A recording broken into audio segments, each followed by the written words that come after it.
sightings of defense counsel?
Okay, good morning, ladies and gentlemen. Please be seated in the courtroom.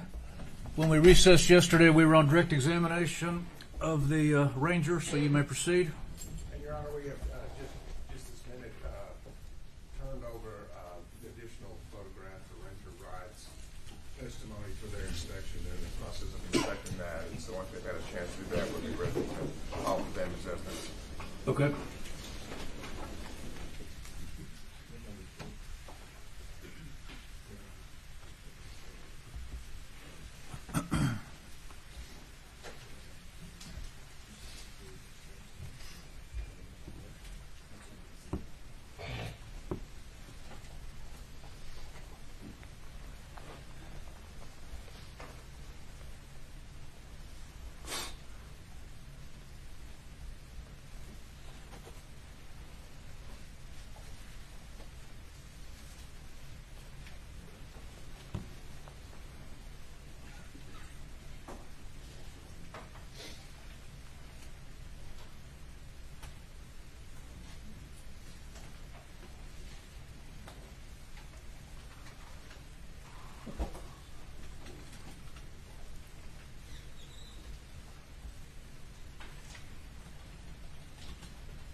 What are the numbers, Mr. Turner? Start with 164 and end with 261. Okay.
Any objection? No objection, Judge. They're admitted. You may publish. Proceed. Thank you, Your Honor. Major Wright, when we left yesterday, you had discussed with us the bullet defects that were in 102, that southwest corner of the room, correct? Yes, And how they had gone across the hallway. correct. And so now we are moving to State's Exhibit 164.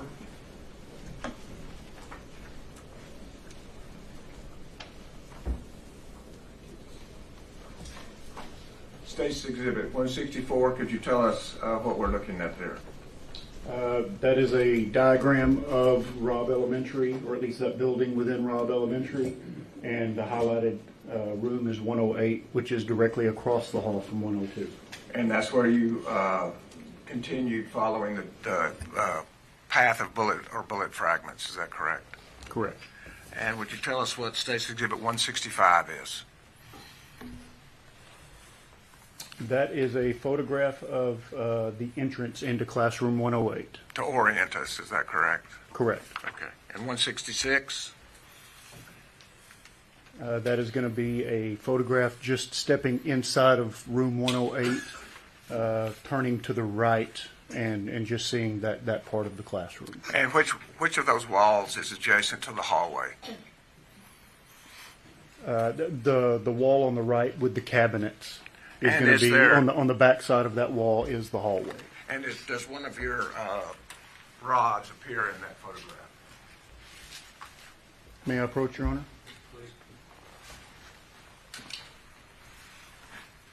You're going to see one of our flight path rods right here coming through this wall. Thank you. And 167? It's going to be a closer photograph of that flight path rod. the bullet defect in the wall, and the flight path rod coming straight through. And am I correct that you can only affix that flight path rod if it is clear to you the path of the fragment? Station Exhibit 168. It's just going to be another closer photograph of the flight path rod coming through the wall. And Station Exhibit 169. That is going to be a photograph of standing kind of close to the door of the classroom, looking back toward the windows on the opposite side. So to orientate the jury, it would be if the bullets had come in this window originally in room 102, gone through that wall, through the hallway, through that wall. It's going to be the windows on the complete opposite side of the building. And where did you find, if you did, a defect in that photograph? You can see it's kind of hard to see right here, but I do get another photograph later, but it's going to be where the bullet comes in and hits these blinds right here on that window. And Exhibit 170? It's going to be a closer up of the bullet defect. This is going to be one of those sticky adhesive markers that we use to identify it. That's going to be the bullet defect going into the blind. And Exhibit 171? Closer photograph of where the bullet struck the blind. And 172, is that even closer? Correct. And along with that defect, were you able to find any bullet or bullet fragments? Yes. Showing you Exhibit 173? Yes, the bullet is going to be down here as evidenced by this marker, number 15. 174? That is the actual bullet that came through. It came to rest on the windowsill. And is it a complete bullet or a fragment? It's pretty deformed. It doesn't look like it has a jacket. It looks like part of the core of the bullet, like a lead core. Okay, thank you. Now, was that the extent of the defects you found then in room 108? Yes. And what was the next room that you searched? I can't remember the exact number. It's going to Okay, be. well, let me just move to Exhibit 175. Okay, yeah. So it's going to be room 104. And when you move from 102 to 104, does that mean there were no defects in 103? Correct. Okay, and so you took pictures of the defects and went to the rooms where there were actual defects? Correct. Okay. And Station Exhibit 176, is this an outside view of that room? Yes. And do you see flags in that photograph? Yes. Would you point those out? You're going to be flags in the grass right here. Okay, and are they, were there defects in that window to the left of those flags? Yes. Showing you Exhibit 177, can you tell us what that is? That's going to be a closer up a photograph of that window. You can see where the glass is completely shattered in many of these places. You can see some of a couple of the trajectory rods placed in bullet defects coming from outside the window going to the inside. And would you talk to us about the bottom pane of the window? Well, there's not much glass there. It's completely shattered. Okay. And do you know what caused that shattering? If I'm not mistaken, this room, I believe, this was probably, it may have been bullet defects, but it could have also been attempts to escape the classroom, trying to break the window so students could get out of the classroom. So so it's fair to say you can tell us the origin of why that shattered. It's just when you see it, it's shattered. Is that correct? Okay. And your rods are also indicated there, indicating the path of the bullet through the window. Is that correct? Correct. And this is the room also. You can see these gaps over here. This window frame was removed. We found it that way. It was removed. To take these photographs, we had to actually place that window back into the window frame. So in a few minutes, we're going to see where the window's actually on the ground, but you had to place it in its proper spot. Is that correct? Correct. And you don't know why that happened, why the window frame was removed? No. And State's Exhibit 178? It's a photograph of classroom 104, the entrance to it. And Exhibit 179? It's just going to be a photograph looking inside room 104. And do you recognize any of your yellow markers or yellow tints? I'm not sure what term you use. Yes, these evidence markers here on the floor. Okay. And is the window likewise in that photograph 179? Yes, this is the window frame that we saw earlier. We had placed it up here to take these photographs, but this is how we had originally found it. The window frame had been removed and was placed up. Showing you Exhibit 180. Can you tell us what that is? This is going to be, it's going to be damage to the blinds covering that window. You can see quite a bit of damage to these blinds, whether it was bullet fragments or glass. Whenever bullets strike glass, a lot of times it pulverizes the glass. It turns it into shrapnel, for lack of a better term, and it causes a lot of damage here. You can see all of these things here. And State's Exhibit 181? Again, just another photograph of that window. You can see the damage to these blinds and all the shattered glass. Okay, and once again, you don't know the origin of that shattered glass, is that correct? Correct. Exhibit 182. Going to be another photograph of this window.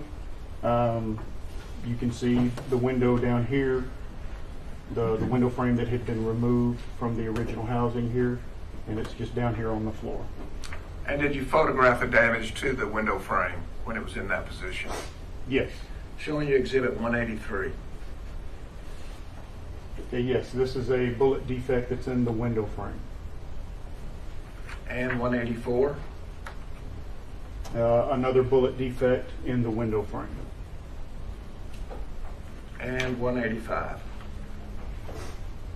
Closer view of the defect in the window frame. And would you describe the defect in a little more detail?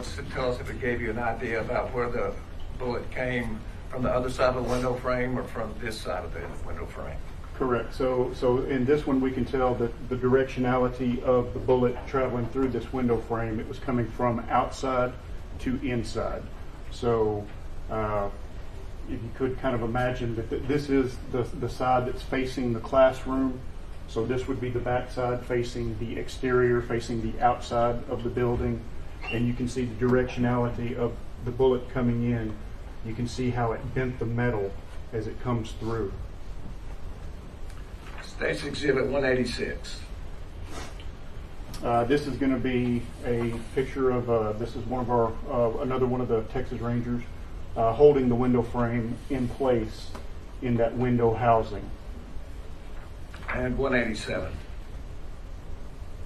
Just a closer photograph of the same thing. And 188. Another photograph of that window being held in place. Okay. Just kind of a side note, 187, if we could go back one. Just in the background, there's a car parked there. Here? Yes. And then 188. Is the car gone? Yes. What explains the difference in that? This was a long process doing all of these, so we photographed it at different intervals, different times. So I believe we were there working this particular side, this west side of this building, for 2 or 3 days. So at any given time during that 2 or 3 days, cars may have come and gone. We really weren't paying attention to those outside. We were just worried about trying to place this window frame back in its place and photographing and documenting first off how we found it, and then how the bullets would have entered this window. Thank you. And Exhibit 189. It's going to be a close-up of a bullet defect in the glass. 190. This is going to be a photograph of one of the bullet defects in the window frame. And also, does that tell you the origin, whether it's inside the room or outside the room? As far as direction, Yes, sir. yes, it shows that the bullet did come from the outside and coming to the interior of the window. You can see the directionality. You can see how the metal again bent around the bullet, and it shows the direction of the bullet. And Exhibit 191. It's going to be a closer view of the bullet defect. And the defect on the opposite side of that window frame, does it appear smaller than the defect on this side of the window frame? It does. And what's the explanation for that? When a bullet passes through a surface, depending on lots of factors, depending on the surface it's passing through, depending on the bullet itself, typically a bullet sometimes will expand as it goes through a surface like this. So as it went through the exterior coming in, this bullet, whether it was the bullet itself actually expanding or some of the shrapnel and some of the other stuff breaking off of the bullet, some of the bullet fragments, caused a much larger hole on this opposite side. So a bullet going through a soft object may maintain its integrity, but if it hits a hard object, it may expand and fragment. It could. I think there are a lot of variables with both of those, with the composition of the bullet and the composition of the whatever it's passing through. Fair enough. Exhibit 192. Just going to be another, this is one of the trajectory rods coming through a bullet defect, showing it passing from the exterior to the interior. And 193. Another photograph, another bullet defect with a trajectory rod showing the direction of travel from the outside to the inside. And is it slightly elevated also? Yes. And what does that say about the position of where the gun was in comparison to the window? So this would indicate that the muzzle of the rifle, the weapon, where the bullet was fired from, would have been a little bit lower on the outside. It would have been a little bit lower in elevation as it fired, and the bullet passed through, coming in and going at an upward angle into the classroom. And when we looked at exhibits 102, is that consistent then with fragments ending up in the ceiling? I believe so, yes. State's Exhibit 194. This is going to be a photograph inside the classroom, standing back by the window, looking back at the door, the entrance door, and you can see some of our evidence markers up here with some of the trajectory rods inside some of the bullet defects. Around the door here, you can see some of our evidence markers indicating bullet defects on that wall. So did you find that these defects were directly across from the window? Yes. And then we close in on those defects, is that correct? Correct. Showing you Exhibit 195. Just a closer angle of these bullet defects on the ceiling and the wall.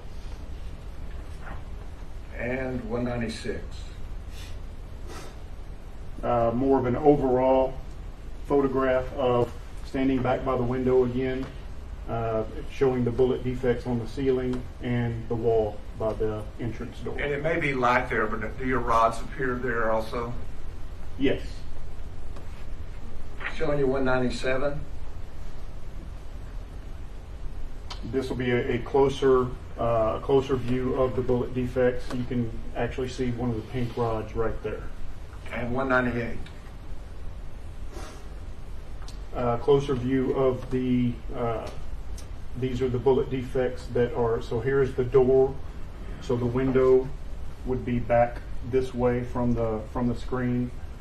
So you can see the actual trajectory rods going in to some of these bullet defects in the ceiling tiles. Exhibit 199. Another photograph from a different angle of some of the bullet defects in the ceiling tiles. And did you close in on those to show us why you believe they were bullet defects in 200, exhibit Yes. 200? Yes. Another angle, another photograph showing bullet defects of various sizes, whether they were complete bullets or bullet fragments or actual shrapnel from glass from the window frame. It's hard to tell exactly, but you can tell some of the directionality of how they're moving. And exhibit 201. Just a closer photograph of one of the bullet defects in the ceiling tiles. Exhibit 202. This is going to be a photograph of some more of the bullet defects in the ceiling tiles. And 203. This is a closer view of one of the bullet defects in the ceiling tile. Okay. So there were a number of defects in the ceiling tile, is that correct? Correct. Okay. 204. This is going to be another photograph of a bullet defect in the ceiling tile. You can see another defect over here on this side. And 206. Another bullet defect in the ceiling tile. And 207. Another bullet defect in the ceiling tile. Backing off from that then, in exhibit 208, is this giving us a general view of the room? 204. I'm sorry, can you repeat that? This is 208.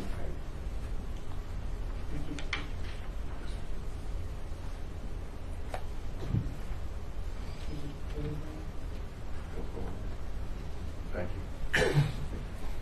Could you tell us what 208 is? As far as the classroom? Yes, sir. And do your yellow marker or tents appear there? Yes. And what is the purpose of those yellow markers or tents? These are going to be showing either bullet fragments or some type of shrapnel, some type of object that came from whenever the bullets were fired into the windows. Would you take a second just to show us the tents that you see in that photograph? Yes. So there's number 12 right here. I think that's going to be number 5 right there. Can't really tell. But these are items that we found on the desks. Over here, there's going to be closer to the window, there's going to be more evidence markers indicating bullet fragments or some type of shrapnel that we thought was related to the bullets coming in through the windows or the window frames. And exhibit 209, does that show some of those markers better? Yes. And would you show us where those are? Yes. These are the markers closer to the window that we just saw in the previous photograph. This one is actually going to be another bullet fragment closer to the entrance door of the classroom, marked number 4. Exhibit 210? It's going to be a closer angle of exhibit 4 and exhibit 3. And exhibit 211? Going to be a closer photograph of exhibit 3, which is a bullet fragment. 212? Just a photograph of exhibit 4, which is going to be another apparent bullet fragment. And 213, is that a close-up of that? Yes. 214? Going to be evidence marker number 5 with an exhibit right there. And is 215 a close-up of that? Yes. And what is? So at the scene, it was kind of hard to differentiate right offhand whenever we were right there on the scene. So could this have been shrapnel from one of the mini blinds, or could it have been shrapnel from the window frame, or could it have been a bullet fragment? We weren't sure at that exact moment, so we went ahead, erred on the side of caution to mark it as just an item that obviously should not have been there, and it came as a result of the bullets passing through the windows or the window frame. So whether it's bullet fragment or shades or the aluminum frame, it's a piece of metal that's flying through the air of room 104, is that correct? Correct. And 216. It's going to be just another view of some of the evidence markers next, closer to the window. And 217. It's going to be evidence markers number 6 and number 7. And we're going to see a piece of either bullet fragment or shrapnel here. And the same 218, as does that here. close up on number 6? Yes. And from looking at that, can you tell the origin of that? In hindsight, it looks more like a piece of the mini blind, maybe a piece of shrapnel that came from the bullet defect, but at the time we didn't know if it was a piece of a metal jacket coming from one of the bullets or if it was a piece of the mini blind. Thank you. 219. It's just a closer photograph of it. And 220. It's going to be evidence markers number 7, number 8, and number 9. And marker 8, is that next to a paper airplane? That's what it looks like, yes. Exhibit 221. It's going to be another piece of evidence that we found, actually a couple of little pieces here, marked number 8. And 222. It's going to be evidence markers 8, 9, and 11, indicating some of the items that we found on the floor close to the window. Exhibit 223. It's going to be another piece of debris, whether it's shrapnel or a bullet fragment, closer to the window. 224. This is going to be just a photograph of evidence markers 9, 10, and 11. We actually had to pull this bookcase out to see that, and obviously this is the window frame. The window would have been in this location over here. And for a reference marker, the tent number 10, is that closest to the wall? Yes. So looking at 225, can you tell us which marker this belongs to? That's going to be, I believe that's going to be number 10 right here. So this is the wall. It's on the floor here. And this is a piece of it appears to be a piece of a copper jacket from a bullet. So it'd be a bullet fragment, but it would be the piece of the copper jacket that covers that lead core of the bullet. And 226. Just another photograph of 8, 9, 10, and 11. 227. It's going to be a piece of debris on the floor with our evidence marker there showing the size of it. 228. It's going to be this is a photograph of the desk area. This is going to be the entrance door into the classroom. So to orient the jury, this photograph would have been taken closer from the window area, looking back toward the door, and evidence marker 5 and 12 on these desks. 229. It's going to be a close-up of exhibit number 12. And then 230.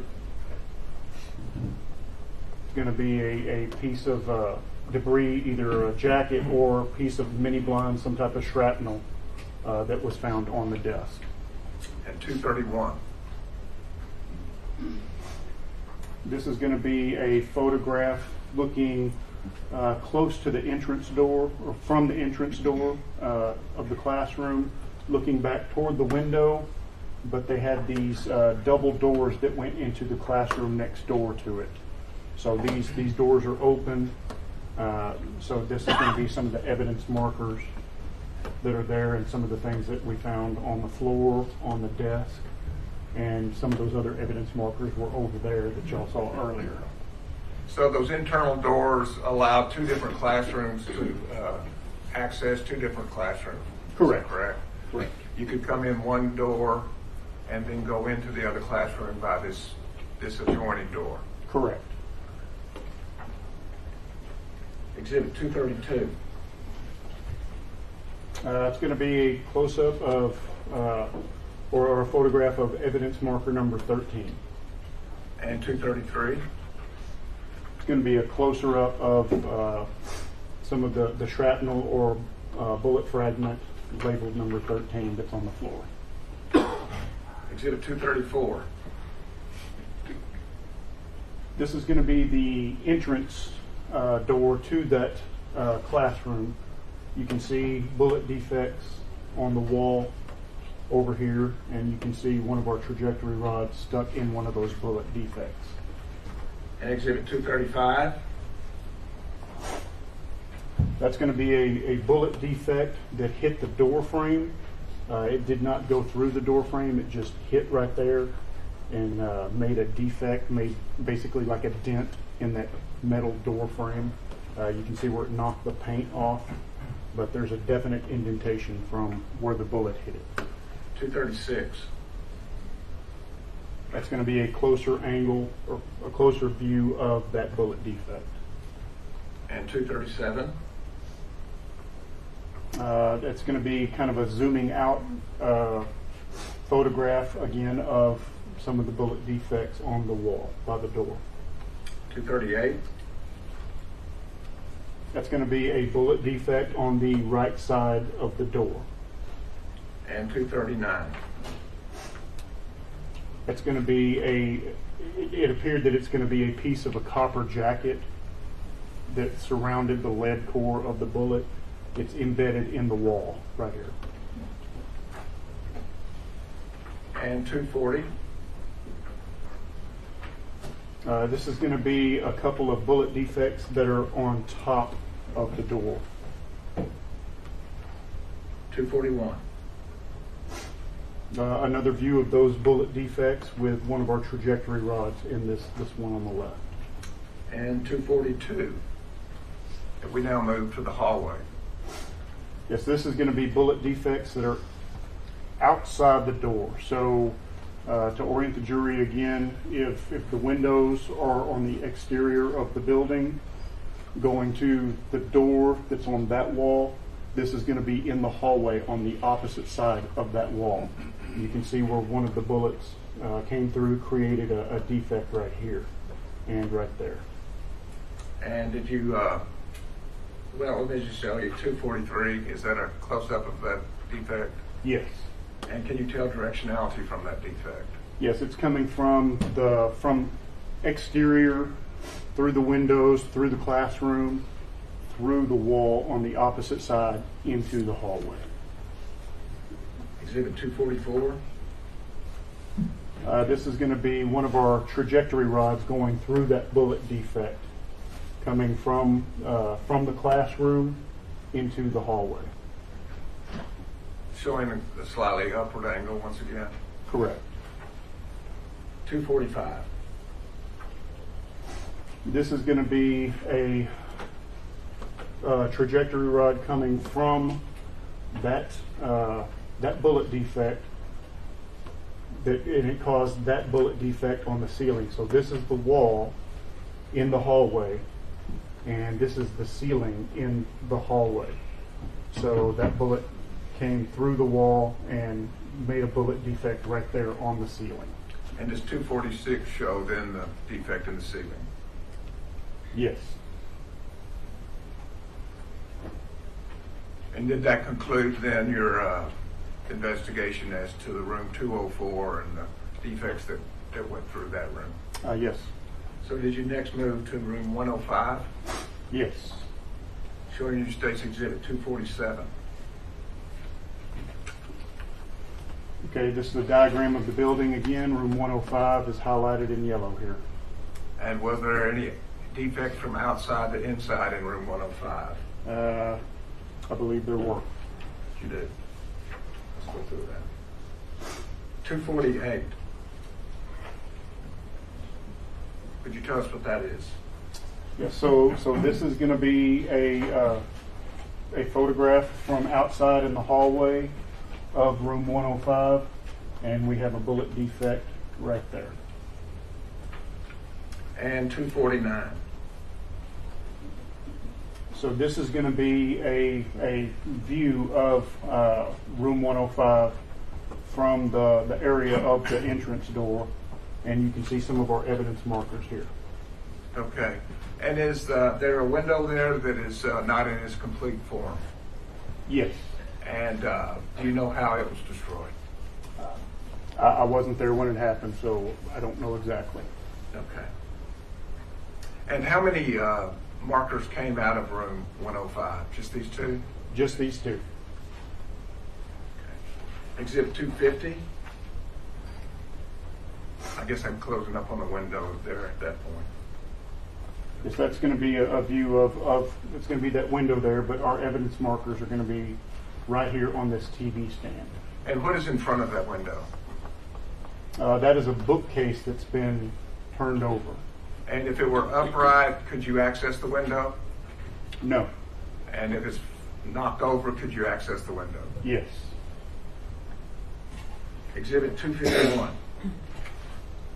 That's going to be a photograph of the TV stand with our two exhibits on markers. Exhibit 252. And it's another photograph of the TV stand with our evidence markers. And Exhibit 253. That's going to be a closer view of evidence marker number 1. Here's the TV, and it's on the TV stand. And Exhibit 252? No, 254, excuse me. It's a closer view of a bullet fragment that was found on this TV stand. And 255. This is going to be a bullet defect that was directly above the TV stand. You can see our evidence of the sticky adhesive marker on the ceiling tile right here, and that's the bullet defect. And Exhibit 256. There is the piece of shrapnel or bullet fragment that is embedded in the ceiling tile. Exhibit 257. That's going to be that's a view, a photograph view standing near the front door, near the entrance door of the classroom, looking back to the right at this wall. So this wall would be adjacent to the hallway. Just on the opposite side of this wall would be the hallway. And on the opposite side of that hallway, would that be room 102? Excuse me. I've lost the numbers. 1 second. 111, excuse me. Yes. And Exhibit 258. This is going to be a bullet defect in the wall. Again, on the opposite side of this wall is going to be the hallway. And Exhibit 259. That's going to be a closer angle of the bullet defect in that wall.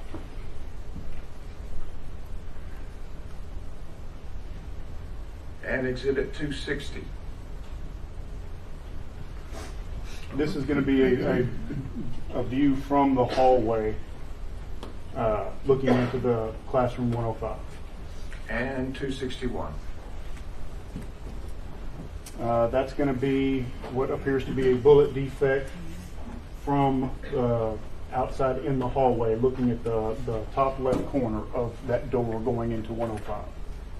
And once again, across from that room would be 111. Is that correct? Correct. Okay.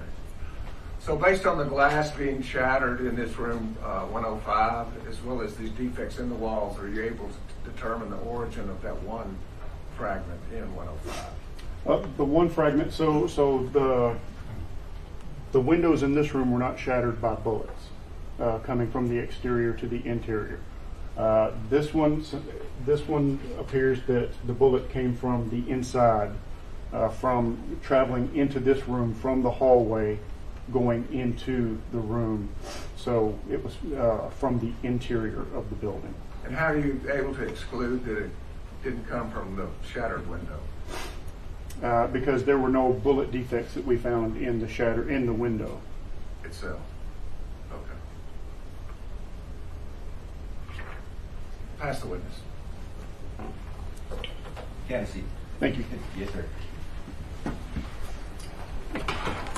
Ranger, we briefly shook hands yesterday, right? Yes, sir. Okay, well, my name is Nico Hood. I represent Adrian. One of three lawyers who represent Adrian. You've done this before. You've testified, so I'm just going to jump right in. Sure. Okay. You're obviously qualified as a trajectory analyst, correct? Yes. Okay. And I think you described to the jury yesterday what that is, but you're trying to determine pathway of a bullet, a trajectory analysis, from its origin to its endpoint, correct? Correct. And often they use your skill set with wound path analysis, right? Yes. Right, because it's the next step. If somebody unfortunately is struck by that trajectory, then the wound path should match the trajectory of the starting point and the end point where it rested. Yes. Okay. What training does an individual like yourself go through to do this type of analysis? Well, as a Texas Ranger, we all have to go through a 3-week advanced crime scene school. We do lots of continuing education throughout our careers. One of the schools that I went to was a 10-week course of study at the University of Tennessee, the National Forensic Academy. That included shooting reconstruction, and those are the main, I guess, the main educational courses that I've been through. Okay. And I think you said it on direct. I mean, this is not an exact science. Are you talking about what, tracing the path of a bullet? Yes, sir. I'm sorry, bad question. Yes, sir. Tracing the path.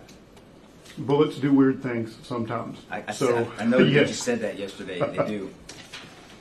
And so they're educated guesses. Yes. And you said it can go in a million different directions. Once it hits something, bullets are just, they do things that are weird. They can. Often unexplainable. Yes. Okay. So now I want to direct your attention back to what you did there. And so you did this analysis. Is this the extent of what you did during your assignment or your duties of what you were given?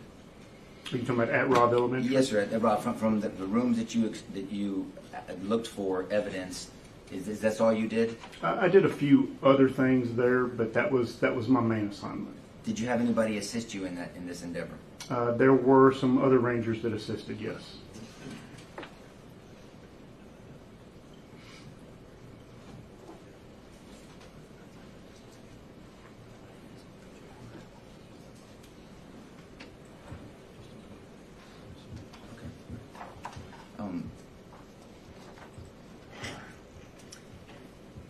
So you made the determination that the majority of the defects that you saw on the west side of the building came from outside. Correct. And you were mentioning things about the frame of the window and the indention of the entrance versus the exit. That's called beveling, right? Correct. Yeah. And will you explain to the jury what beveling is? So beveling is, again, like, I guess, could we pull up that photograph of Sure. one of the window frames? What do you remember what number that is? Any one of the window frames? Yes. Any one of them showing that exterior defect and the interior defect. They're right here. 183. For the record, Judge, it states Exhibit 183, 184, and 185. I think we have it here.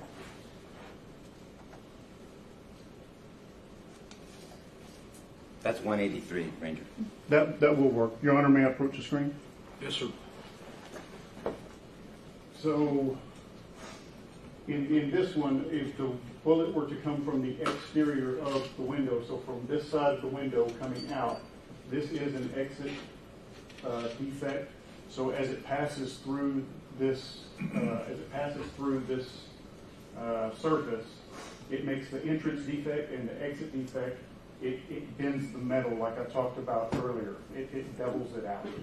So kind of makes it to where you can tell the direction as the bullet passes through this surface. It bends the metal coming out. And so, thank you, sir. You can have a seat. And so, an entrance defect is smaller and cleaner. Is that a fair statement?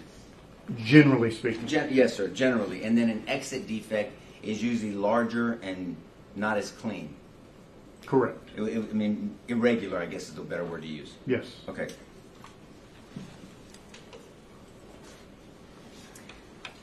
And this is why you said, I think at the end of your testimony, that there were some defects in room, I thought it was room 105, that you believed were coming from the inside of the building. Yes. And when you use those trajectory rods, they're trying to trace back. So you're kind of start from the end point. You have to know where the entrance and the exit is, or the beginning and the ending. And you're trying to connect those lines together, and that's why that rod needs to be straight. Correct. You can also use a laser. Yes. When does someone like you decide when to use a laser or a rod? I could have used a laser here. There were so many bullet defects, but you can use a laser at any time during this process. And that's just more of a preference? Yes. Is one more reliable than the other one? Well, lasers are obviously, they're going to be straight. Rods, you do have a little bit of play in them. Sometimes we have the plastic cones that you can put inside of a bullet defect that the trajectory rod will fit in, so it kind of centers it more in the bullet defect itself. And on two different occasions, at least that I heard, you talked about the trajectory of the bullet going through a window, through a classroom, through a hallway, or into a ceiling. It kept traveling. Correct. Is that correct? And so when you see what appears to be the end of the trajectory, it could have kept going. You never know, right? Unless, I'm sorry, if you... What I'm saying is, if you saw a defect in the ceiling tile, you obviously don't know the bullet kept going. You didn't find the actual bullet. Some of those, yes. There were some defects up above the ceiling tiles. Sometimes it was hard to determine exactly where they came to rest, but passing through those ceiling tiles, yeah, there was rafters up there and all kinds of things. And just as a side note, the government's not going to contest us on this. The person responsible for these defects and causing this damage is dead, correct? Yes. Okay. It's not Adrian sitting at the table with us. No, to my knowledge, no, absolutely not. And you're correct, by the way. Yes. And so, at some point in your investigation, or you're part of this investigation, you heard that from the inside of the school, there were some rounds that went outside one of the windows, on the back side, on the east side. I'm sorry, can you repeat that? Room 111 and room 112 had there was a bullet or bullets that went out of the building from 111. I did not do any of the evidence gathering or evidence analysis in rooms 111 and 112. But you understand there was defects outside of the building. Are you talking about that came from 111 or 112? Yes, sir. Just maybe what I've heard through some of the other investigation, but I did not. I did very little in rooms 111 and 112 past identification of the victim. But you would agree that you are considered and you have testified as an expert in trajectory analysis in the past? Yes. So may I approach the witness? Yes. Yes. Ranger, I'm handing you what's been marked as Defense Exhibit 2 for identification only. Okay. You recognize Defense 2, do you not? I do not. Okay. Would you let me get a bigger? I stay one. Okay.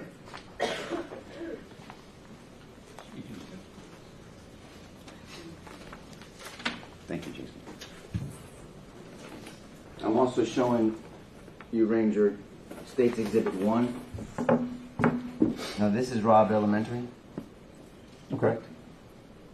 Do you recognize it? Okay. Yes. So she has to type all this Oh, down. I'm sorry. And this is the west side of Robb Elementary. Yes. And this would be considered the south side. Yes. And this is the east side. Yes. And then room 111 roughly, this is the state's Mhm. exhibit, but is in here, room 111 and 112 on the east side. Yes. And these are what they call wings of the building. These are extra buildings on the campus. Yes. And you might not know, but they're lettered from A to E. This would be Echo E, correct? I'll take your word for it. Yes. Okay, yeah, well, they're lettered. Thank you for that. I appreciate that.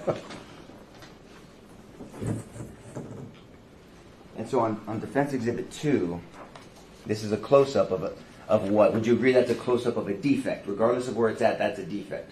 It appears to be, yes. Okay. And did you do the analysis on Defense Exhibit 2? I'm sorry, Defense Exhibit 2 defect. I did not.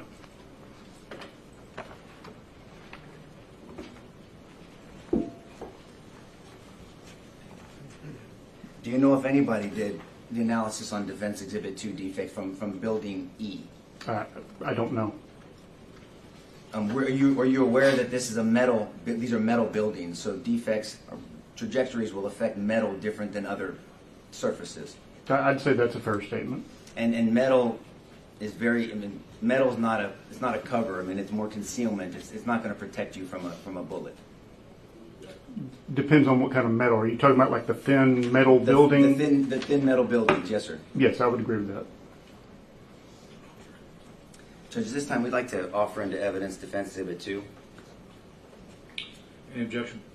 I don't believe he'd been able to identify it. He said he didn't work on that defect. He didn't see it. If they're offering it just to say it's a defect, I have no objection. Well, yeah, they're going to want it in later, I'm sure, so we want it in.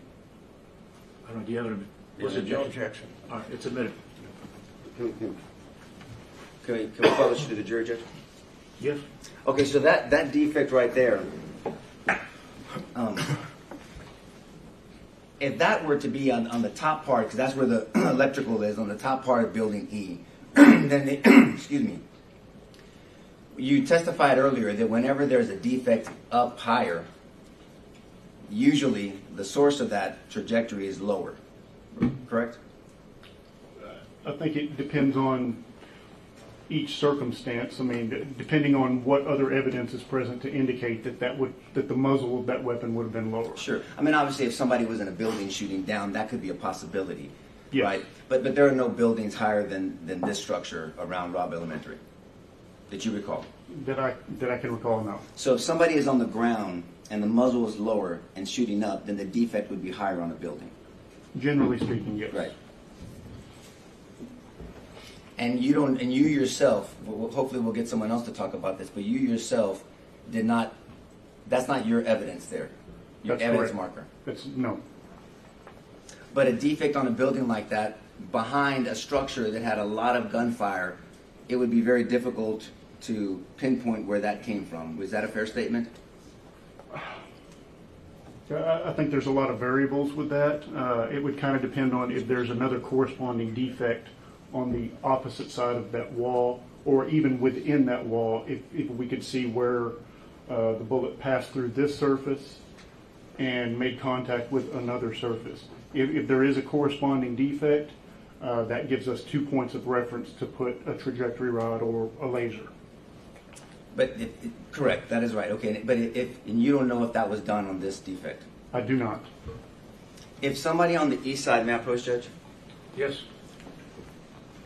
If somebody on the east side in front of this building, sorry, the west side. South? This is south. I'm so sorry. Ranger, you're right. I'm wrong. So on the south side of the building, correct, made a claim that there were multiple shots fired at that individual. Is it fair to say that we should see defects like this multiple times in this area?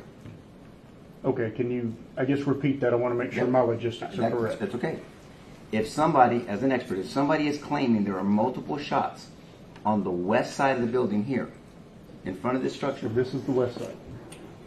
No, I'm getting myself confused. You're right. This is the west on the south side of the building. Okay, so if a suspect is, or if a person is here, If a witness is on the south side of the building, okay, claiming that a suspect fired multiple rounds at them on the south side of the building, okay, we should see defects somewhere in one of these buildings, E, D, or even C. if it struck one of those buildings, yes. I mean, obviously it could pass through as well, but if it struck one of those buildings, that would make sense. That would be logical. But but also let's talk about the pass through, because you said something. If those rounds passed through, there would be defects passed in structures behind that, right? Correct. So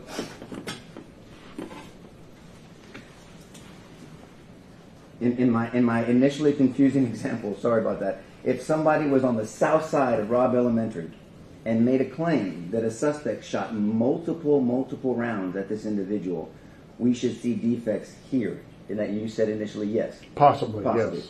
Unless they passed through, but then we should see defects here.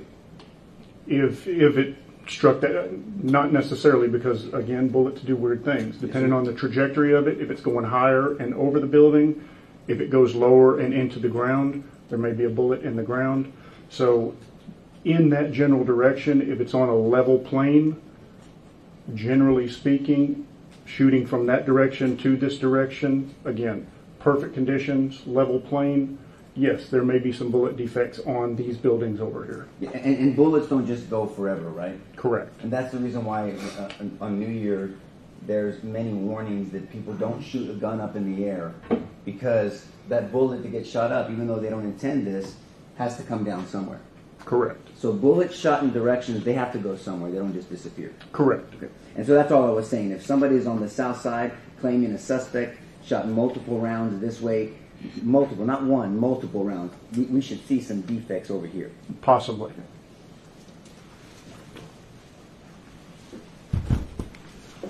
I want to direct your attention, because I think the government asked you a little bit about where some shells were laid. Hold on one second, Ranger, I'm sorry.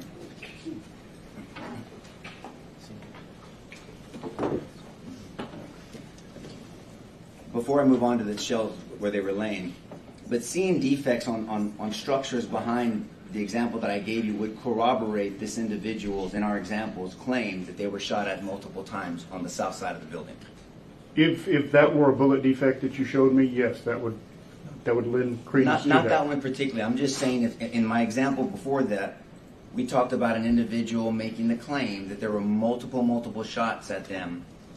There should be, if there were defects in the structures behind that person, that would corroborate the person's claim that they were shot at multiple times. If those defects were present, yes. Yes, sir.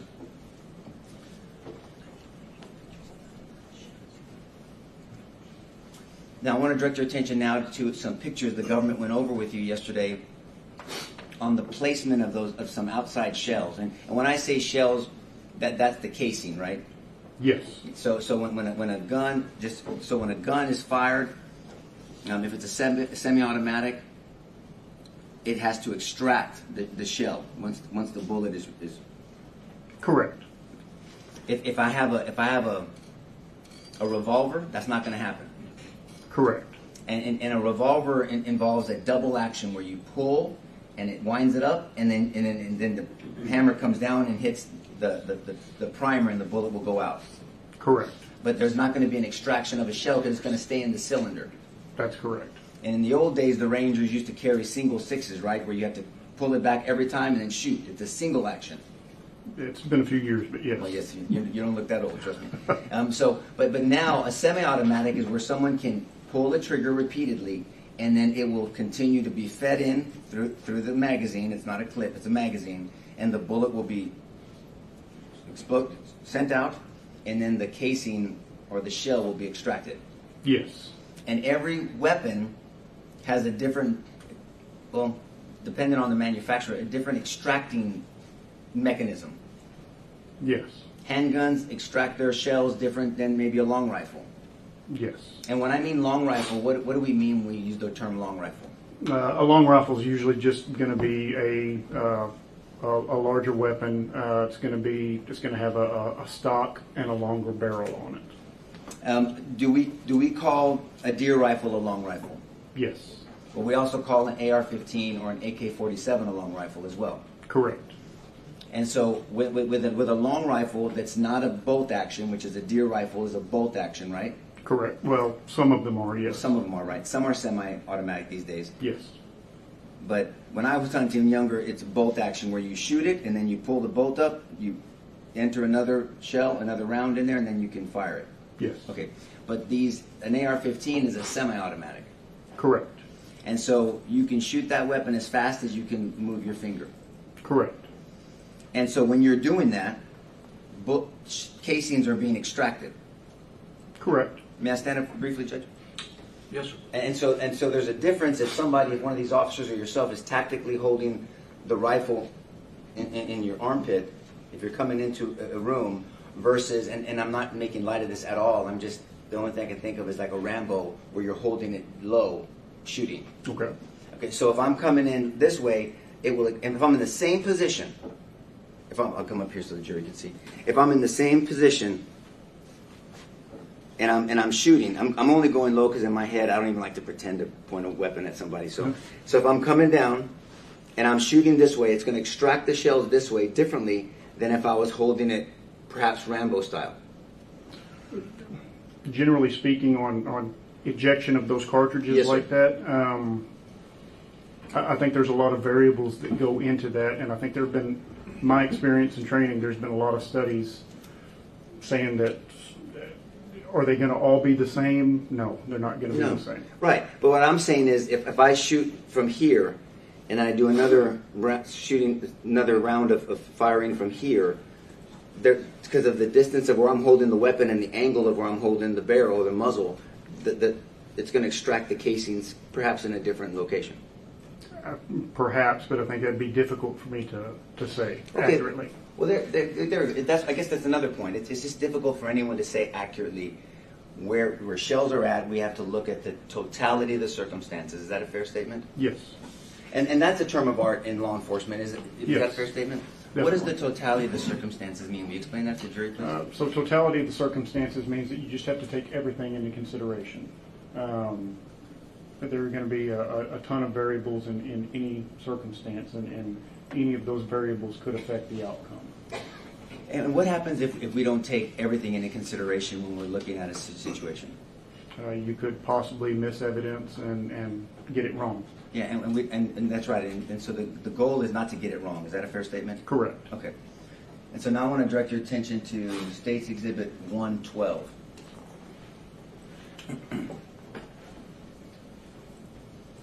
May I approach, Judge? Yes. And so this is the west side of Robb Elementary, Yes. and then this is the south side of Robb Elementary. Correct. Okay. And then we can see there's these AC units here, correct? Yes. And so if someone is behind the AC units and somebody was shooting from behind this fort, those AC units would be, depending how strong they are, either cover or concealment for sure.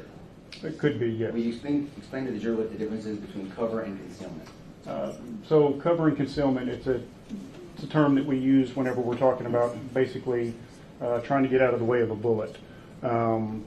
If I had a sheetrock wall between me and someone who's shooting at me, that would be more cover, that would be more concealment rather than cover. Cover is if it were a brick wall, like a cinder block wall, something that a bullet couldn't pass through, that's good cover. A sheetrock wall, that's going to be concealment.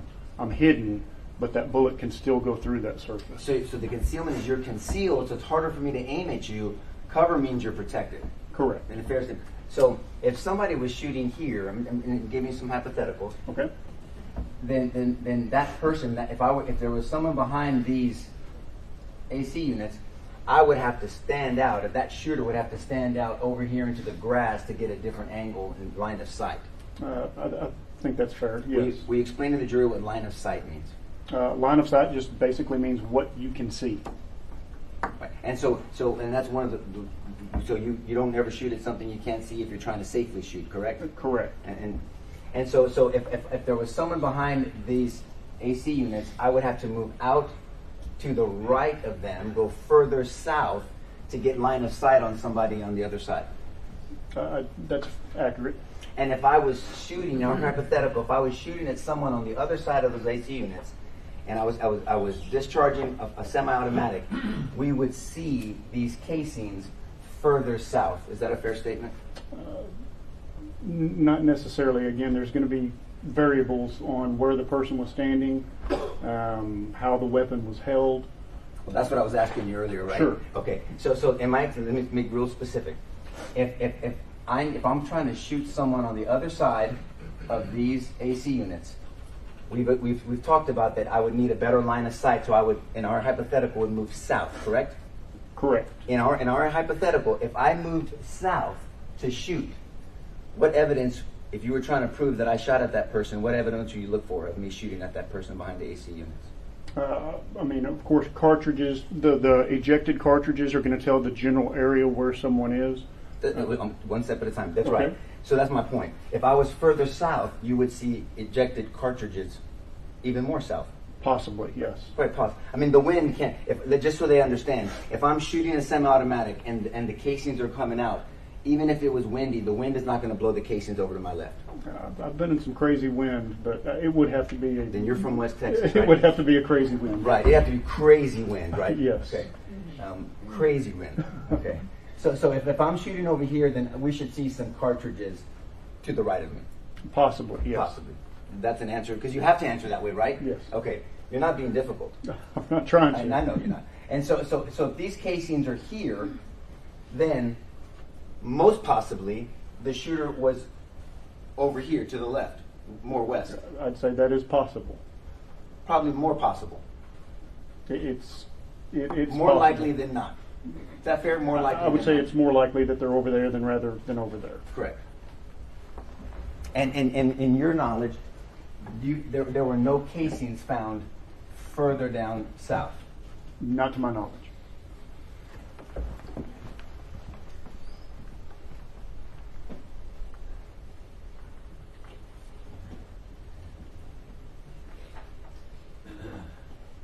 Oh, I want to direct your attention really quickly before I pass you to gunfire echo. You're familiar with gunfire echo, correct? Yes. Will you explain to the jury what gunfire echo is? Are you talking about in reference to how it comes off of Yes, sir. Exactly. buildings? Yes, sir. Depending on how many buildings are around or your particular surroundings, it's just an echo. It's just like if you yell, there's going to be an echo. If there's gunfire, there's going to be an echo for that as well. And may I approach, Judge? Yes, sir.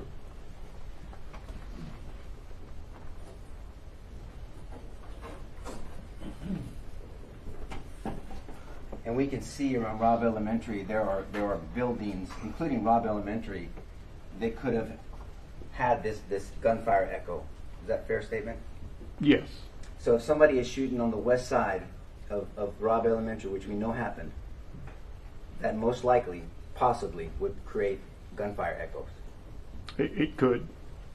And do you know now in your investigation that there were 3 officers over here on the corner of Grove and Geraldine? I'm not familiar with that.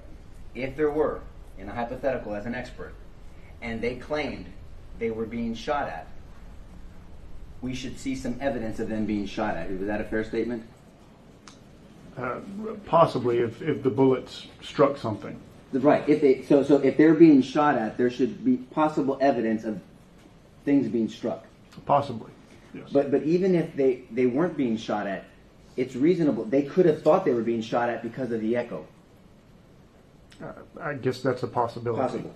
If somebody is on the south side of the building, in our earlier example, and let's say we don't see evidence that they were being shot at multiple times, it's possible they thought they were being shot at if somebody was shooting on the west side of the building. That's possible. Thank you. Thank you very much, Ranger. Oh, hold on. I'm not going to pass you yet. Hold on.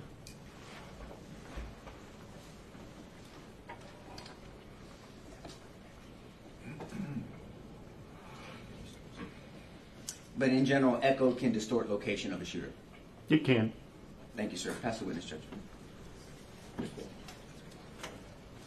112, I think, is the last thing we talked about. From this exhibit, you were talking about line of fire. You were calling that testimony? The line of sight? Yes. Okay.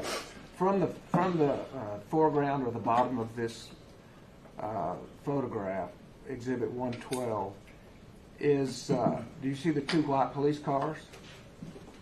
Yes. And would you point those out? Here's your marker still here. Your Honor, can I approach the screen? Yes, sir. There's going to be one right here, going to be one right here. And is there a building behind that first Yes. vehicle that you pointed to? Building right here behind this patrol car. Is that in the line of sight? Yes. And to the right of that, been described as a playground. Over here? Yes. Is that in the line of sight? From this area? Yes. Yes. So if you're holding a gun could be shot down that line of sight into the playground, into that building, or in the direction of where those two white police cars were. Yes. Thank you. That's the witness. And in your investigation, you can stay right there, yes, sir. In your investigation, you had not heard of or you did not see yourself or collect any evidence of gunfire at the playground or at the pavilion. Correct, I did not. So there are no defects in the playground, there's no defects in the pavilion, correct? That I don't know. I did not examine those. I didn't collect any evidence over there, but I didn't go over there to look. But you've not even heard of any evidence being collected over there? I have not. Thank you, Ranger. Pass the witness, Judge. Mr. Turner, what else? No further questions, Judge. Okay. See, subject to recall, either side? Not by us. No, Judge. Okay, Ranger, you are excused. The rule has been invoked, so please don't discuss the case until you're aware it's over. Yes, Your Honor. All right, thank you very much. Your next one. Ranger Torres.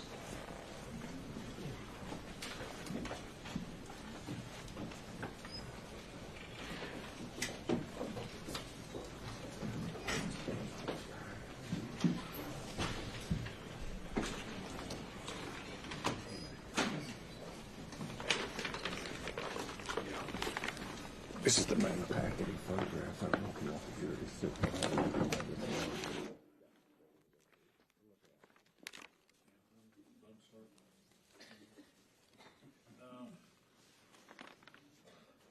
How many is it? It's a couple hundred, Judge. And they haven't seen?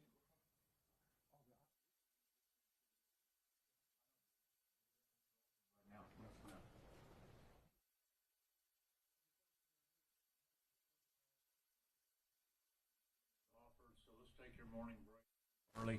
Take 15 minutes, and I'm going to ask the defense to start looking at those right now. Would everyone rise for the jury, please? Let's go ahead and swear you in, if you would. You solemnly swear the evidence and the testimony to give in this cause will be the truth, so help you God. All right. They're going to let them look at all the photographs, and then we'll get you on the stand in a few minutes, all right? Thank you. You're welcome to sit there or sit out in the gallery.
Ladies and gentlemen who are in the gallery, we're very sensitive to the nature of this case, the emotional nature, the tragic nature of it.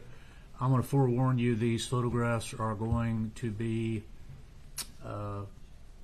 shocking and gruesome. And if anybody wants to step out, you are welcome to step out. But we cannot have any displays in front of the jury. So I'm forewarning you, these are not going to be pleasant to look at. And I'm sorry, you're going to have to look at them, just like I had to. But if you want to step out, you are welcome to. All right, so let's proceed. Bring the jury in. All rise for jury.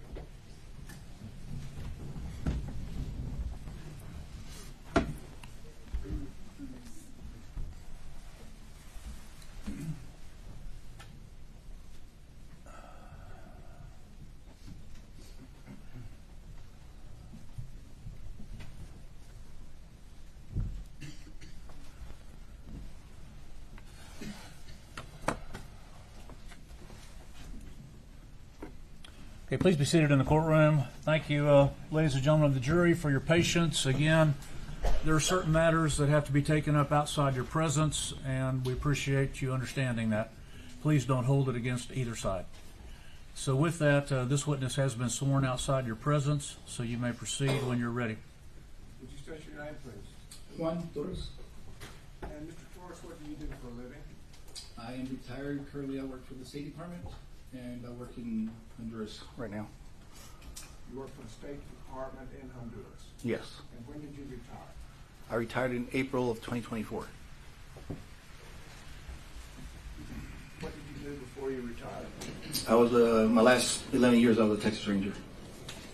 And before you were a Texas Ranger, what did you do? Well, in 1995, I started the academy. I was a state trooper for 8 years. I then went to become a Highway Patrol Sergeant in El Paso for 5 years. I'm sorry, I didn't hear. What was that? I was a Highway Patrol Sergeant Highway Patrol. in El Paso for 5 years. I worked narcotics for about 5 years, and then I finished my career as a Texas Ranger the last 11 years. Okay. And what did you do as a Texas Ranger? Did you have specific assignments? I was a Leica 3D scanner. I was a firearms instructor. I attended the National Forensics Academy in Tennessee for 10 weeks in 2016. I was a crime scene instructor as well. And so as a result of that, did you also work crime scenes? I worked many crime scenes. Yes. And have you worked mass shooting crime scenes? I've worked 4 mass shooting crime scenes. And what 4 were those? Sutherland Springs in 2016, the Walmart shooting in El Paso in 2019, the Odessa mass shooting in 2019, and Uvalde. Those are the 4 that you've worked. Yes. So mass shootings have become part of law enforcement. Is that correct? I'm just going to object to any mention of any other shootings or anything like that, and continuing on this line of questioning. All right, I'll sustain the objection. Go ahead. And you did work the Uvalde Yes, I did. crime scene, is that correct? Yes. And when did you arrive?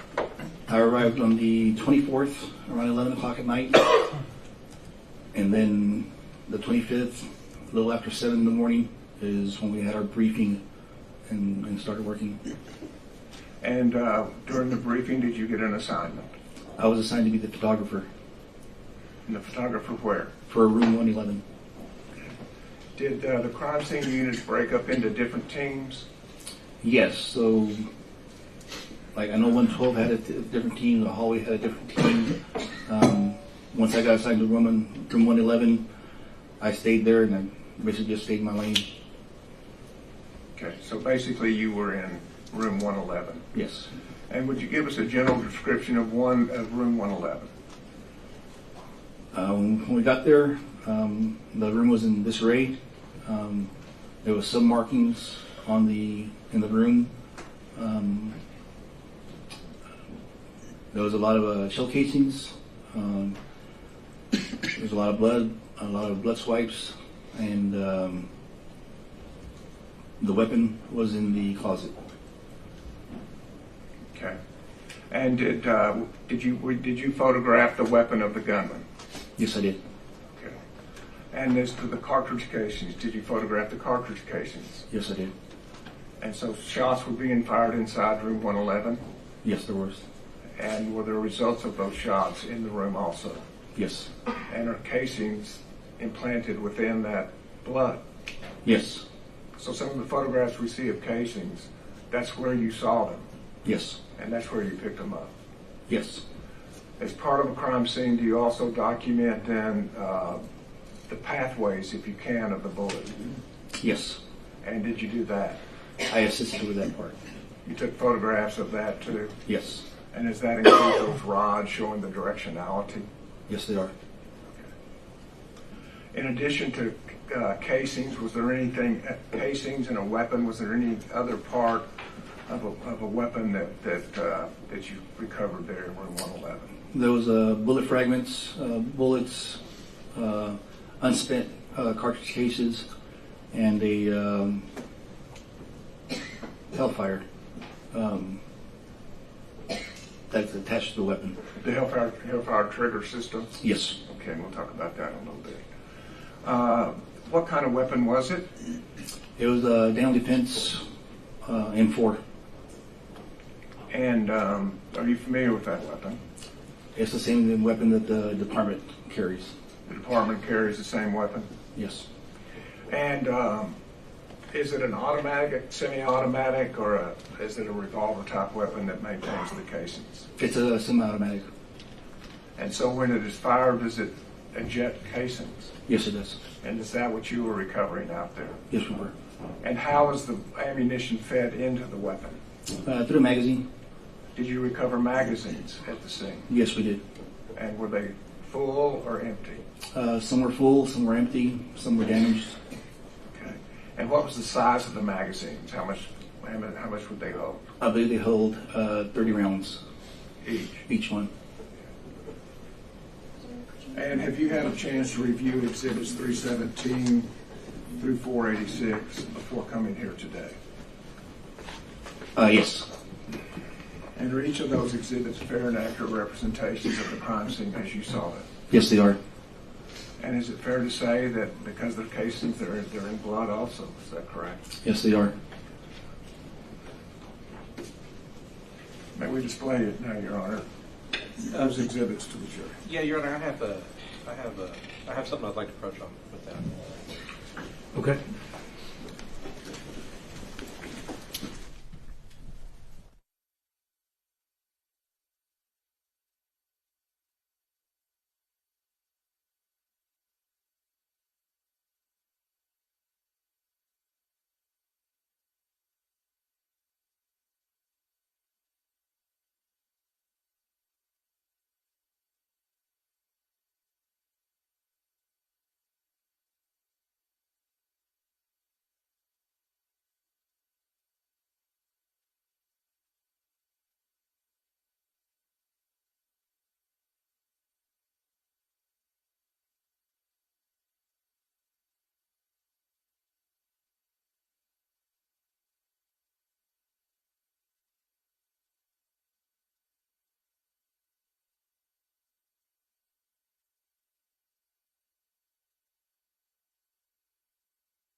to Exhibit 319.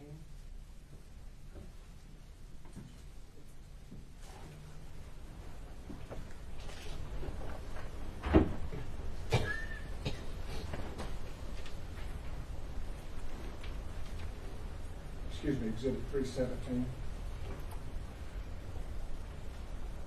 Could you tell us what room that you work on at Robb Elementary? Yes, You know,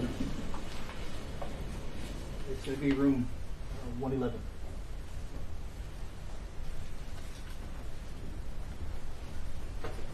and would you point that out again so that we can all see that? So would that be on the east side of the fourth grade wing? Yes, it would. And so the west side of the fourth grade wing, Yes. if there's been testimony of people being evacuated from the west side of that wing, that would be on the opposite side of room 111, Yes, it would. where you found this room with all of the cartridges in the blood. Is that Yes, correct? correct.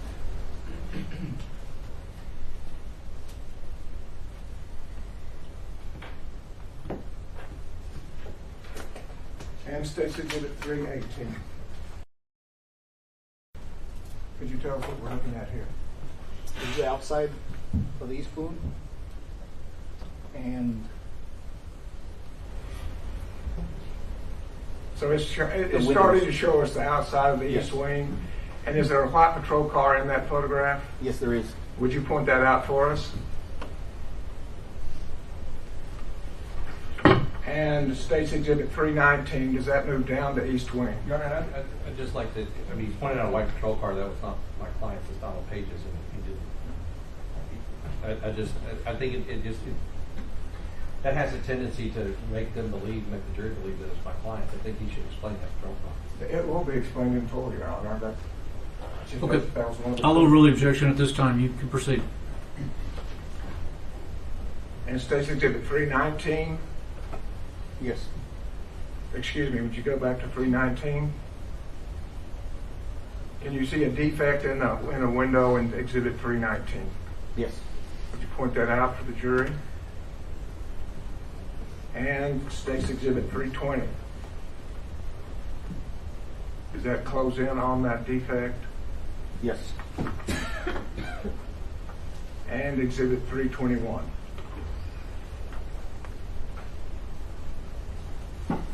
Thank you. You can have a seat.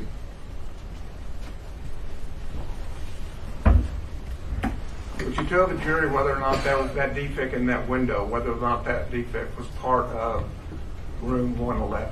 Yes, it was. Okay, so one shot came through the window on the east side of the building. Yes. And then did you, I want to orient the jury as to room 11, so let's move to Exhibit 322. Could you tell us what we're looking at here? That's the front door to room 111.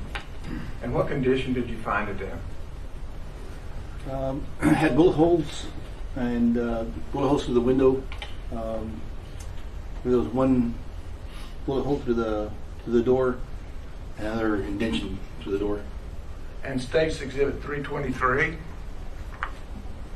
does that also show that it's classroom 111 and a close-up of the damage done to the... Yes, it does. Okay. And then as we open the door and start our way inside, would you describe what we see in Exhibit 325? That's the inside. That's the inside of the room 111. Doors closed. You can see bloody drag marks going out of room 111. And is there a piece of either weaponry or ammunition in that exhibit? Yes. There's the magazine and a few shell casings. Okay. And are the shell casings marked? Yes, they are. How are they marked? They're marked with yellow arrows and orange arrows. Okay. Could you tell us then how you went about, what were the steps you took in processing this crime scene? Initially, we went in as a team. Our team leader gave us a brief of the room. We tried to identify as many defects, as much evidence as we could identify before we started marking or anything else.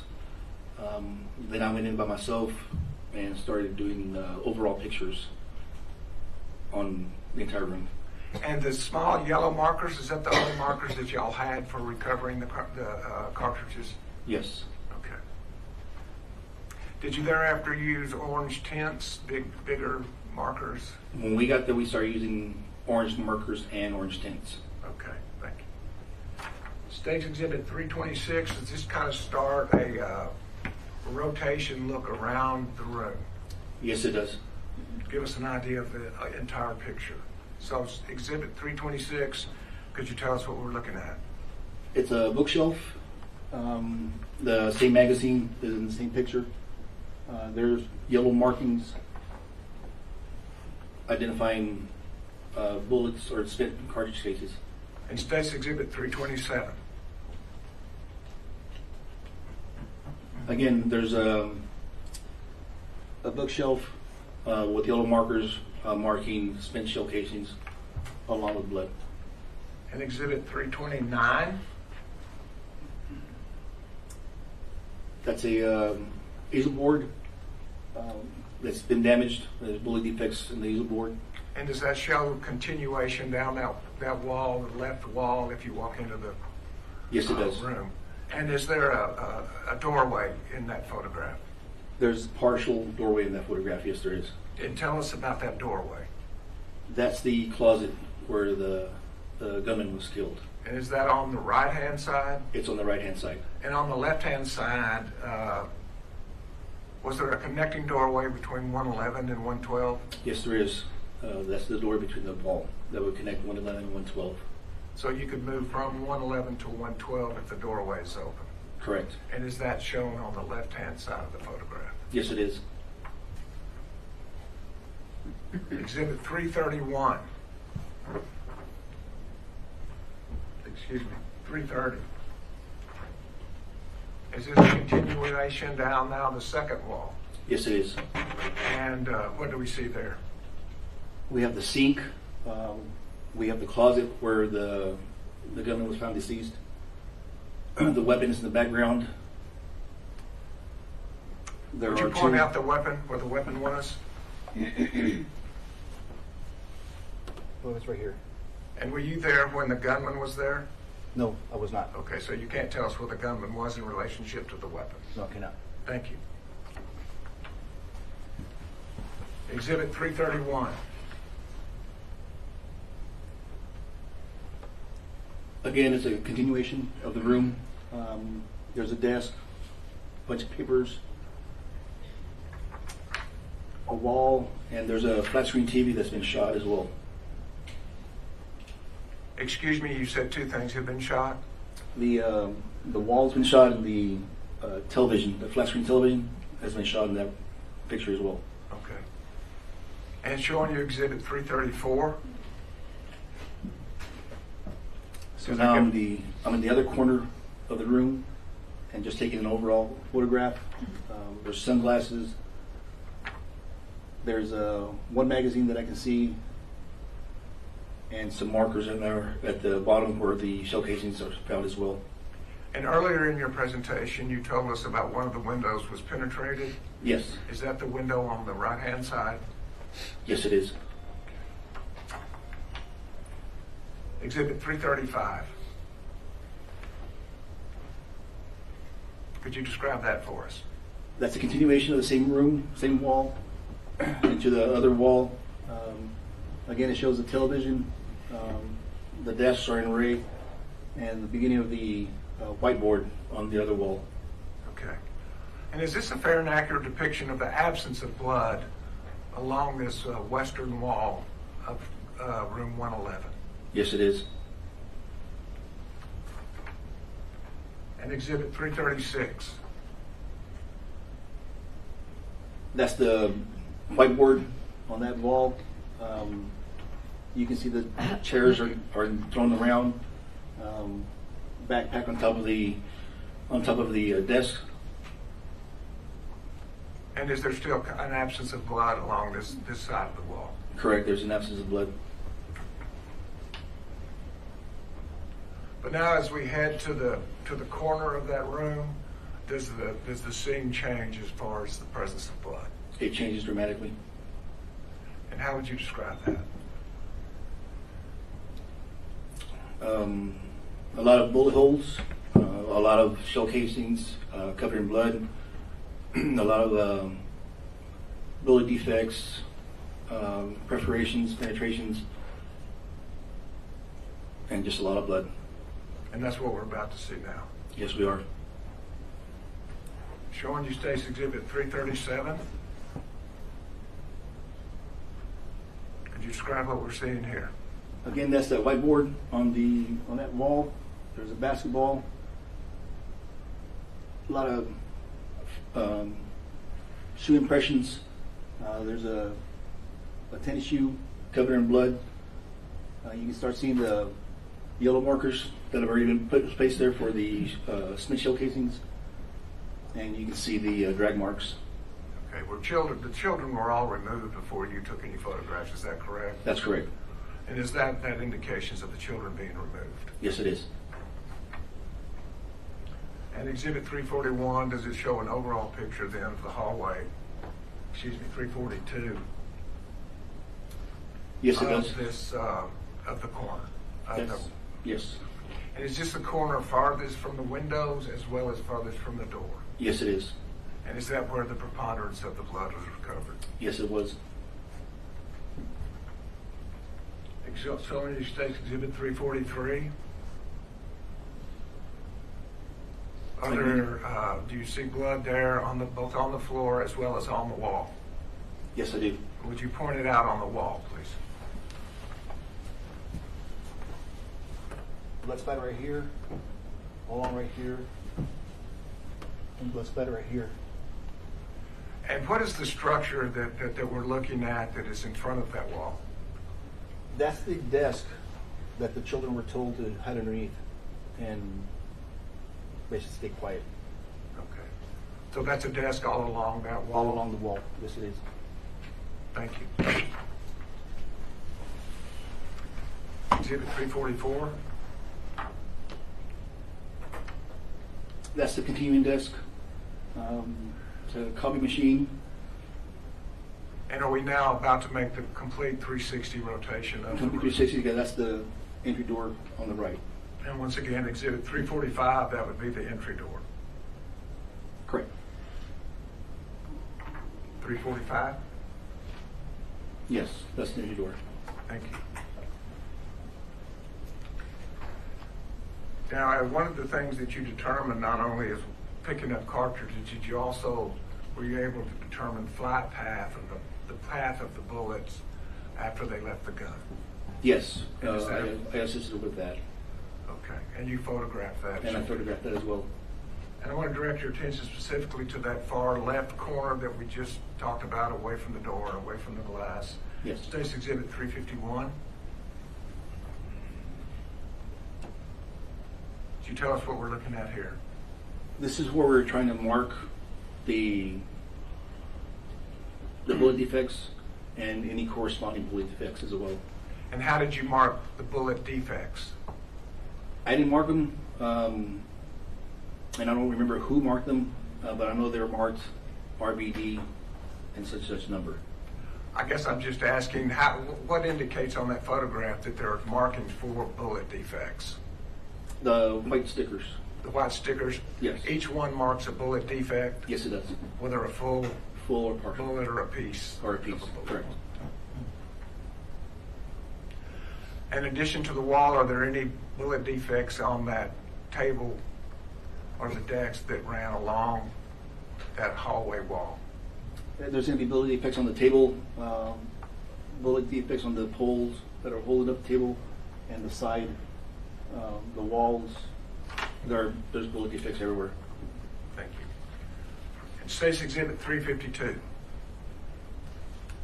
What are we looking at here? This is where we started placing the rods into the bullet defects and also into the corresponding bullet defects. And so that shows where the bullets entered the desk covering The children. that wall Yes. and the children. State's Exhibit 355. Tell us what we're looking at here. It's the same thing. So you have trajectory rods going against that wall, and then also down where the desk is, and behind the wall, behind the desk, into the wall, So some shots penetrated the desk and then went in a downward angle. in a downward angle. Correct. And on the wall, do you likewise have rods? Yes, we do. And do those also show directionality? Yes. And as to the rods on the left, could you explain those to us also? So that's just the rod showing where, in the general area where the shooter was standing, because those rods are going from right to left, and then the rods going into the desk and behind the wall are going from top down. Top down? So it's different angles. So was the gun in a different position when those pathways were fired?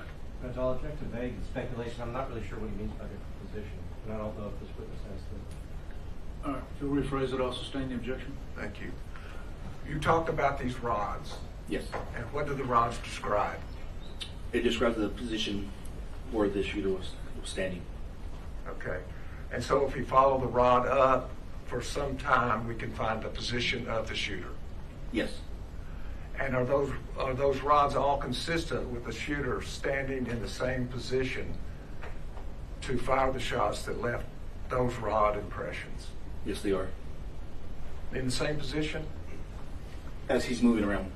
Oh, as he's moving around. Correct. I guess what I'm saying is, are the rods to the left-hand side of the photograph, is the position of the gun in a different position than when it is shooting down? Correct. Yes, they are. Sorry, didn't make a very good question there.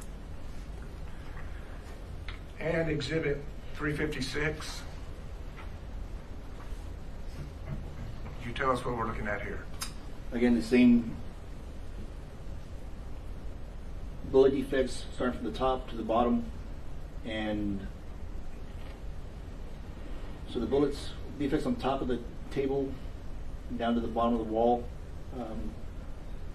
We didn't notice this before until afterwards, but the rod that is pointing down actually fell, and nobody caught it until afterwards when we were reviewing the pictures as well. So that's not an accurate depiction of the pathway of the bullet. Not that rod. Okay. But nonetheless, as well as the rods, does that also accurately show the blood spatter on the wall behind and underneath that desk? Yes, it does. State's Exhibit 357. Again, so they have the rods going top left down, and the same rod has still not been corrected. Okay. And then at the very top of that photograph, what do we see there? On the top left, there's a LOL. No, I'm not talking about that. I'm sorry. I'm talking about the top rod, the pink rod. Yes.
They said I said 315.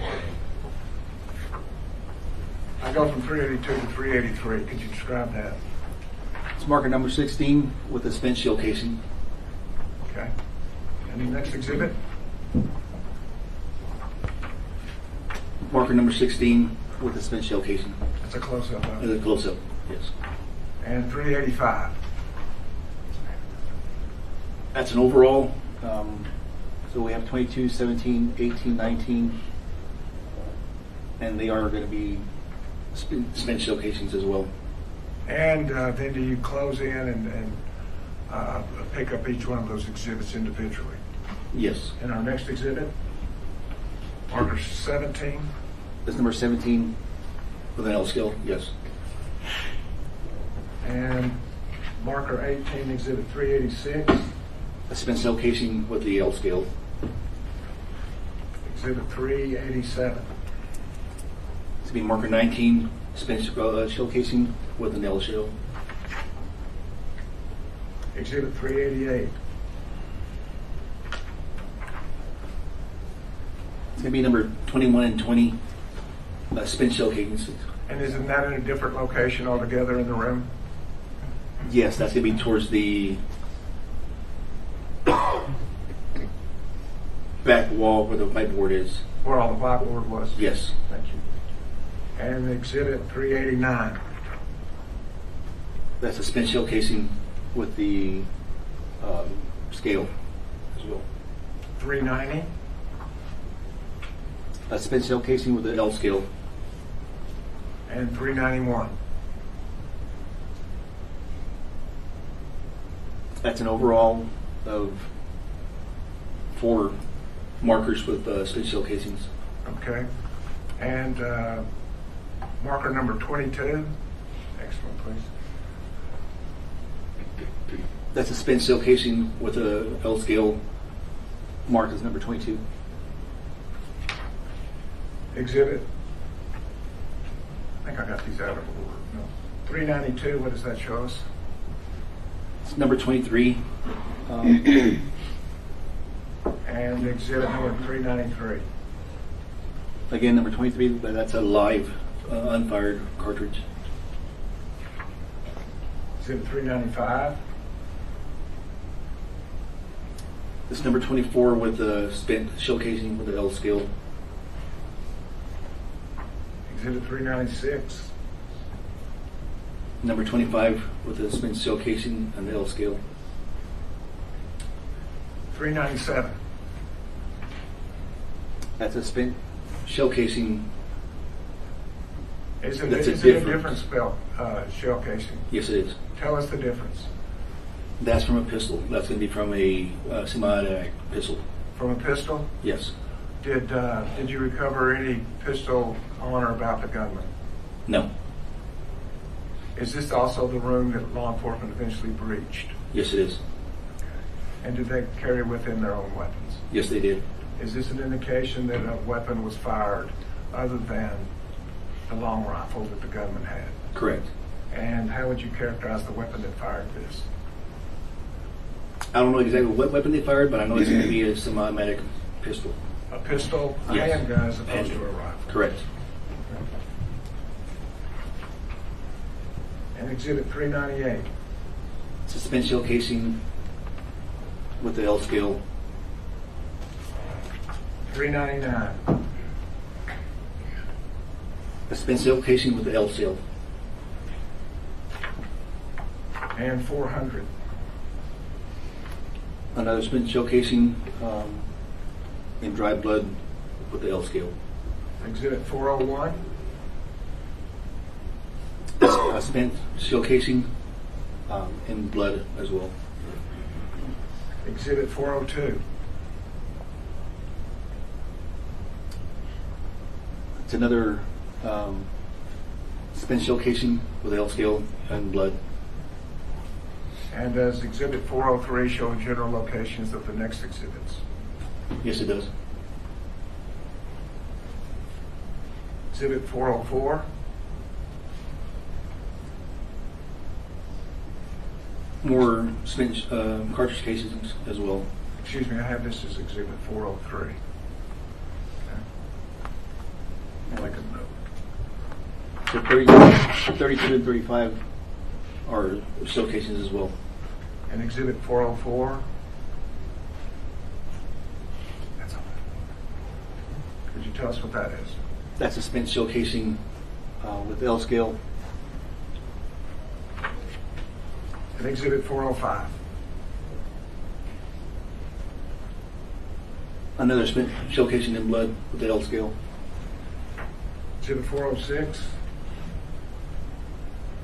A spent shell casing with the L scale. And 47? 407, excuse me. That's in, 406 and 407. there's a spent shell casing with L scale, and there's another casing on top. And that was 33. Probably. Exhibit 408?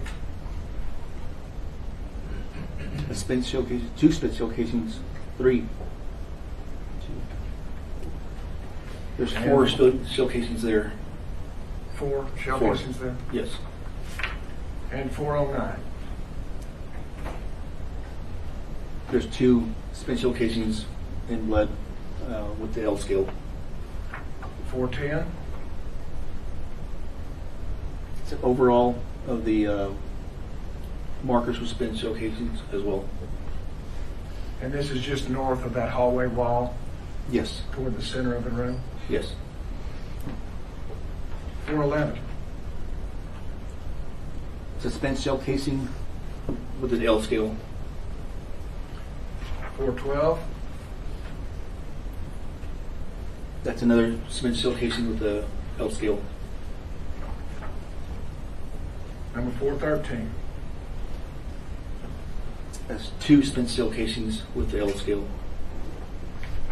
414? There's 3 spent shell casings in there with an L scale as well. 415? There's 3 rifle shell casings and 1 pistol shell casing with L scale. And would you point out the pistol shell casing?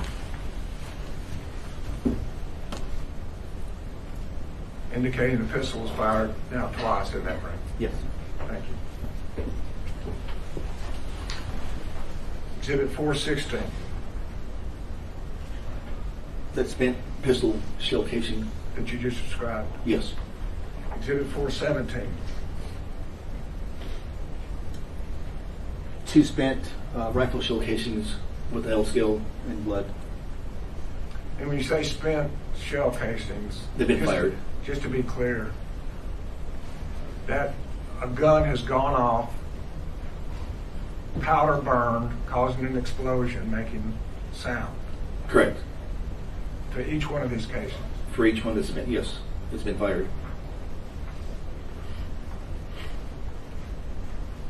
Exhibit 418? Shell casings on top of the desk, marked 34 and 43. And 419? The spent shell casing in the box lid. And 420? More spent shell casings around the drag marks. And Exhibit 421? More spent rifle shell casings with an L scale. Exhibit 422? 5 spent shell casings with an L scale. 423? The spent shell casing with the L scale. 424? 5?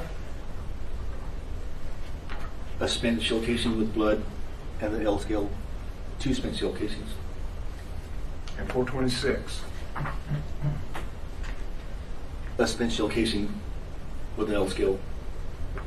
427? Spent shell casing with an L scale. And 428?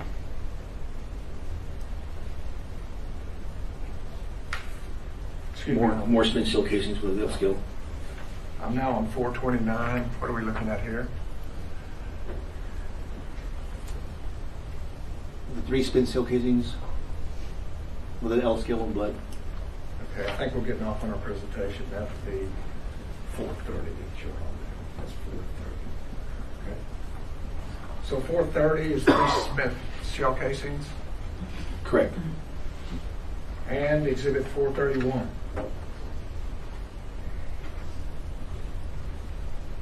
A spent shell casing. Could you point that out for us?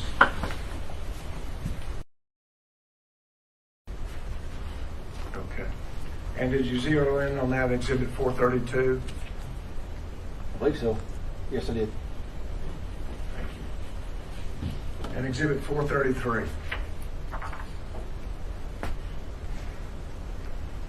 Multiple spent shell casings.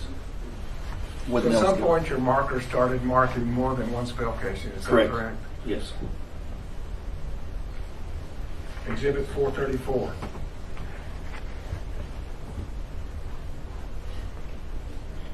Would you describe what we see here?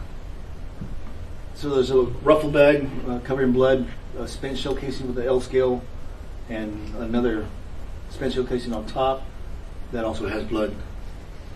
And exhibit 435.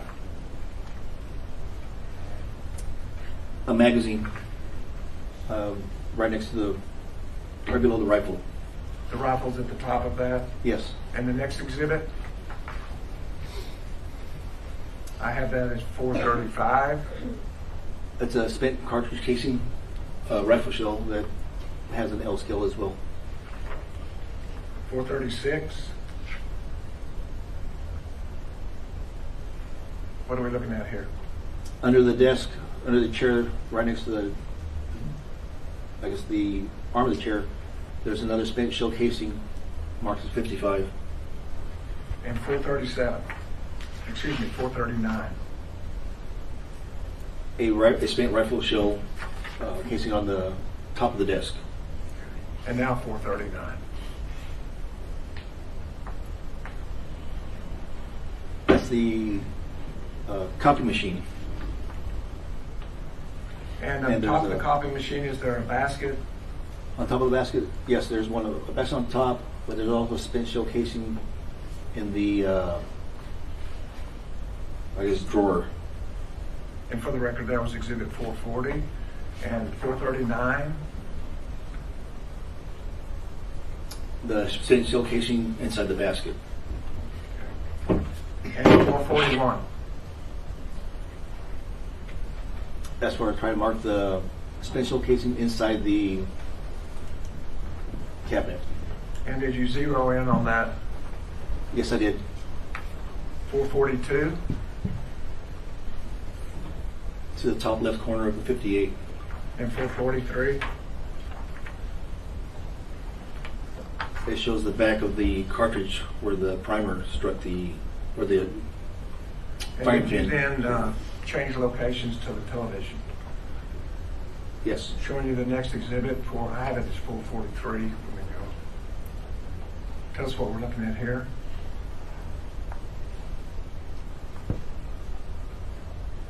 I can't see.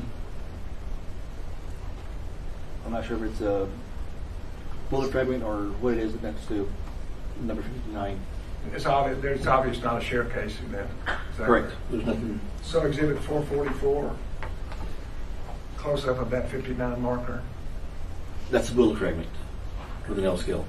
And exhibit 445.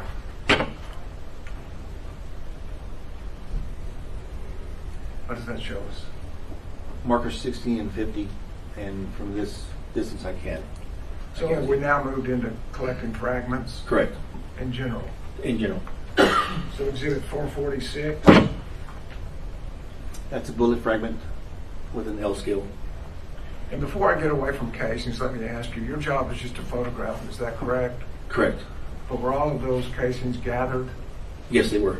and evaluated and analyzed as to which shots belong to the gunman's versus law enforcement? Correct. Is that correct? Correct. But that was not done by you? No, it's not. No, no. Thank you. Exhibit 446. Excuse me, I guess that's 447.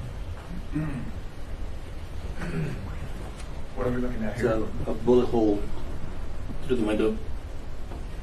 And is that the same bullet hole that we saw at the very beginning of your presentation? Yes. 448? What are we looking at here? That's a, so you can see the torn rope for the blinds, and you also see a bullet impact Into the blind of into that the window? blind. Yes. Thank you. 449? It's What do we another see here? bullet impact, and you can see where the string was also struck by the bullet as well. And exhibit 450. That's another bullet impact To the blind. through the blind. Correct. Exhibit 451. A scale with the bullet impact. And 452. A bullet fragment. And where is it in relationship to those blinds you've just been describing? It's at the bottom of the blinds. 453. More bullet fragments. And Marked blood. at 62. Marked at 62. Yes. 454.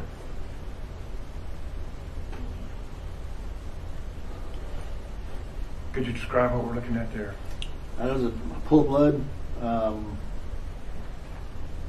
I see markers 28, 29, 27, and they're moving items out of the way so we can continue our search. And underneath that sack, does there appear to be another cartridge casing? Yes, there is. States exhibit 455. Three spent cartridge casings. Marked at 63. Correct. 456.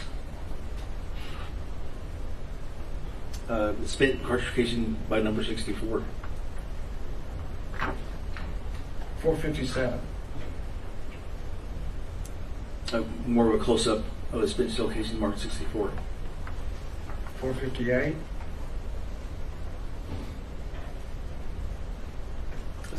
Number 65 in the middle with the bloody tin issue in that picture with blood. And 459.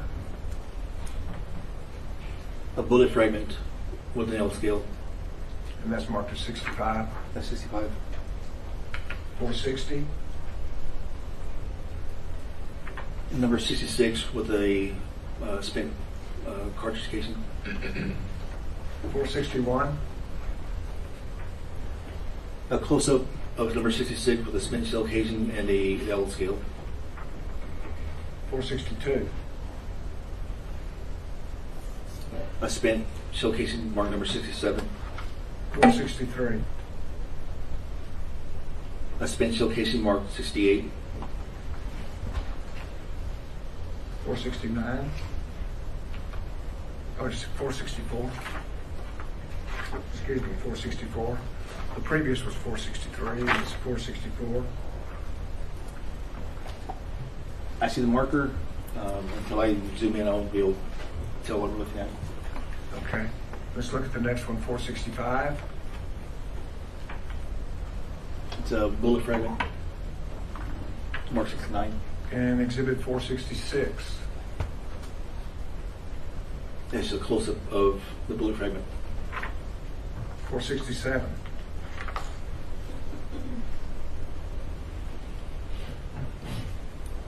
Could you tell us what that is? Above the marker 70. The spent shell casing in the seat. And exhibit 468, is that a close-up of that? Yes, it is. 469.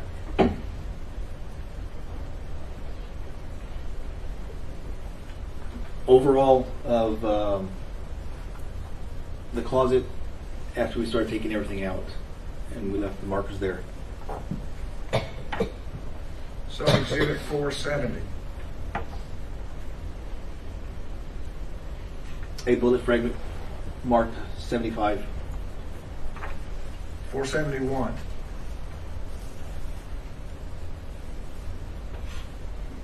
I can see bullet marker 76 and 77.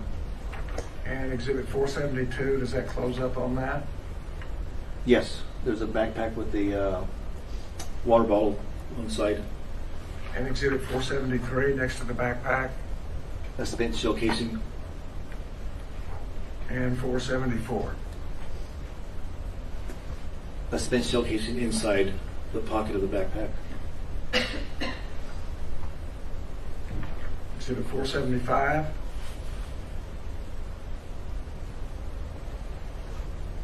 Bullet fragments marked as 78. 476?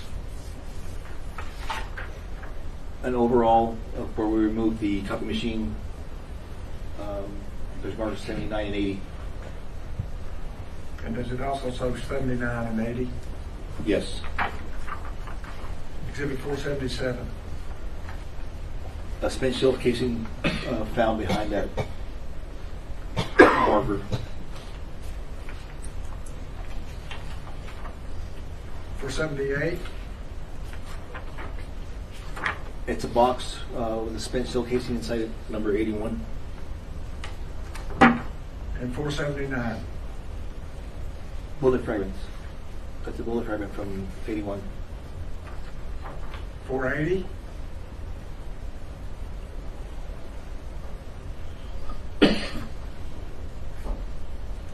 Is that just a marker that shows That's a marker right now. fragment? With a fragment problem. 481? It's another marker with fragments. And behind number 83, what appears to be, what are those objects behind 83? It's like an orange, like two orange cups that are like upside down, and there's a bullet impact right there. Showing you Exhibit 482? That's the bullet impact with the shell casing and bullet fragment. Exhibit 483? Another spent shell casing marked 84. 484? Where I zoomed in on that spent shell casing. And 485? Excuse me, I'm going to stop at 484, back up.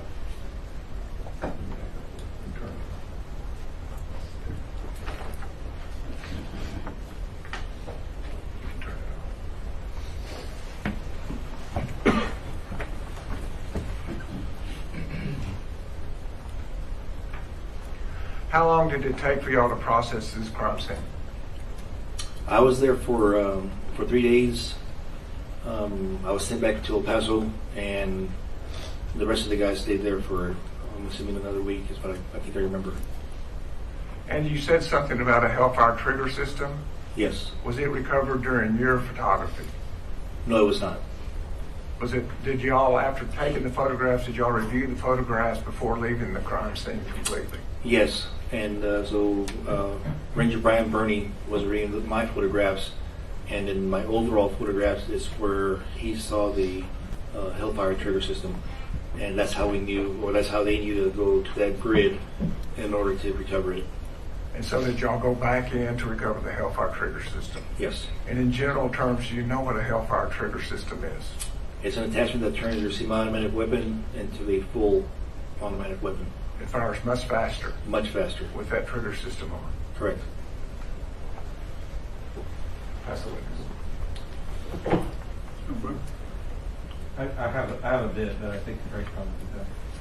Okay. All right, ladies and gentlemen, let's go ahead and take our lunch recess. Let's do 1:45 again. 1:45. See you back.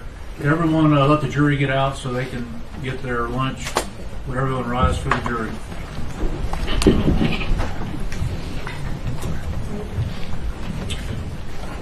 Ranger, the rules been invoked. Don't discuss this with anybody other than the lawyers. Thank you.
is a Fox 4 News Alert.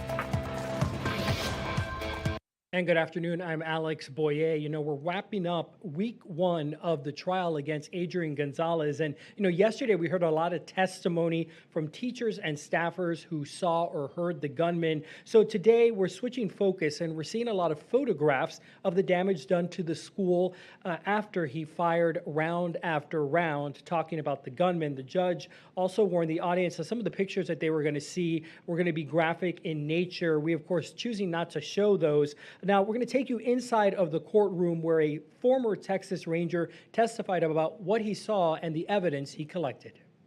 Thank you, ladies and gentlemen of the jury, for your patience. Again, there are certain matters that have to be taken up outside your presence, and we appreciate you understanding that. Please don't hold it against either side. So with that, this witness has been sworn outside your presence, so you may proceed when you're ready. Would you state your name, please? Juan Torres. And Mr. Torres, what do you do for a living? I am retired. Currently, I work for the State Department, and I work in Honduras right now. You work for the State Department in Honduras. Yes. And when did you retire? I retired in April of 2024. What did you do before you retired? I was, my last 11 years, I was a Texas Ranger. And before you were a Texas Ranger, what did you do? Well, in 1995, I started the academy. I was a state trooper for 8 years. I then went to become a Highway Patrol sergeant in El Paso for 5 years. I'm sorry, I didn't hear. What was that? I was a Highway Patrol sergeant Highway Patrol. in El Paso for 5 years. I worked narcotics for about 5 years, and then I finished my career as a Texas Ranger the last 11 years. Okay. And what did you do as a Texas Ranger? Did you have specific assignments? I was a Leica 3D scanner. I was a firearms instructor. I attended the National Forensics Academy in Tennessee for 10 weeks in 2016. I was a crime scene instructor. Thank you, ladies and gentlemen of the jury, for your patience. Again, there are certain matters that have to be taken up outside your presence, and we appreciate you understanding that. Please don't hold it against either side. So with that, this witness has been sworn outside your presence, so you may proceed when you're ready. Would you state your name, please? Juan Torres. And Mr. Torres, what do you do for a living? I am retired. Currently, I work for the State Department, and I work in Honduras right now. You work for the State Department in Honduras. Yes. And when did you retire? I retired in April of 2024. What did you do before you retired? I was, my last 11 years, I was a Texas Ranger. And before you were a Texas Ranger, what did you do? Well, in 1995, I started the academy. I was a state trooper for 8 years. I then went to become a Highway Patrol sergeant in El Paso for 5 years. I'm sorry, I didn't hear. What was that? I was a Highway Patrol sergeant Highway Patrol. in El Paso for 5 years. I worked narcotics for about 5 years, and then I finished my career as a Texas Ranger the last 11 years. Okay. And what did you do as a Texas Ranger? Did you have specific assignments? I was a Leica 3D scanner. I was a firearms instructor. I attended the National Forensics Academy in Tennessee for 10 weeks in 2016. I was a crime scene instructor. Thank you, ladies and gentlemen of the jury, for your patience. Again, there are certain matters that have to be taken up outside your presence, and we appreciate you understanding that. Please don't hold it against either side. So with that, this witness has been sworn outside your presence, so you may proceed when you're ready. Would you state your name, please? Juan Torres. And Mr. Torres, what do you do for a living? I am retired. Currently, I work for the State Department, and I work in Honduras right now. You work for the State Department in Honduras. Yes. And when did you retire? I retired in April of 2024. What did you do before you retired?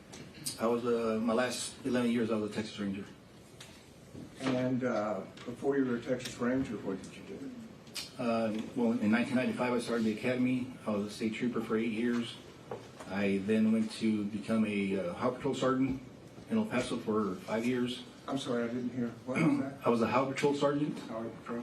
in El Paso for 5 years. I worked narcotics for about 5 years, and then I finished my career as a Texas Ranger the last 11 years. And what did you do as a Texas Ranger? Did you have specific assignments? I was a Leica 3D scanner. I was a firearms instructor. I attended the National Forensics Academy in Tennessee for 10 weeks in 2016. I was a crime scene instructor.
They said I said 415. I go from 382 to 383. Could you describe that? It's marker number 16 with a spent shell casing. Okay. And the next exhibit? Marker number 16 with a spent shell casing. That's a close-up of As it. a close-up, yes. And 385. That's an overall. So we have 22, 17, 18, 19, and they are going to be spent shell casings as well. And then do you close in and pick up each one of those exhibits individually? Yes. And our next exhibit, marker 17. That's number 17 with an L scale, yes. And marker 18, exhibit 386. A spent shell casing with the L scale. Exhibit 387. It's going to be marker 19, spent shell casing with an L shell. Exhibit 388. It's going to be number 21 and 20, spent shell casings. And isn't that in a different location altogether in the room? Yes, that's going to be towards the back wall where the whiteboard is. Where all the whiteboard was? Yes. Thank you. And exhibit 389.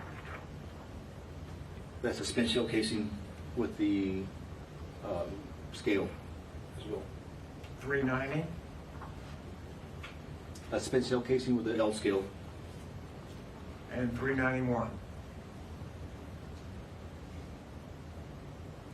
That's an overall of 4 markers with spent shell casings. Okay. And marker number 22. Excellent, please.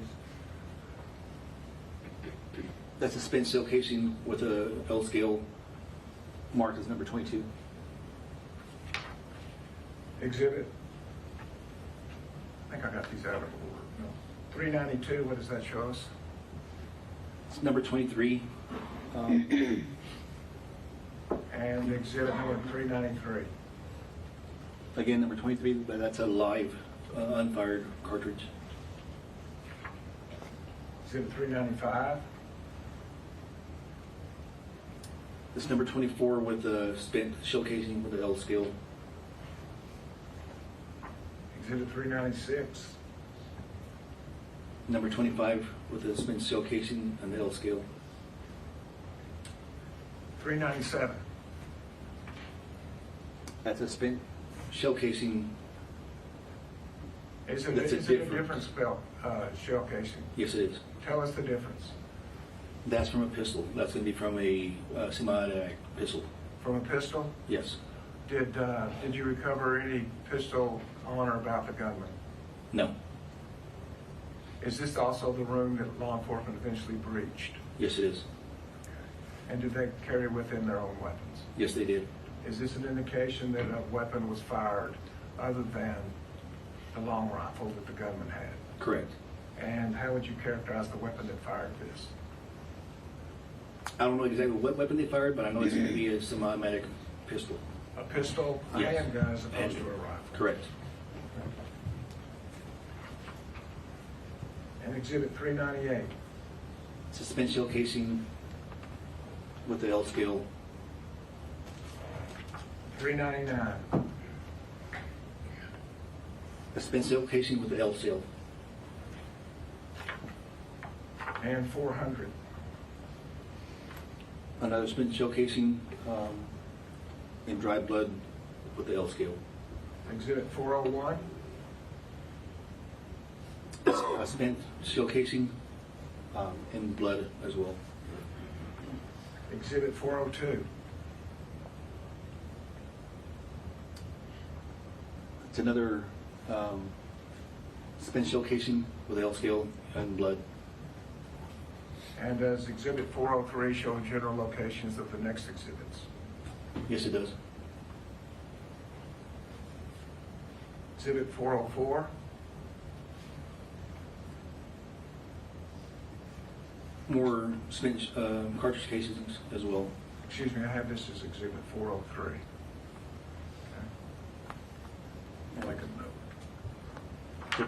32 and 35 are shell casings as well. And Exhibit 404? That's all. Could you tell us what that is? That's a spent shell casing with L scale. And Exhibit 405? Another spent shell casing in blood with the L scale. Exhibit 406? A spent shell casing with the L scale. And 47? 407, excuse me. That's in 406 and 407.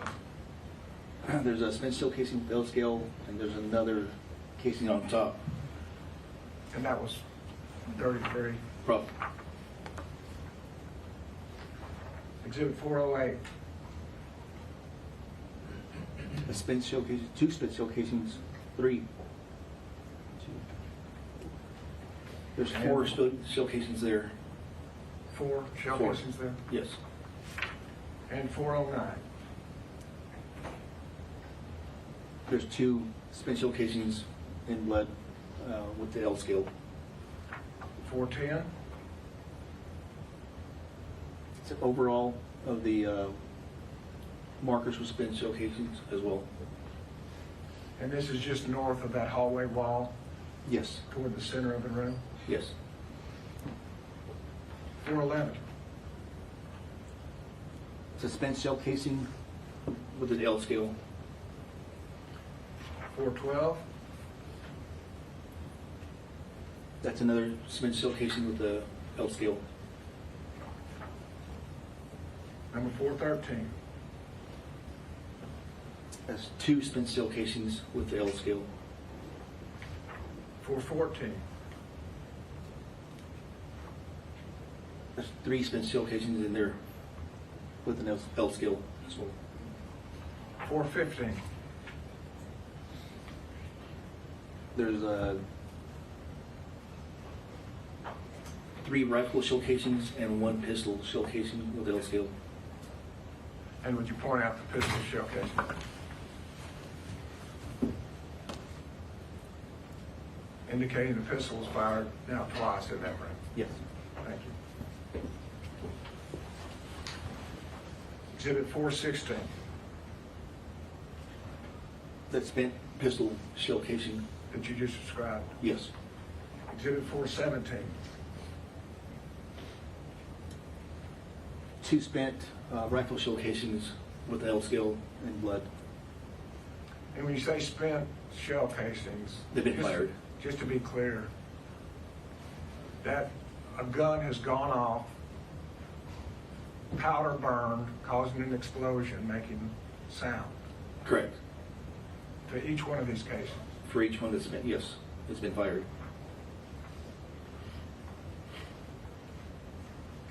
Exhibit 418? Shell casings on top of the desk, marked 34 and 43. And 419?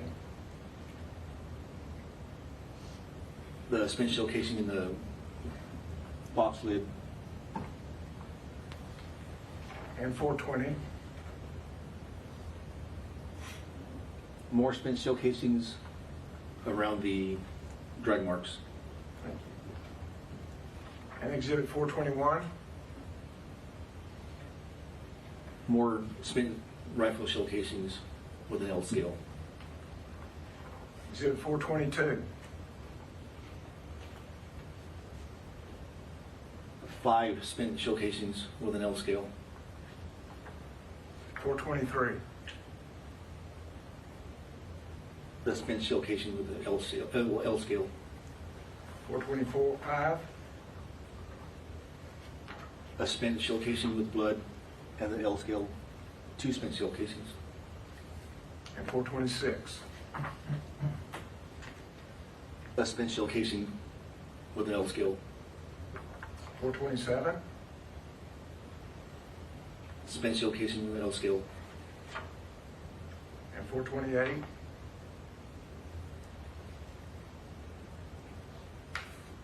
Excuse me. More spent shell casings with an L scale. I'm now on 429. What are we looking at here? 3 spent shell casings with an L scale and blood. Okay, I think we're getting off on our presentation. That would be 4:30. Sure, that's 4:30. Okay. So 4:30 is 3 spent shell casings, Correct. and Exhibit 431.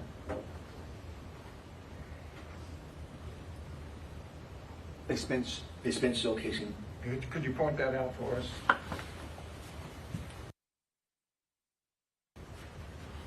Okay. And did you zero in on that Exhibit 432? I believe so. Yes, I did. And Exhibit 433?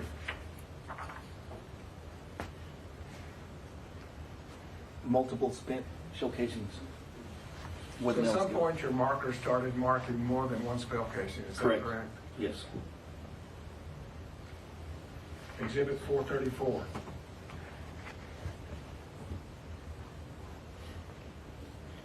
Would you describe what we see here? So there's a ruffle bag covered in blood, a spent shell casing with the L scale, and another spent shell casing on top that also has blood. And Exhibit 435. A magazine right next to the, right below the rifle. The rifle's at the top of that. Yes. And the next exhibit? I have that as 435. It's a spent cartridge casing, rifle shell that has an L scale as well. 436. What are we looking at here? Under the desk, under the chair, right next to the, I guess the arm of the chair, there's another spent shell casing marked as 55. And 437. Excuse me, 439. A spent rifle shell casing on the top of the desk. And now 439.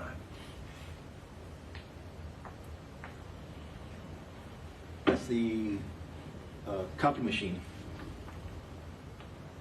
And on And top of there's the a- copy machine, is there a basket? On top of the basket, yes, there's one, a basket on top, but there's also a spent shell casing in the, I guess, drawer. And for the record, that was Exhibit 440. And 439. The spent shell casing inside the basket. And 441. That's where I try to mark the spent shell casing inside the cabinet. And did you zero in on that Yes, I did. 442? To the top left corner of the 58. And 443? It shows the back of the cartridge where the primer struck the, or the firing And did you pin. then change locations to the television? Yes. Showing you the next exhibit for, I have it as 443. Let me go. Tell us what we're looking at here.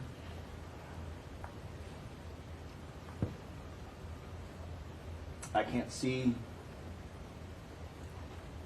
I'm not sure if it's a bullet fragment or what it is next to number 59. It's obvious not a share casing then. Is that Correct. There's nothing. So exhibit 444, close up of that 59 marker. That's a bullet fragment with an L scale.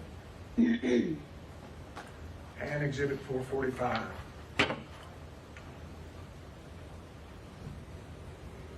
What does that show us?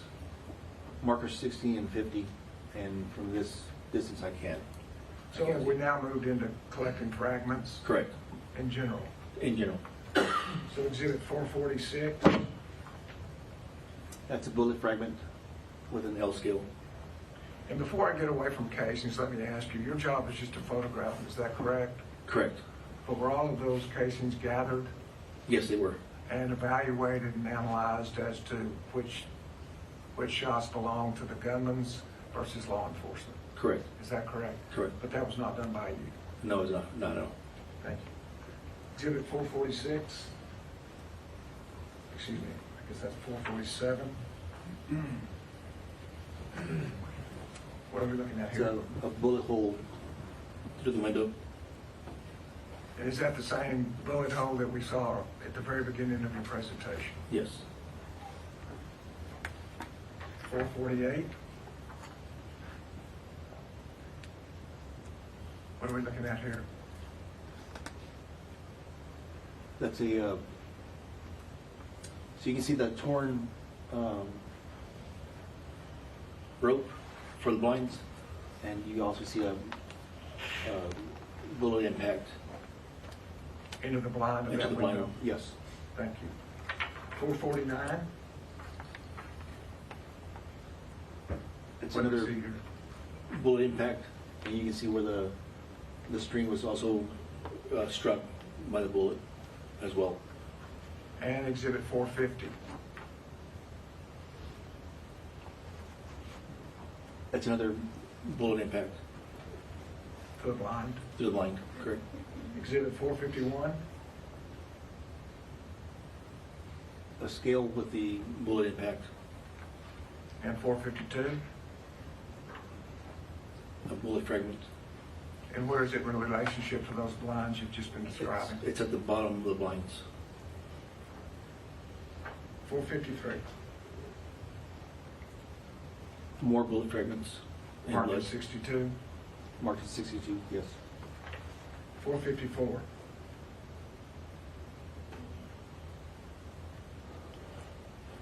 Could you describe what we're looking at there? That was a pool of blood. I see markers 28, 29, 27, and they're moving items out of the way so we can continue our search. And underneath that sack, does it appear to be another cartridge casing? Yes, there is. States exhibit 455. Three spent cartridge casings. Marked at 63. Correct. 456. Spent cartridge casing by number 64. 457. More of a close-up of a spent shell casing marked 64. 458.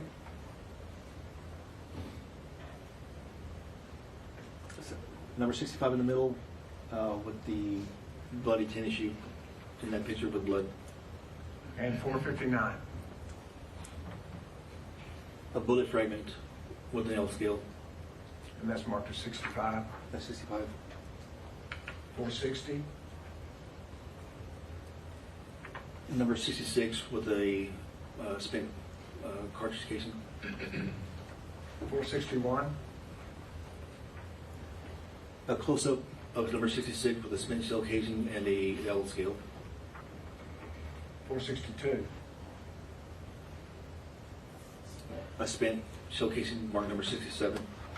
463. A spent shell casing marked 68.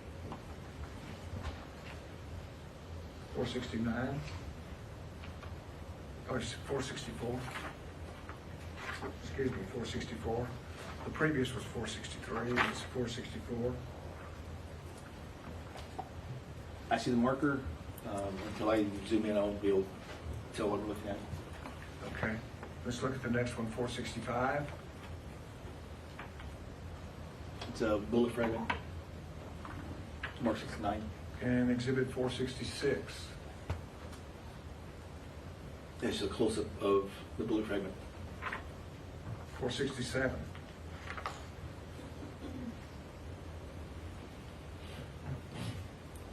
Could you tell us what that is?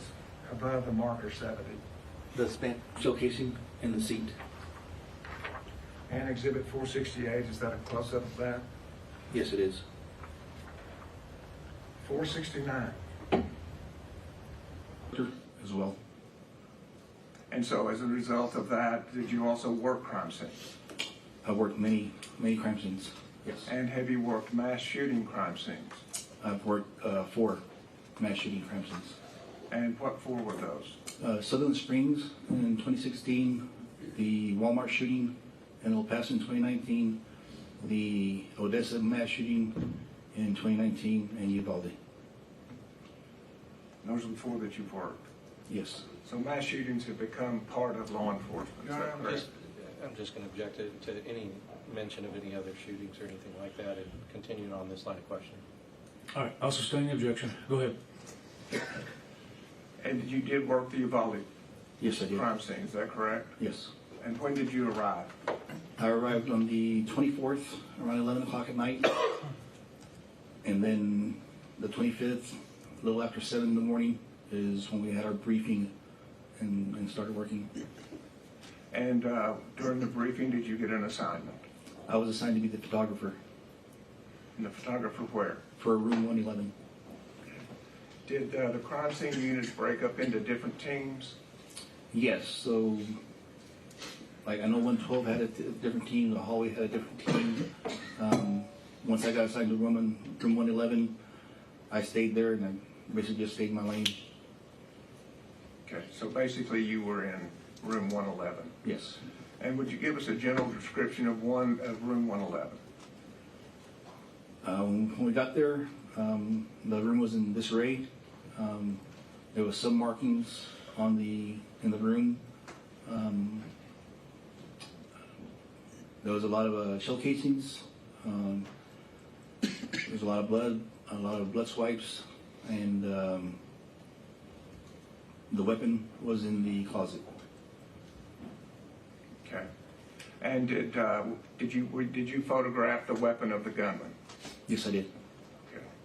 And as to the cartridge casings, did you photograph the cartridge casings? Yes, I did. And so shots were being fired inside room 111? Yes, there was. And were there results of those shots in the room also? Yes. And are casings implanted within that blood? Yes. So some of the photographs we see of casings, that's where you saw them, Yes. and that's where you picked them up. Yes. As part of a crime scene, do you also document then the pathways, if you can, of the bullet? Yes. And did you do that? I assisted with that part. You took photographs of that too? Yes. And does that include those rods showing the directionality? Yes, they are. In addition to casings, was there anything, casings and a weapon, was there any other part of a weapon that you recovered there in room 111? There was bullet fragments, bullets, unspent cartridge cases, and a Hellfire that's attached to the weapon. The Hellfire trigger system? Yes. Okay, we'll talk about that in a little bit. What kind of weapon was it? It was a down defense M4. And are you familiar with that weapon? It's the same weapon that the department carries. The department carries the same weapon? Yes. And is it an automatic, semi-automatic, or is it a revolver type weapon that maintains the casings? It's a semi-automatic. And so when it is fired, does it eject casings? Yes, it does. And is that what you were recovering out there? Yes, we were. And how is the ammunition fed into the weapon? Through a magazine. Did you recover magazines at the scene? Yes, we did. And were they full or empty? Some were full, some were empty, some were damaged. Okay. And what was the size of the magazines? How much would they hold? I believe they hold 30 rounds Each one.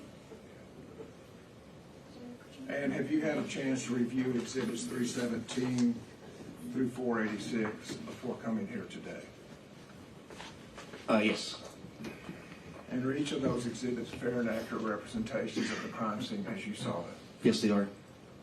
And is it fair to say that because they're casings, they're in blood also? Is that correct? Yes, they are. May we display it now, Your Honor?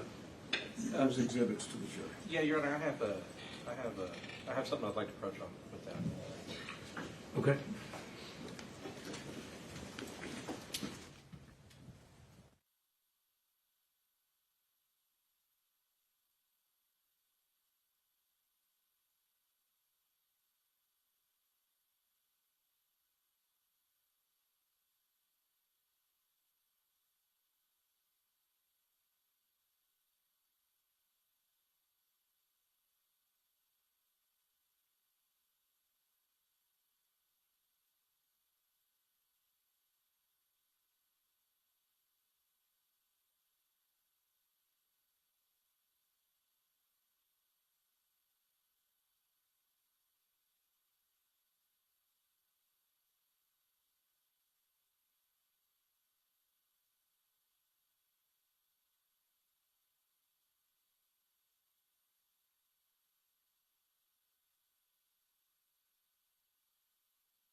for your patience.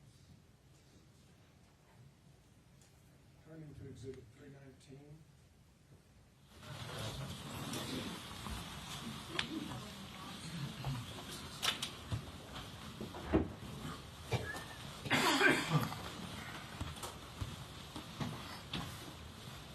Excuse me, Exhibit 317. Can you tell us what room that you work on elementary? You know, It'd be room 111.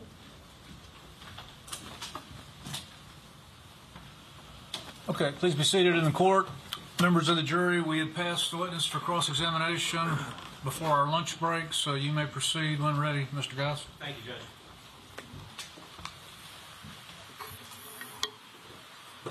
Mr. Torres, my name's Jason Goss. I know that you were a ranger and you retired, you said a while ago, a little bit ago.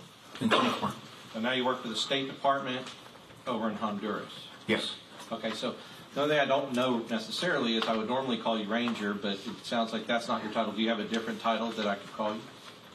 No, sir. So, Mr. Torres?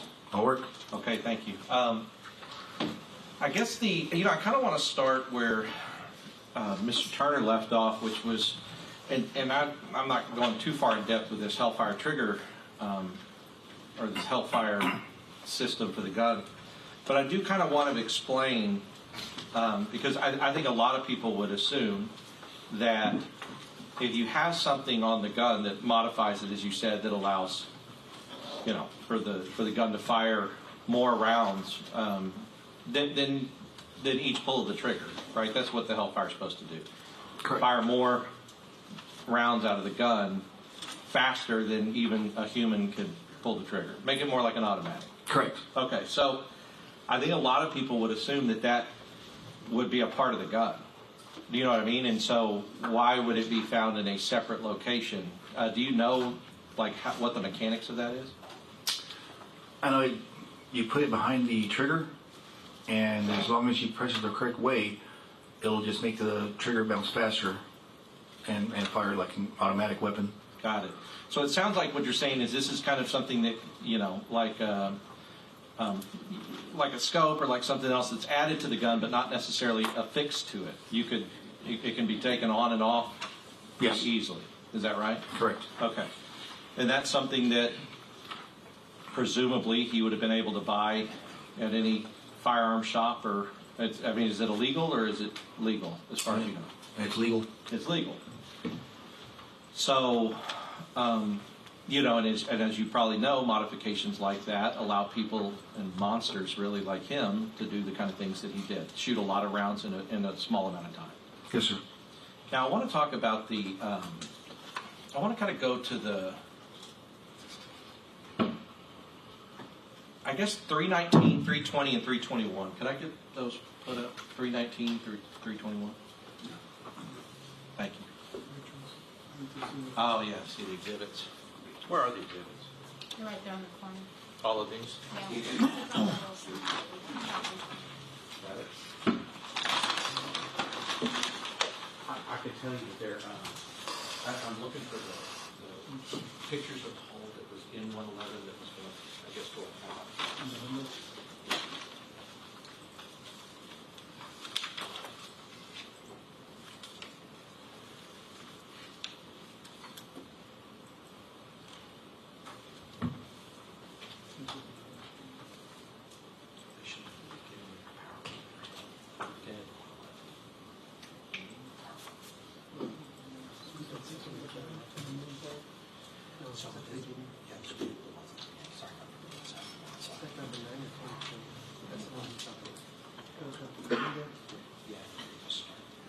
Yep.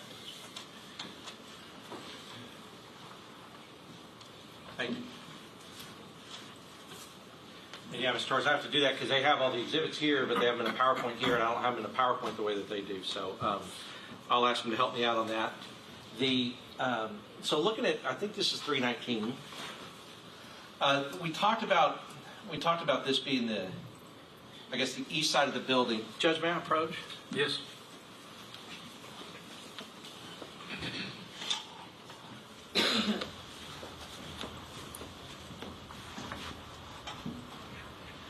Did you take that photograph? No, I did not. Okay. Which is fine. Were you ever outside the building? No. Okay. Well, I'm not necessarily going to ask you about that, but you are, I guess, familiar with the east and the west side of the building. Yes. Okay. So this is the west side of the building. The northwest side is where the shooter entered. The south side, there's an entrance there, right? And so if you were looking at that picture, we would be looking at this side of the building, the east side, right? Correct. That I'm pointing at. Now, there are, on this diagram, this is State's Exhibit 3. I'm sorry, 1. Is it 1 for demonstrative? Okay, there's 1. State's Exhibit 1. So these would be 111 and 112, the two classrooms where the shooter entered and was firing weapons. Now, you didn't process 112 at all. No. And so 111, if we're looking at this, this would be on the, of these two X's, can you see these two X's? Yes. Okay. It would be the one on the right. Correct. Okay. Now, the window that we're looking at, you talked about how you saw a defect that appeared to you as if it was fired inside and out. Did you say that? From inside the roof to outside. Not somebody firing from outside of the building into room 111. Are you talking about the bottom picture? Yeah, could we go to, I guess, the next picture up in the exhibit? We get a look. I'm sorry. Yeah, the next picture down, the next one where I think it's 1, and then can we go to the next one? That one. That window and that defect. Did you see the defect inside? Did you? The bullet hole? Yeah, the bullet Yes. hole. Yeah, the Yes. bullet hole in the window. Yes. Right. That's what I'm talking about. Okay. You saw that. You saw that bullet hole from inside. Yes. And you felt like the bullet was going from in the room to out of the room. Or do you not know? I don't know. No. Okay. No. Did you, as any part of the investigation, because I know that, because at the time you were a ranger, and the rangers were all over the place, you would agree. Yes. And we've heard from, I think you're maybe the 6th ranger that we've heard from, you guys were, over the course of days, you guys were collecting evidence, photographing evidence, doing all those things to process this scene, right? Correct. And at the end of all of this, a lot of your findings went into a pretty large, kind of comprehensive report about what happened. Correct. And did you read that report? No, sir. You never read the report? No. Did you read your own report? Yes. Because you wrote it? Yes. Okay. So, as far as, I guess, anything that you know about this case, was there ever any evidence that you heard of anybody on this side of the building firing into 111? I didn't get that brief. We were just briefed with room 111. Sure, I understand. But are you completely, like, other than what you saw in room 111, you don't know anything else, any other facts about this case? No. Well, let me ask you about that, because when we talked about 111, you kept saying that was the closet the shooter was in. Yes. But the shooter wasn't there when you got there. No, sir. Okay. So you would have had to know by some other information other than you looking at 111 that that was the closet that the shooter was in. Correct. Okay, so that's what I'm asking. Do you have any other information other than what you saw in 111 about this case?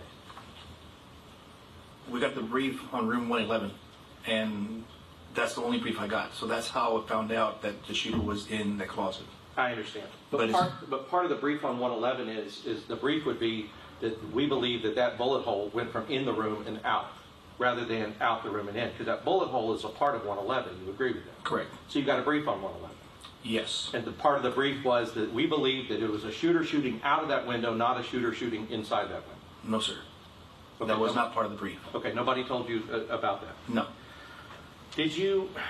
Well, let's just assume that. Let's assume it's going from inside the classroom to out, right? Because if you would agree, if there was no other evidence that anyone ever fired any kind of rounds over here, which there would be if they fired rounds from that little courtyard area into that classroom, there would be, shell casings and things like that, right?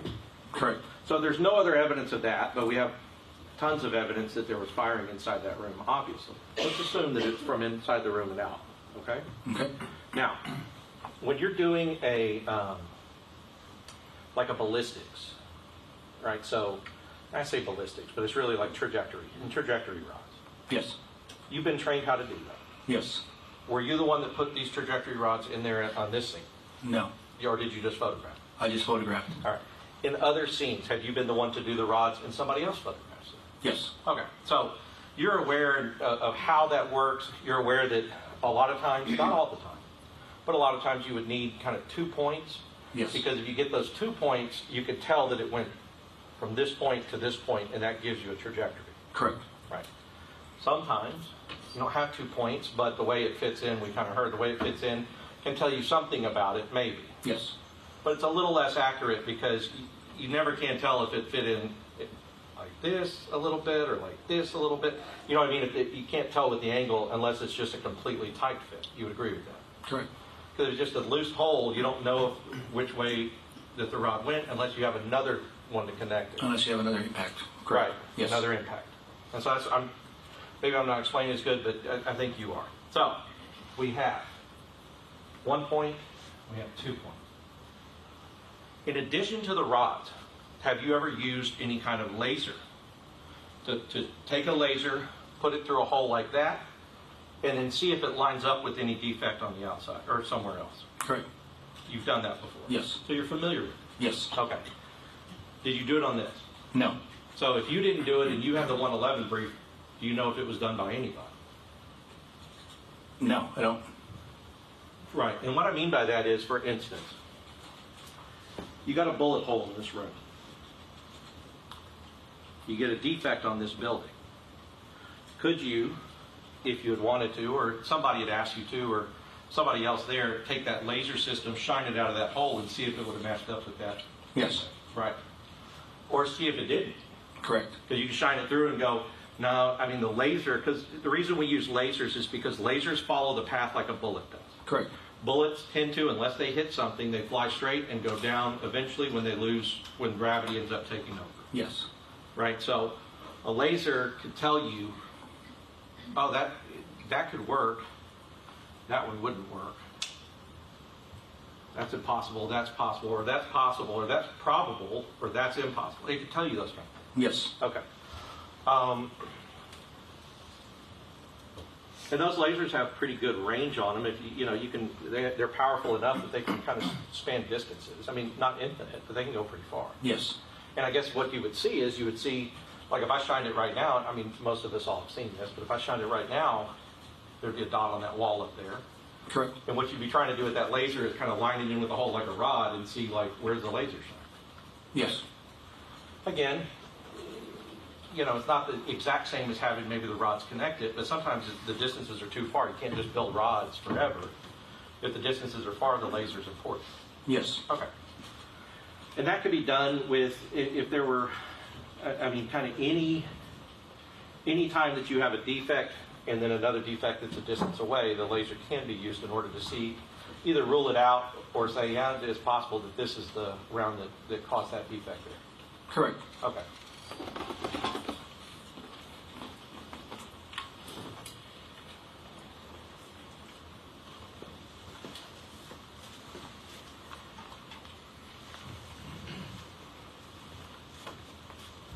Now okay, so you talked about, because I wanted to get a little bit more information about the closet.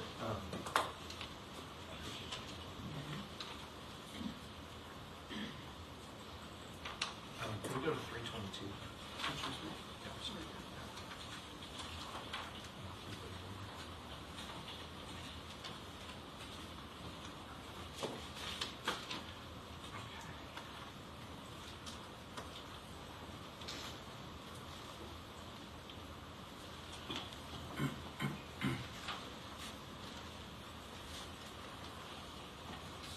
And Your Honor, I'd just like to know, please, that I may be going through some of these photographs that I have objected to based upon the fact that they were gruesome and based upon the fact that they were unnecessary.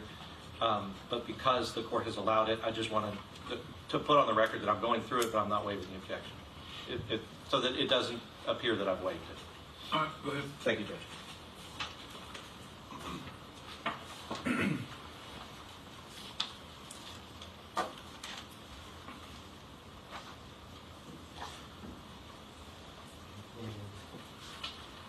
I'm going to talk about that for a little bit. Okay, so the we're looking at, I think it's 322. Your Honor, may I approach the Yes, sir. television? Thank you. So we're looking at 322, and this is the door. This is the door to 111, right? Yes. So this would be the like the outside door, Correct. right? This would be the door that that the students and then eventually the shooter would enter into. Correct. So right here on that door, that would be what looks like a door handle with like an exterior lock, or a lock that you can lock and unlock with a key. Yes. All right. Did you, when you were processing, did you try to lock that door? I believe we did. Okay. And were you able to lock it?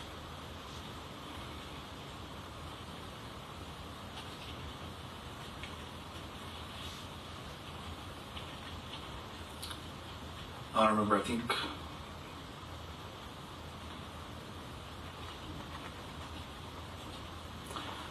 since I wasn't messing with the door and I was just taking photos, If you don't know. feel comfortable saying, that's okay. I don't want you to say anything you don't feel confident about. We need to make sure that everything's as right as can be.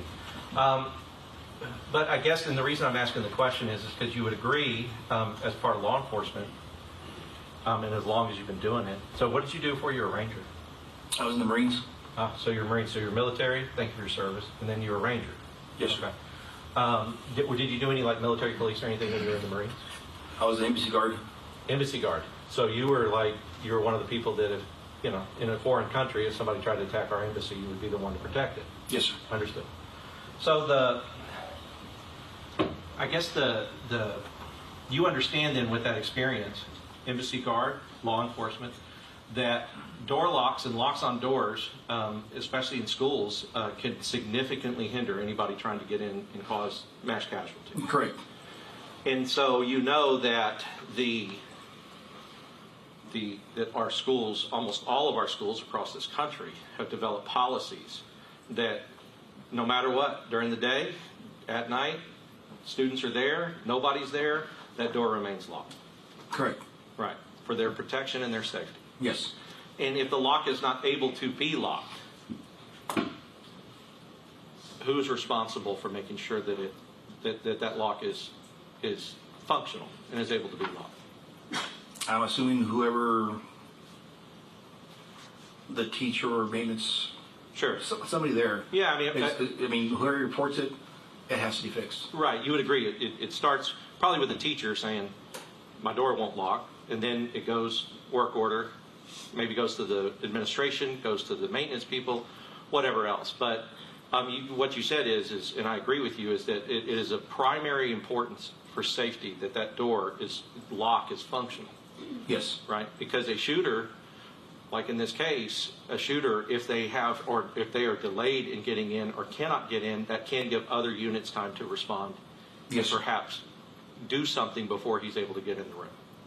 Right? Correct. Okay, so in your law enforcement training and experience, have you ever heard of something called a fatal funnel? Yes. Okay, what is a fatal funnel? When you're involved in a critical incident and you basically lose your peripheral vision and you focus on one thing. Right, sure. Then that's like and you're talking about kind of getting tunnel vision, but at some point, if you're trying to get into a door or a hallway. Oh, yes. Right. Then what does that do? For instance, let's say multiple law enforcement, multiple officer response. Can five of me standing here get through that doorway at the same time? No, sir. Because it funnels us in one by one. Correct. Maybe two by two if you're lucky and the door is wide enough. So a lot of times that can be somebody with a shield and people behind, or just people running in one by one into a door. And that's why law enforcement, they call that a fatal funnel, because if somebody's set up and ready pop, pop, pop. They could just knock down everybody that comes in as they come in. Yes. Okay. Now, can we go to that second? When they gave you, and this second picture will be 362.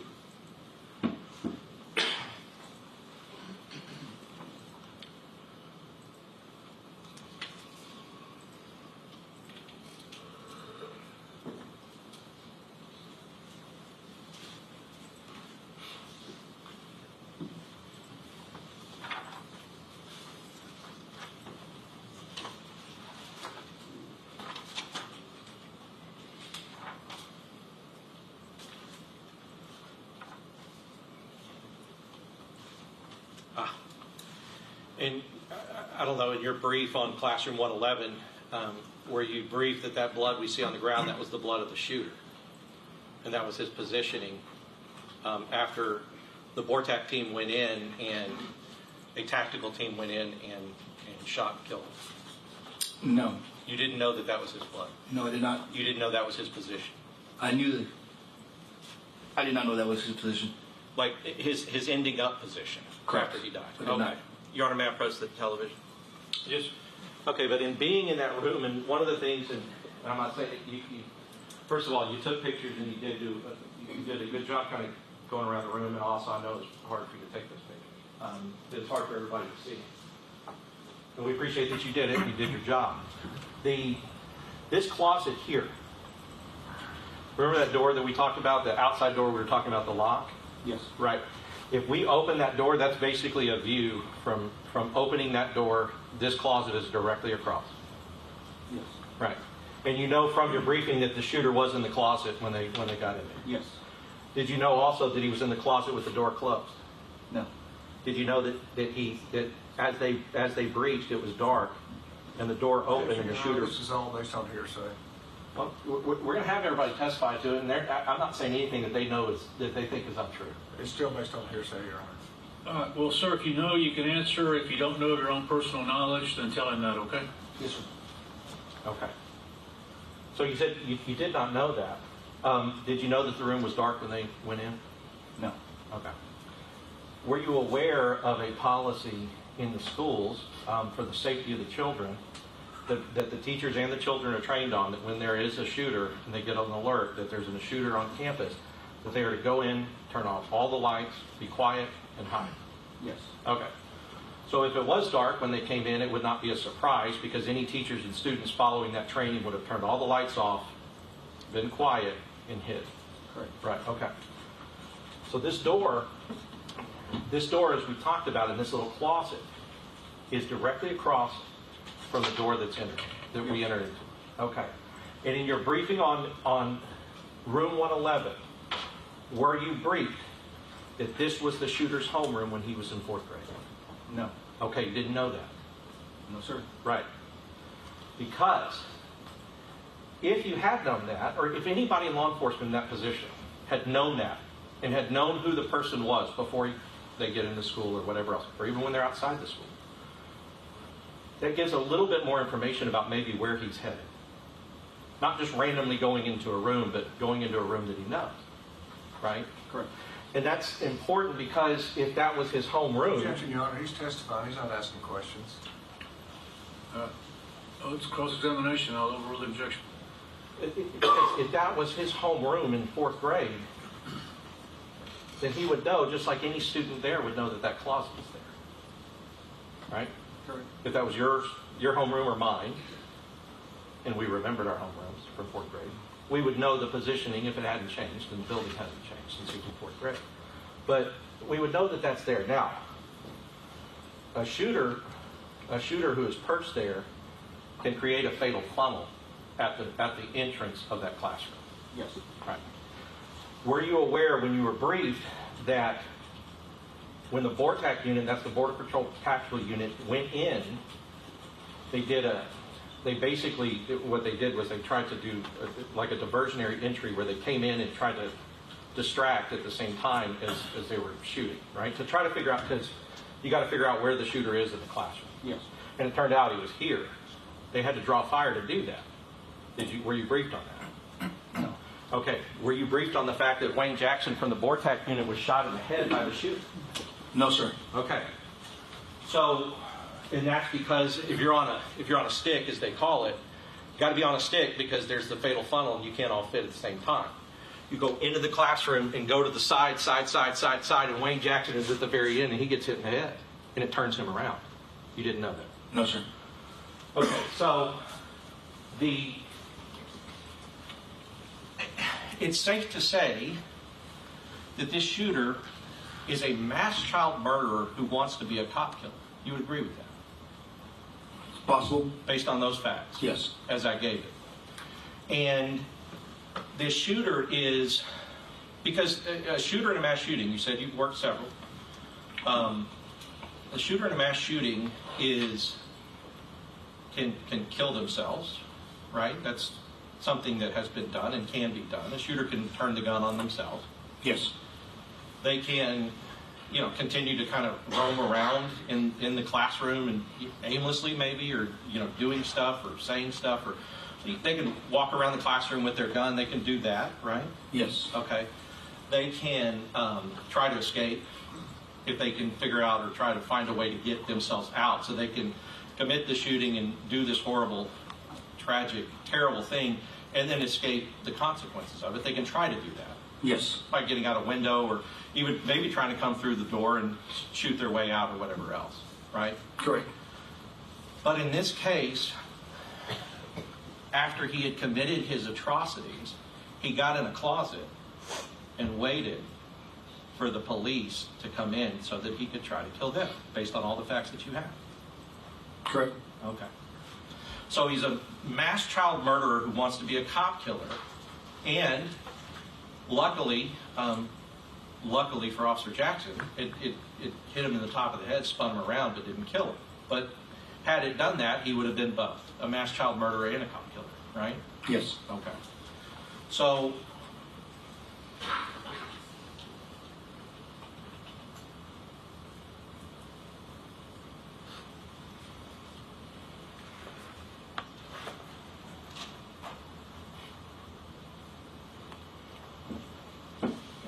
we can take that picture.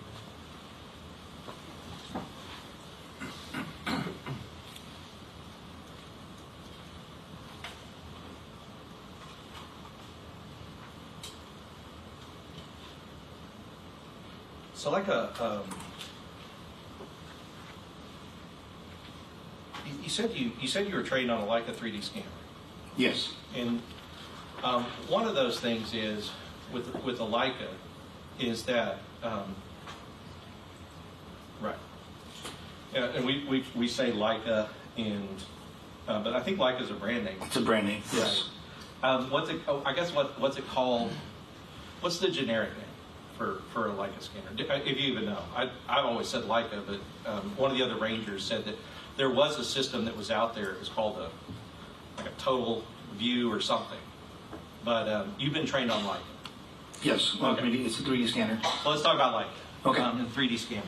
Judge May used to well. Yes. So we have a, just so they know, and Gary explained it a little bit, but it's a tripod, usually. Yes. The scanner sits on, scans an area, and can tell you, one of the most important things it tells you is distances between things at the scene. Yes. Right? And sometimes it may not be necessary. Like you didn't do a Leica scan in 111. No. Right. And you wouldn't do that because the room was connected to 112 through I guess there was a door, kind of an open door, that I suppose could be shut. But those two, you could pass from 111 to 112. Yes. Yeah. And somebody else had the brief for 112. Yes. Okay. So just in general, though, because I know you didn't have the briefer out here. I'm not going to try to take you too far afield. But just in general, in your forensics training, like a Leica scanner, for, say, in this field, and in this area, this area, this area, this area, this area, that would tell distances between shell casing, between cars, Yes. between car and a building, right? Between entrances,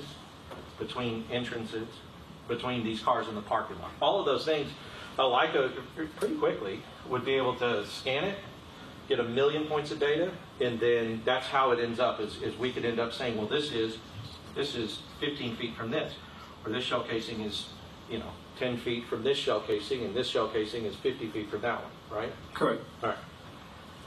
So when we talk about this area here, I want to talk about shell casings and shell casing collection. Have you ever been part of this, Barry, what was that called, the line that they do? Line search. Line search. You ever been part of a line search? Oh, yes. Right? And you say that like yes, of course, and I've done it a lot. Yes. Right. So in this case, the FBI did a line search. They do a line search all the way out here, all here, looking for shell casings, right? And so the way they described it is, everybody's in a line. Objection to comparing testimony to other witnesses, Your Honor. That's not. I don't think that's an objection, and he's been proffered as an expert by the state. I overrule the objection. Go ahead. So they walk in a line, and I see something. Everybody stops, flag, and do that. Is that your experience the same way? Yes. Have you ever had to go on your hands and knees? Yes. And what would the reason for that be? High grass, weeds. Sure. You can't necessarily trust, if you're standing all the way up, you can't trust your ability to maybe see something, so you get down lower to the ground. You get down over the ground. You can use flashlights as well. Right, sure. And so it's, you would agree that it's a thorough search, is what you're trying to do. I would add another search. A different technique. Which one? In the past, I've used ATF canines that are specifically trained to look for shell casing, burnt gunpowder. Right. And yes.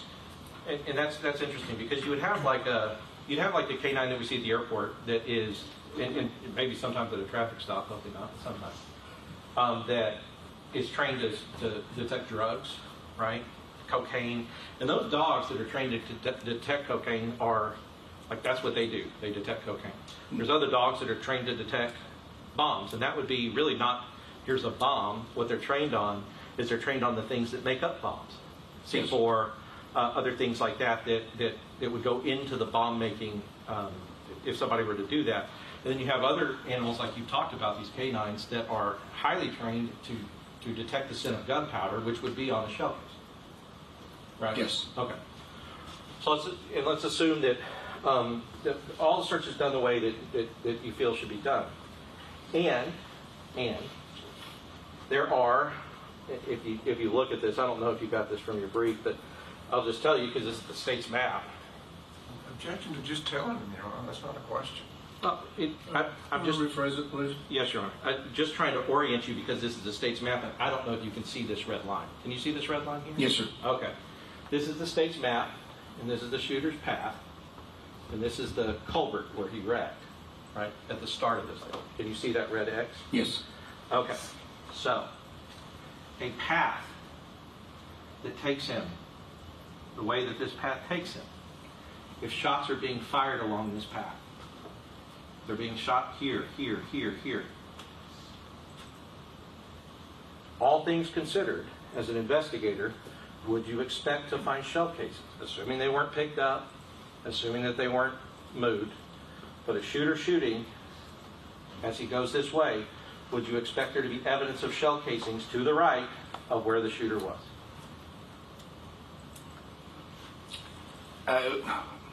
It would depend on how he's holding the weapon. Sure. So he can be holding it sideways, Right. and the shell casing going straight up and go. So Right. they can bounce either way. But I guess to go left, to start ejecting out from the left, he would have to be holding it upside down. If the ejector port is on the right side of the gun, when the gun's right side up. Yes. Right.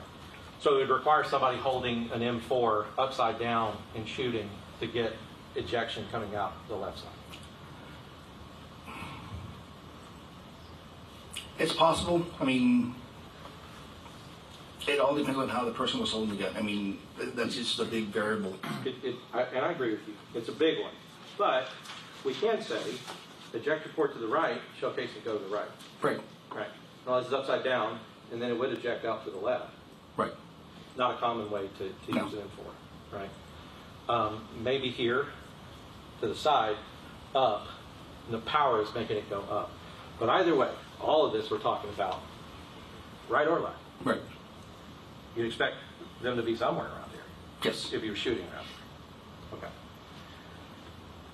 And shell casings that are here and here would be consistent with this, with, even from their own map, would be consistent with somebody firing along this route and this route. Yes. Right?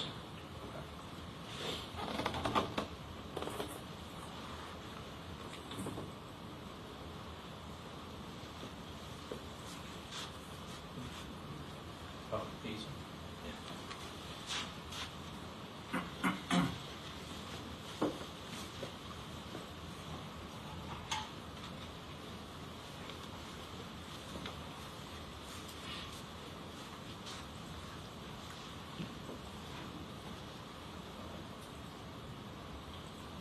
Judge, I'll pass them.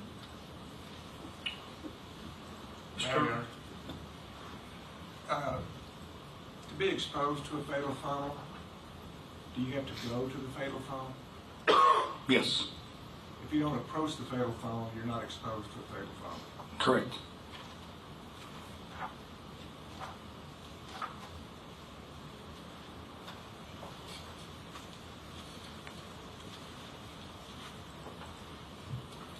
I couldn't see because I was sitting right directly behind Mr. Goss. He was talking about the shot coming from 111. Could you point that out, just in general terms, about where that we're talking about? Your fingers there on the east side of the wing. And then he was talking about a building that it could have gone to. That building there? Yes. Okay. Just want to make sure I understand that. Bill, you gonna have any? I'm sorry? Are you gonna have anything else? That's it. Okay, thank you. And when you were the crime scene worker in this case, you picked up casings, correct? And fragments of bullets or bullets, Yes. and defects. Yes. And what's a defect? Where a round makes an impact on an area, or a desk, a wall.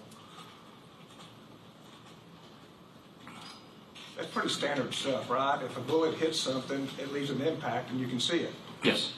And have you ever known a bullet to go through a solid object without leaving an impact? Correct. No. Okay. Pass the witness. Just, as far as approaching the fatal funnel, all law enforcement is taught to be very cautious about a fatal funnel because a dead police officer doesn't help anybody, right? Correct. I mean, one police officer after another going in and dying and stacking up in front of that door is not going to save any of those children. We're taught to get away from the fatal funnel. Right. I'll pass it. No further question.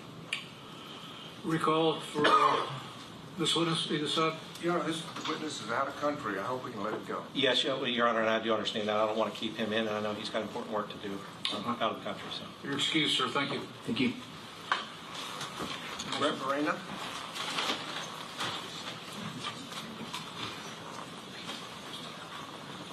May we approach as he's coming, Your Honor? Okay.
Come up, please.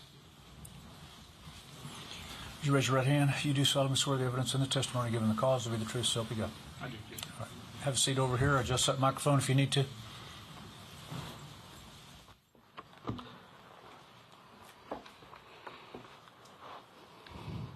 Tell us your name. Brent Barina. And what do you do, sir? I'm a lieutenant with the Texas Rangers. And how long have you been with the Texas Rangers? I promoted in October of 08, so a little over 17 years. What did you do before you were a Texas Ranger? I was a highway patrol trooper for about 5.5 years from 2000 to 2005, and then I worked in our criminal intelligence service for about 3 years before that, or after that. So how long have you been in law enforcement? Almost 27 years. And do you have any specialties in law enforcement? A crime scene investigation. Were you called out to Uvalde on May 24, 2022? Yes, I was. For what purpose? The interior, different sections of the interior of the crime scene inside the building. And did you also conduct searches or crime scene on outside of the building, specifically as to the room 24? Yes, I did. Okay. And that's the one I want to kind of focus on right now, if I could. Okay? Okay. What drew your attention to room 24? Myself and Ranger Scott Swick had noticed that there were some cartridge cases flagged. I guess we would have been to the south of the main building where the shooting occurred, and it indicated that there might have been some shots fired towards building 24. So we went in that area and started inspecting some buildings in that area. And so from the casings, you started looking for buildings in which those casings could have deposited bullet entry. Correct. We were looking for structures that might possibly have a bullet defect on them. And did you find any with a bullet defect on it? We did, yes. And how did you confirm that it was a bullet defect? It visually looked like one, and then we use what we call 3M lead check. It's a swab that you can test for lead. It has a activator and a dye that mixes, and when it's swabbed onto a surface that has lead, it'll give a kind of a pinkish purple color reaction. And did you document that? Yes, I did. Did you document it with photographs? Yes, I did.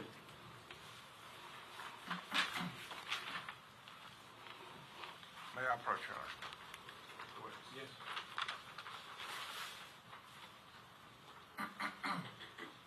So in your exhibit 634 through 645, you recognize those exhibits?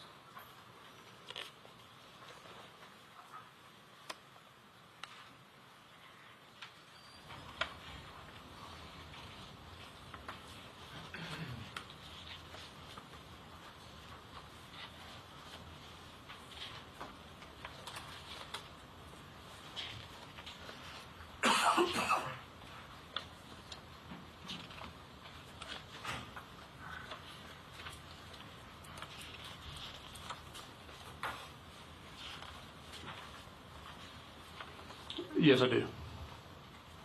State Tenders Exhibit 634 through 645, and offer for amendments.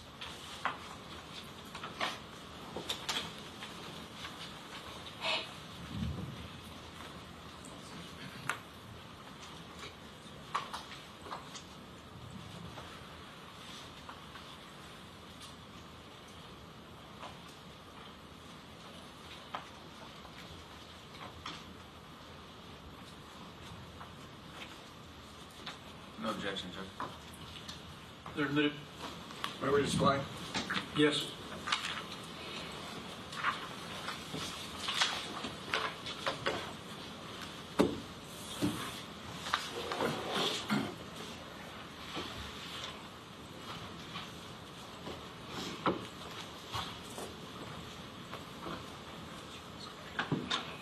Ranger, if you need the point to help you point things out to the jury.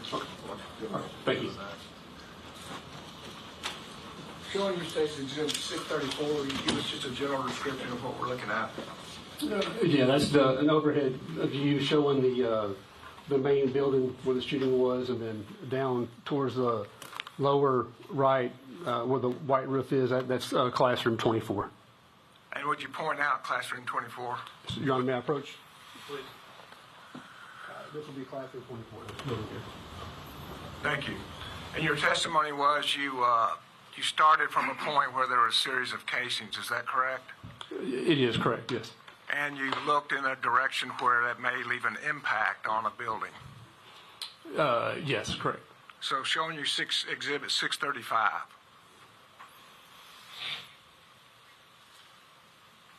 Can you tell us, is that generally where you were talking about? Excuse me. Can you tell us in general terms, is that the area where the casings were and the area you were looking for impact? Yes, we were looking. They were in that general area, and then that's kind of where we started taking photographs towards building 24, looking for an impact, a defect in that direction. Okay. And the red X, is that a place that shows where the photograph 636, the next photograph, general terms, where that photograph was taken? It does, yes. Well, you show 636. And looking at exhibit 636, can you tell us where the building is that you ended up searching or finding an impact? Your Honor, may I approach? Yes, sir. It would be this. It's this building right here, this tan building, just to the left of that Chevrolet truck. And exhibit 637. What are we looking at now? It's just as the photographer's walking forward closer to building or classroom 24. So you just close in with your photographs until you get right up to it? Exactly, yes. And exhibit 638? Yes, same building, just as we're getting closer to that building, photographing it. And 639? Same, now we're getting right up on it. Okay. Did you find an impact? I did, yes. And what is the ladder there for? It was a ladder I had that we used to get up to the height so we could photograph it and use the lead check swab to access that defect. Okay. So that's the ladder you had to get to the impact? Correct, it is. And exhibit 640, would you tell us what that is? That's us getting a little bit closer to it. Okay. And I want to take just a minute while we're still out a little bit. Can you tell us the nature of that material that the building is made of? Yes, it's a sheet metal. And does the sheet metal have ridges or different ins and outs of that sheet metal? Yeah, I'd refer to it as kind of corrugated. It has ridges and, kind of peaks and valleys. Okay. Point out for us where your ladder is. Point out to us a peak and point out us a valley. Okay. You're on the map. I would consider this kind of a peak and then a valley on this side, valley peak. So the peak is where the ladder, two legs straddle it? Is that correct? That's correct, yes. And then just to the right, there's another peak? Correct. Of the same size? Yes, correct. And to the left, is there another peak of the same size? Yeah, it looks like where the conduit's attached to, yes. And that pattern repeats itself all the way down the wall, is that correct? It does, yes. And so the peaks are raised and the valleys are lowered or further away? That's correct, yes. And not only, and is there an impact in Stakes Exhibit 640? Yes, there is. And is it in a peak or a valley? It's in what I would call a valley, yes. Okay. Would you show the jury again where the peak is? Yes. The peak would be over here, and then the valley would be here. The valley being recessed, about how far? Maybe an inch, approximately an inch, something like that. Okay. And did you point out the impact for the jury? Yes, we did. Would be this area right here. And what you're holding is that what is that? That's the 3M lead check that we use to test if it tested positive for the presence of lead. Okay. And just to the left of that valley where the impact is, what is that? It looks like a conduit, like a plastic piece of conduit pipe. Can a bullet go through a piece of conduit like that without leaving an impact wound? It could if it just kind of grazed it and skipped off of it. If it actually hit it straight on, it could go through it, or it could fragment. Was there any impact on the left side of that conduit? Not that I could clearly see. I mean, I can't rule out the possibility that it did impact that, and then the round fragmented, and then went through the surface, the metal surface. I guess what I'm asking is, in your inspection of impacts, did a bullet travel through that PCV pipe and then enter that valley? Not that I can tell. If it did hit the PVC pipe, it would have been on the edge closest to the impact site. Excuse me, I didn't understand you. I said if it did impact the PVC pipe, it would have, or the conduit, it would have been on the side closest to the impact site on the metal. Would that be in the right-hand side? Correct. Yes, correct. So the only impact you saw at all was on the right-hand side of the PCV, if you saw it at all? That's correct. Yes. Not on the left-hand side? No. So do you have an opinion as to whether or not a bullet came from the left-hand side through the PCV, into the valley, and then into the building? Yes, my opinion would be that it may have possibly struck the right side of the conduit and then into the sheet metal. But not the left side?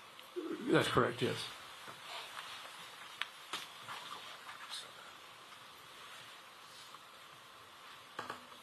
And so, are you familiar, if you'll use the pointer one more time, could you show us again where room number 24 is? Right here. And where is that impact site? It's on this west side right here. And then is room 111 back on the east side of the fourth grade wing? It is, yes. And so could a bullet coming out of room 111 make that impact without impacting the PCV pipe on the left-hand side? In my opinion, no. But could that same impact come from the position you saw the casings? It could, yes. And that's why you took pictures of it? Correct, yes.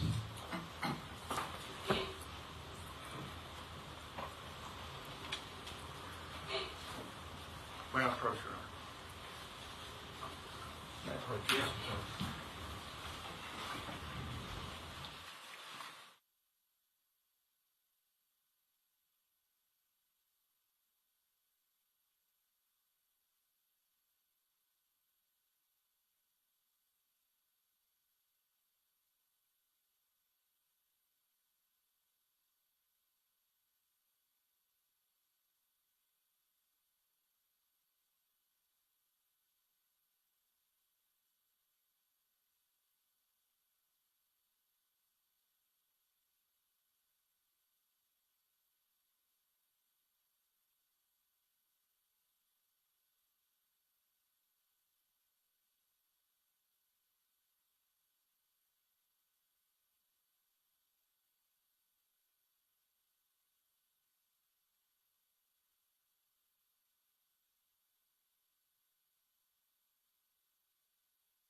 You can be seated in the courtroom. Thank you.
Okay, please be seated.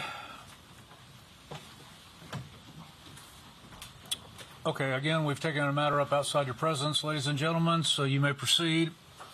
Mr. Turner? After you found the defect in State's Exhibit 641 behind you, did you thereafter go inside room 24? I did, yes. And the State's Exhibit 642 show us the entry then into room 24? It does, yes. And tell us what we're looking at in Exhibit 643. That's the entry door to classroom 24. Yeah, 643.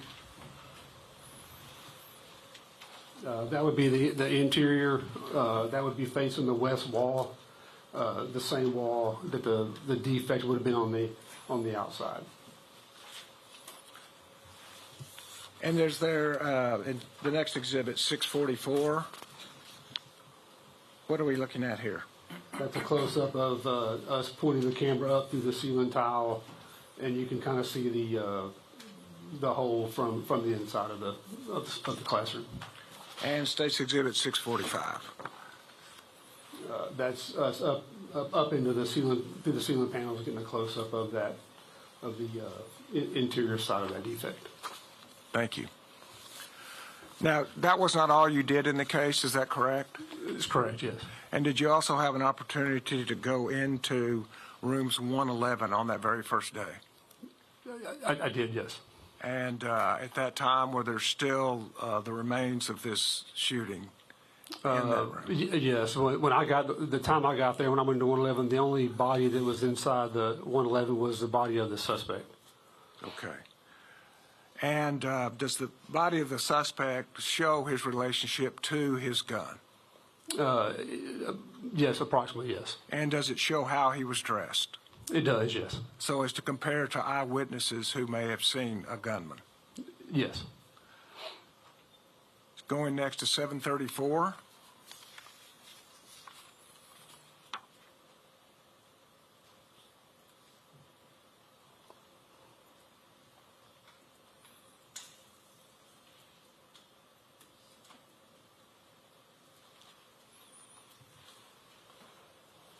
And you can go ahead and go to 735 now.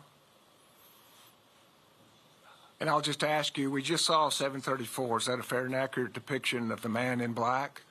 Yes, that's how I found him, yes. And State's Exhibit 735, does that show him in relationship to a weapon? It does, yes. And would you show us where that weapon is? On your honor, may I approach? The weapon, the rifle is right here in the closet on the back wall. Okay. And about how far from his feet? I'd say within less than 2 feet. Okay. And moving now into room 112 from 111. No photographs. We have no photographs of that, but you did see it? I did, yes. You did observe it? I did, yes. And would you describe for the jury what you saw? When you walk in the main entry door from the hallway, there was a lot of deaths that were kind of clustered up, scattered around, and then there was a concentration of deceased bodies kind of in that the northwest corner of the room. A concentration of deceased bodies? Yes. And were they adults or children? There was children and one adult. One adult and children? Yes. And were they clustered away from the door? Yes. If you were to walk in the entry door, they were to the left in that corner to your left. And were they away from the windows? They were, yes. They were on the opposite side of the room from the windows. Pass the witness. Is it Marina? Yes, it is. My name is Nico LaHood. I'm one of the lawyers representing Mr. Gonzales. I'm going to ask you some questions. Okay. Yes, sir. You've testified for board. Yes, sir. Okay, Yes, so sir. you know how this works. Yes, sir. So are you familiar with a Hellfire trigger system? I'm not, no, sir. Okay. You've never heard anything about it?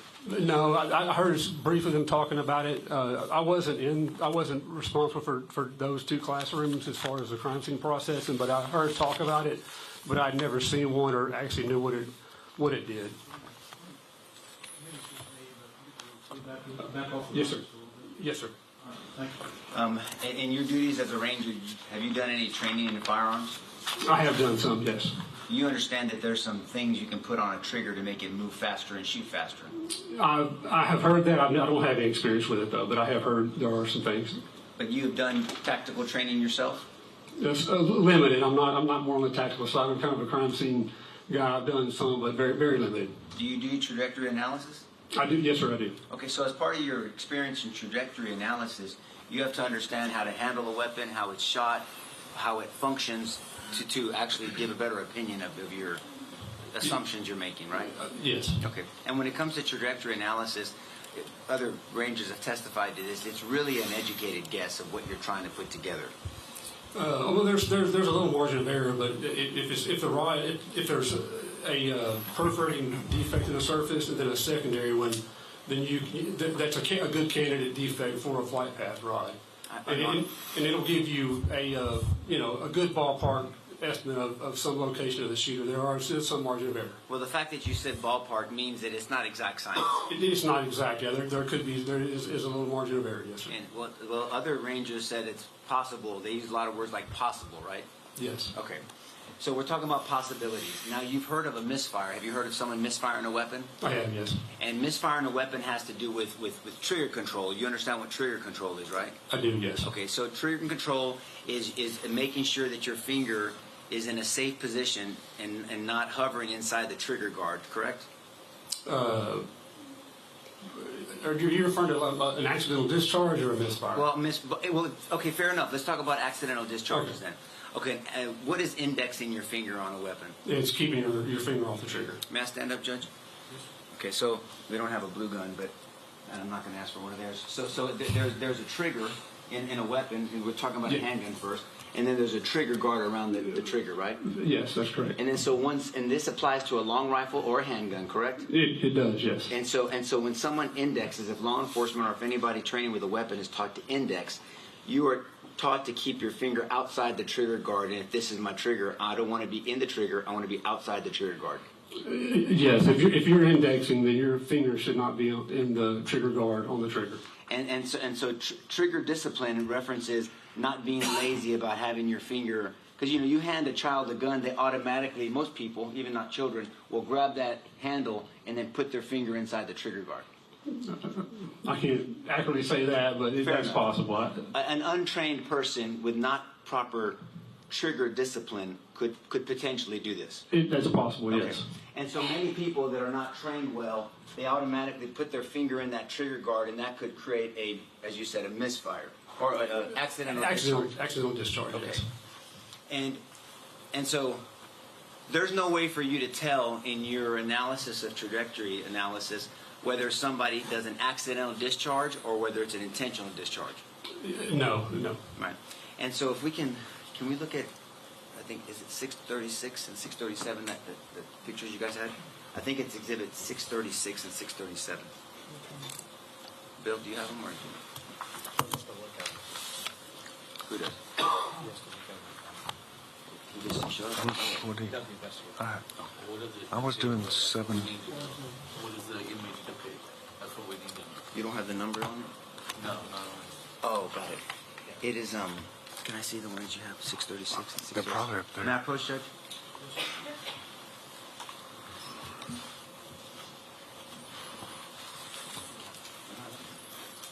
No?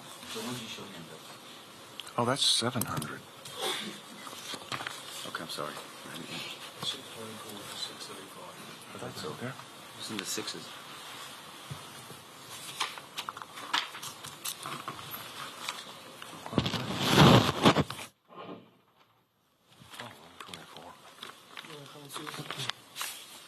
Here they are.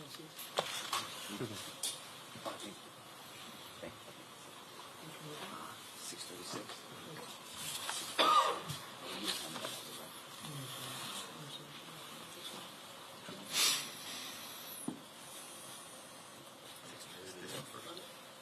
Thank you. Okay, this is State's Exhibit 636 in evidence, but in the PowerPoint it's whichever one they have. So this is 636. You testified to this earlier to the government, correct? I did, yes. May I push, Judge? And so I think kind of the question they were asking you was they were trying to talk to you about the trajectory path from this place in the parking lot to building room 24. Do you remember those questions? Yes, yes. And in a hypothetical, if somebody was intending from this west side, this is the west side of Robb Elementary, you know now that the murderer came in here and shot all the way up until he entered the building. I do, yes. And as if somebody was approaching to shoot at that side of the building and had poor trigger discipline or just an eagerness to want to hurt people, they could have accidentally discharged as they were coming up and coming across to shoot at the west side of the building, correct? Yeah, that's possible. The only thing I can say for sure is that there was one defect in that. And that's my point. How many defects were there? There was one. One defect. So if somebody took the position that this murderer fired multiple rounds to the south side of the building over here, it would fair to say there should be way more than one defect. Well, I mean, there was a possibility he could have fired over to the left or to the right. We just didn't find those defects. There's a possibility he could have fired more. All I found was one. So all I can say was there was at least one. There could have been more. Well, whose responsibility was it to find if there were more? I'm sorry? Whose responsibility would it have been to find if there were more defects? It was mine. Okay. Did you find more defects? Not in that classroom, no. Like I said, there could have been more that went out in the open air and landed in the ground somewhere way out there. But at the time you found that one defect, you weren't told to look at room 24, correct? You were just looking for defects. Yes, that's right. correct. Yes. So you looked at all the buildings, did you not? Yeah, in that line of sight, yes. Right. Yes. And you could have looked behind the buildings too. I'm sure you looked behind them. We searched that entire area, yes. That entire area you searched? Yes. And you found one defect? That's correct. Okay. Yes. So back to my original question. If somebody made the claim that they were standing further down to the south side of the building, close to the east side, and that the murderer fired multiple shots at this person, you should have found more than one defect. Well, I can't say that again. Can we talk about probabilities?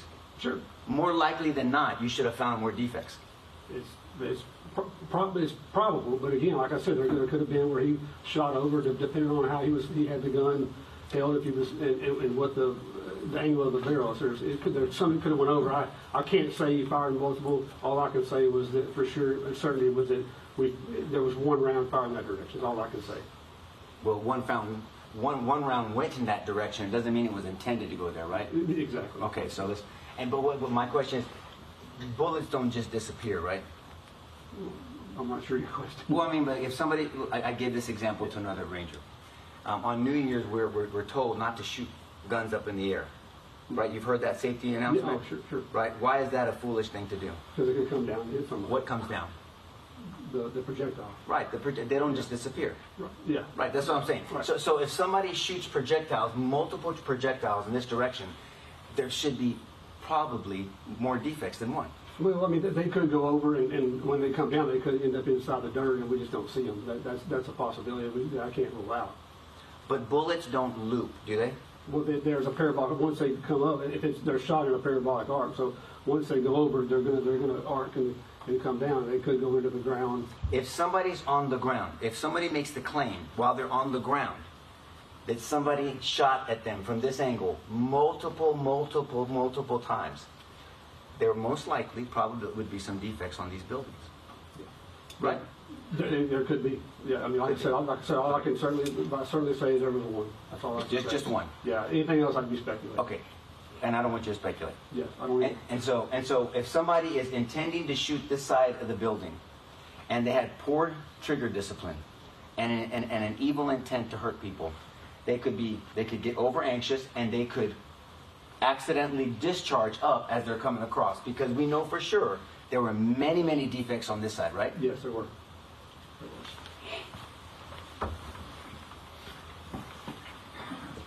Have you heard of a ricochet? I have, yes. Explain to the jury what a ricochet is. Ricochet is where the projectile strikes a surface and then usually at a low angle, and then it ricochets off and continues its flight path past that point. And so when a bullet hits an object, and when you do this in trajectory analysis, that's called an intermediary object, right? You talking the surface it hits? Yes, sir. Yes, it That's is. right. And then that bullet can do something else. Oh yeah, yes, can. Was there a laser trajectory done from the spot we're looking at in Exhibit 636 to that one defect?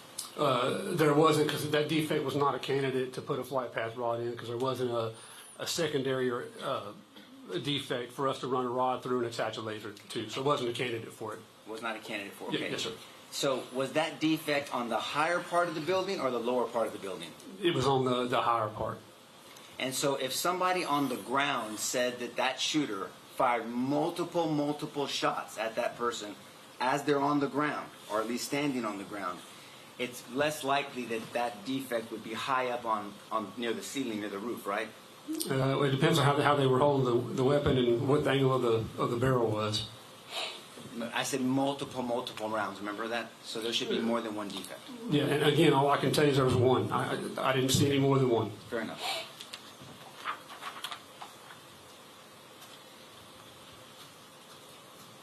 Now we saw that picture of the suspect in Exhibit 734, I believe it was.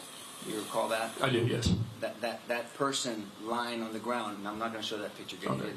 That picture of that animal lying on the ground. That person is the one responsible for stealing those children, right? He is the one that shot him, yes. Pass the witness, Judge. Mr. Barina, Ranger Barina, the weapon the gunman was using, you're familiar with it? I am, yes. And the round that he was shooting? Yes. What's the distance on those? How far can they go? I would say at least 150 meters. 150 meters? Okay. And if they strike the dirt, would you be able to find it? Probably not.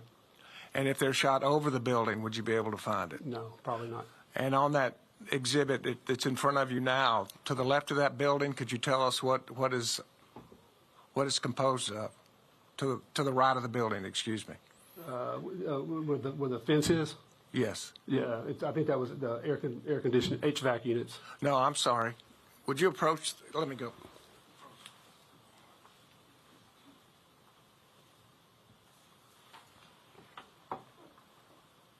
This is where the building was struck, is that correct? Yes, that's correct, yes. And all the way across here, what is this? It's open field. Is there any way you would recover a defect in an open field? The probability would be very slim, no. And if shot above the building 24, was there a defect there that would have been recoverable by you? Can you repeat the first part of the question? Shot above the building, would you have been able to recover a defect shot above the building? If it went over and into the grass, no, the probability would be very low to recover that. And to the right of the building, do we have open field also? We do, yes. And the same question about likelihood of recovery. Yeah, it'd be a low probability, same likelihood, yes. Absolutely. When it comes back to our, may I pose, Judge? Sure. Back to our hypothetical, if that same person that claims that the shooter from this position shot multiple rounds at them, and they're further down, you have this HVAC unit and all the fence that would be, at the very least, concealment, maybe even some cover for them, right? For who? Someone behind it, someone on the south side of the wall, of this building. Oh, yeah, okay. Right? Yeah, it's possible, yes. Well, I mean, it's not possible that's there. This is in the way. Well, are you talking about the HVAC units as cover? Or Yes, sir. If in our hypothetical, if the person's behind it, they would have to shoot through the HVAC units to try to hit them. Well, again, it depends on how they're holding the weapon. Okay, well, explain that to me. Well, if the person, if they're holding it at the hip and the barrel's aimed up, they could get over those HVAC units fairly easy. Well, unless you have to be 20 feet tall, right? I mean, what if the person is just regular height people? I mean, it doesn't lob. You can't. It's not a grenade, right? You can't lob a bullet. It shoots very direct, right? No, not. I mean, the trajectory is based on how the weapon's hold. You can. Well, I've seen many shootings where they hit the weapon and fired high. And a lot of their rounds were inaccurate because they had it at the hip and were shooting way high. I'm not talking about inaccuracy. I'm talking about probability of hitting somebody because they're behind these HVAC unit. If someone's behind this HVAC unit, they'd have cover from the HVAC unit, right? They would, yeah. So the shooter would have to, the shooter would have to move out to the right of the HVAC unit, or however they're holding it, to try to shoot that person behind the HVAC unit, right? If they were behind the HVAC unit, I would think so, yes. Well, in my hypothetical, this person is behind the HVAC unit, okay? Okay. Okay, so like you're behind the desk. Let's say that desk is covered and I wanted to shoot you in the leg. If that's true cover and can protect your legs, I can't shoot your leg. Probably not, no. Well, if it's cover, I can't because I can't see your leg. Right? Yeah, well, it depends on if it's hard or soft cover. If it's hard cover and it would stop around, then yes, you wouldn't be able to shoot my leg. But if it's plywood or something or soft metal, then it would go through and you could possibly hit your target. So you don't know this yet, but we've already explained to the jury the difference between cover and concealment. Okay. So the material, this is concealment. This is not cover. Right, exactly. Let's assume this is cover. Okay. Okay. If I wanted to shoot your legs, I'd have to move around to shoot your legs, right? Yes. So same thing with these HVAC units. If there's someone behind the HVAC unit and I'm shooting from this place, I'd have to move around the HVAC unit to get line of sight on you to shoot you. You would, yes. That's right. Yeah, that's correct, yes. And so if that happened, and the shooter was further to the right, because in that hypothetical, that person is being shot at, we would see evidence of the person, the shooter, firing from the right. It's possibly. If someone made that claim, and you and I were prosecuting that case, what evidence would we present to a jury that somebody shot at someone behind that HVAC unit? I guess I don't understand your question. Would we bring shells and shell casings? Because we're making a claim that someone took a shot at them and they had a line of sight. If somebody was further to the right, should there be shell casings here if we're making a claim like that? There could be, but again, ejection pattern analysis is not always accurate because if they manipulate the gun any kind of way, it can change that pattern, and if they're moving or the weapon's moving, then it can change that pattern. So it's possible, but I can't say for sure that would be an indicator of it. Are you aware that there were shells found on this side of the building? Yeah, my recollection, there was some there, and there was some on the other side of the gravel driveway, I believe, also that were marked. What gravel driveway? The one there, I believe. No, sir, you're wrong about that. Okay. So it's just right here, right? Okay. Right on the edge. Okay. So that's my point. So if we found... That's a misstatement of the law, of the facts. All right, ladies and gentlemen of the jury, what the lawyers say in their questions is not to be construed as fact. So therefore, if it differs based upon your recollection, rely on your own recollection. Go ahead. Thank you, Judge. And so, as we recall, we remember that there are shells up and down this, yes, sir, kind of up and down the edge of the parking lot, right? Correct. Okay, so if there are shells on the edge of the parking lot, would the shooter be on the right hand of the shells or on the left hand of the shells, knowing that you know what kind of weapon was used? Normally it would be on the left-hand side.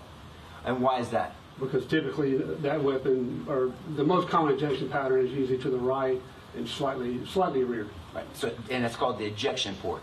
It comes out of the ejection port, yes. And so they've heard this already, but just to make sure you and I are on the same page, there's a long rifle with an ejection port. The magazine comes in, you chamber it, you have a trigger inside the trigger guard. Once you shoot, then the casing is discharged to the right, correct? Yeah. When the bolt comes back, it's extracted, ejected, usually to the right and maybe slightly rear. Kind of from if you're looking at a clock, the muzzle would be 12 o'clock, the stock would be 6. Most of them are going to be at 3 to 4:30. That's right.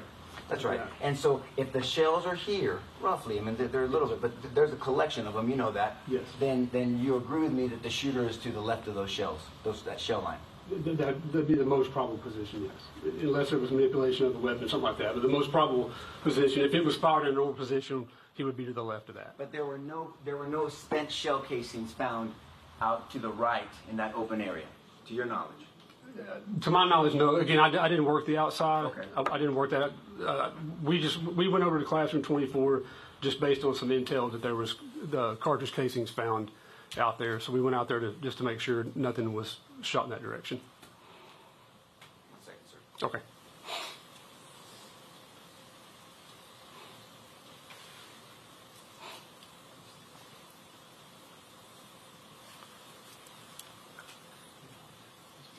Thank you, sir. Pass the witness, Judge. Do you have any evidence that the shooter in this case used this wrong trigger guard when he grabbed the gun? Is that the one that the defense counsel was referring to? The misfire? Yeah. Do you have any evidence in this case that the gunman, that the shots he fired were misfires? Are we talking about misfire? Because misfire and accidental discharge are completely separate. Let me ask about accidental discharge. Okay. What's your definition of an accidental discharge? It's when the gun was fired when it wasn't intended to be. Somebody hit the trigger when they weren't intending to hit it, and the gun fires. Is there any evidence in this case of the gunman engaged in an accidental discharge? Not that I'm aware of, no.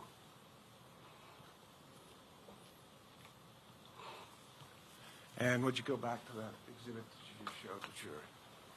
No, when you showed the jury.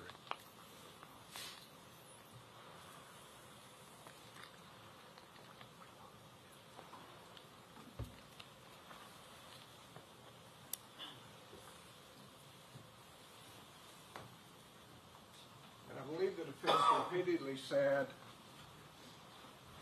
if there are casings here, and you said you didn't recall that. Is that correct? I recall when we were walking from seeing some flags for casings where I just don't remember the exact precise location, but I do remember casings being in that area. Is this pavement? Yes, it is. Do you recall seeing any casings on pavement? Not that I recall, no. Okay, and how many times did the defense attorney ask you about casings being in this area on the pavement? Judge, I didn't say that. I said the grass area behind the pavement. He pointed right here, didn't he? My understanding was he was talking about the grass area. That's what I was assuming. He was talking about the grass area. Well, let's take a look at what the evidence shows, okay? Okay, sure.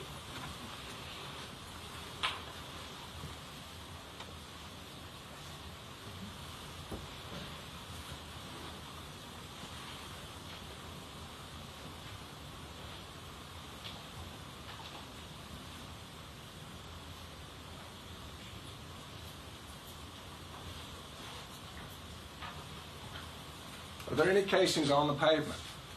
No, not that I see. Again, like I said, they were marked with flags, and we obviously can't stick a flag in asphalt, so they're on the grass. And it's exhibits 112, 113, 111, those have been identified as being casings. Those are not on the pavement.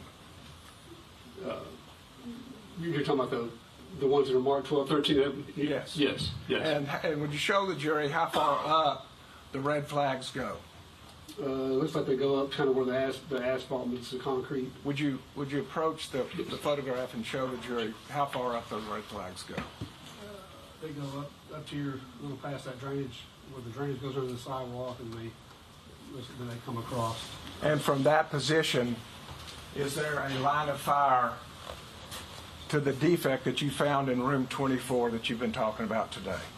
Yes, there is.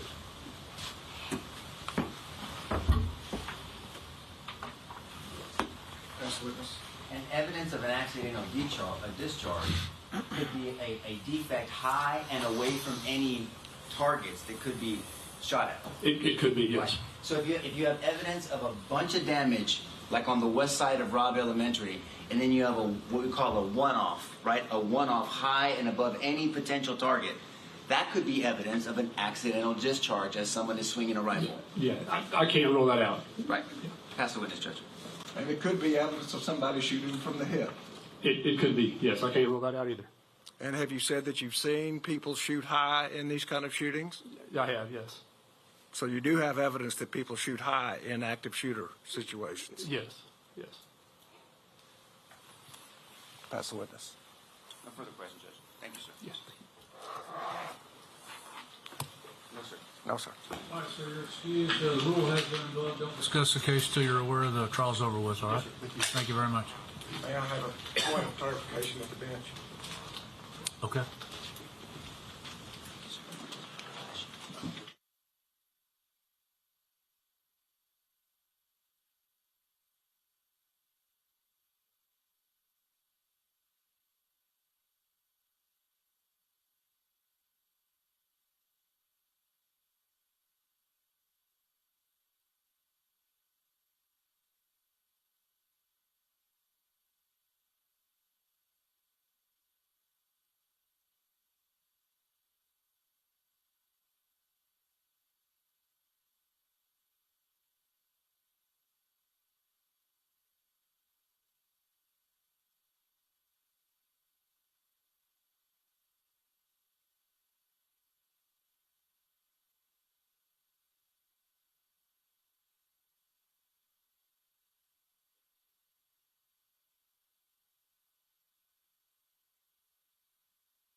If you want to pull out the single photograph from each one and just bring them up, we can all look at them.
Good afternoon. Would you raise your right hand? You do solemnly swear the evidence in the testimony given the cause will be the truth, so help you God.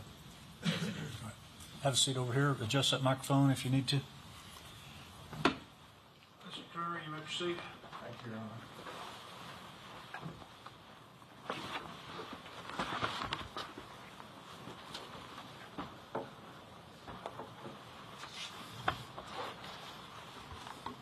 Doctor, would you tell the jury your name, please? Garrett Phillips. And am I correct, you've been here since first thing this morning? Correct. Appreciate you being here. Could you tell us what you do for a living? I'm the Deputy Chief Medical Examiner at the Bexar County Medical Examiner's Office. And what is the Bexar County Medical Examiner's Office? The Bexar County Medical Examiner's Office is a county office statutorily established by the laws of the state of Texas to investigate sudden, unexpected, and unnatural deaths within Bexar County. And what is the Deputy Chief Medical Examiner? Fundamentally, the Deputy Chief Medical Examiner is one of the staff medical examiners, which is to say a forensic pathologist who is involved in the examination of persons who have suffered sudden, unexpected, or unnatural deaths. The Deputy Chief part, however, comes with additional administrative duties that see me as second to the Chief Medical Examiner.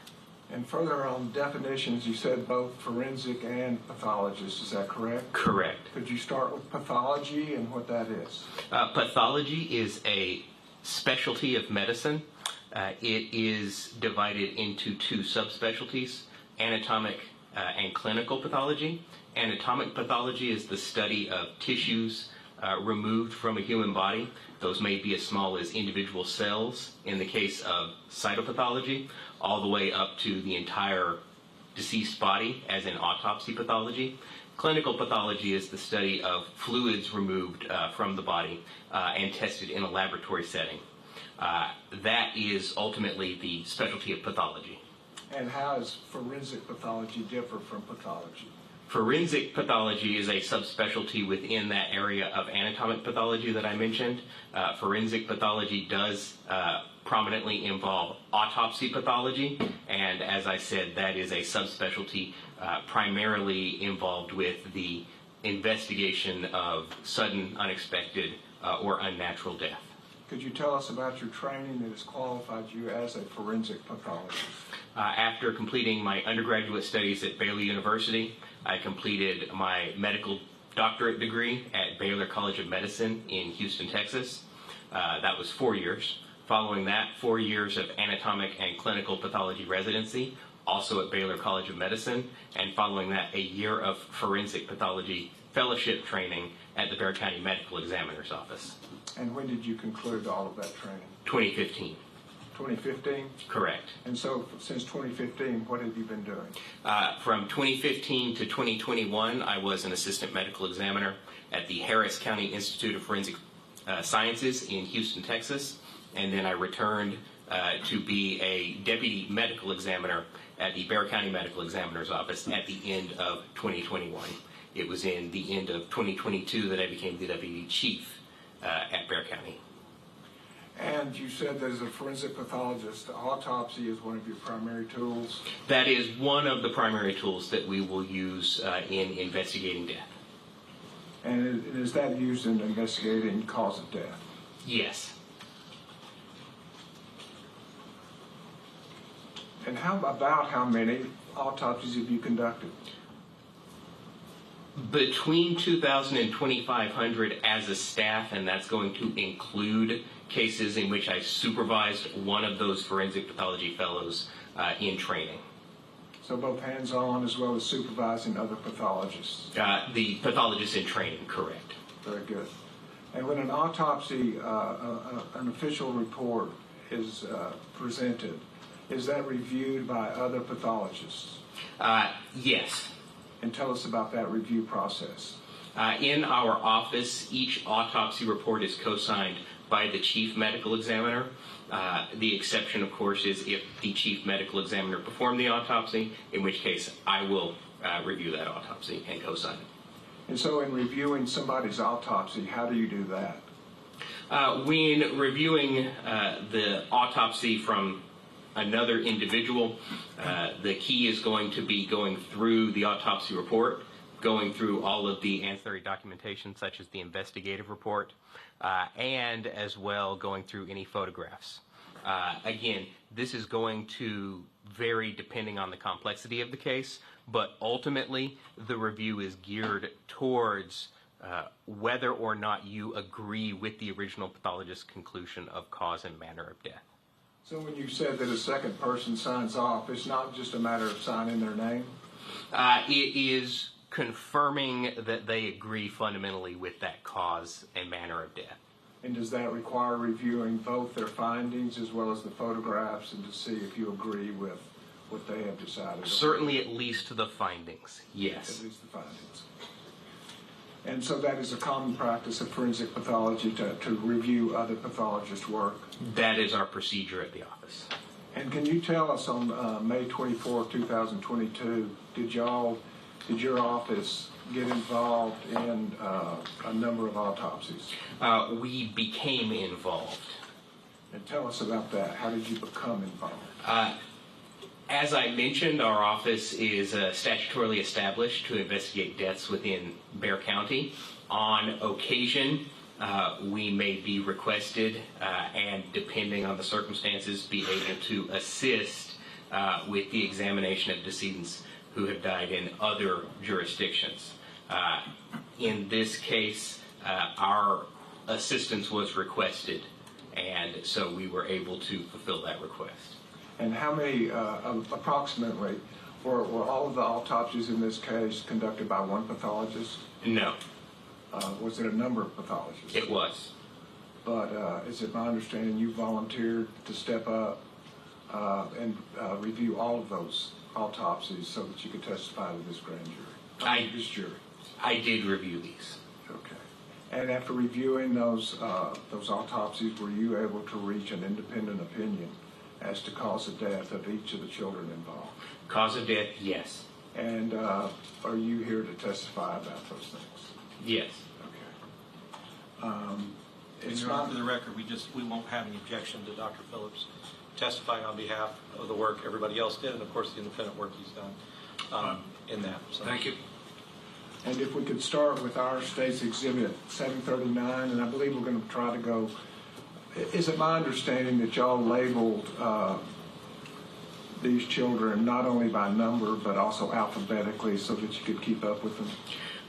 There was, based on my understanding, an initial alphabetical assignment. However, those were fairly rapidly, I would say, converted into more formal medical examiner case numbers that we will generate routinely within our office. Okay. And did you take photographs then to identify these children both by number and alphabetically? Yes, I believe that was done. And so I would like to start with State's Exhibit 739. Your Honor, if we could just, I mean, at this time, what they're about to show this jury is going to be incredibly distressing, and we're just kind of starting into it. We just have a warning for them that they know what we're about to see. And I don't mind explaining that, Your Honor. Okay, go ahead. As to these photographs that we're about to see, I just want to ease everybody's mind. These are not photographs of wounds, is that correct?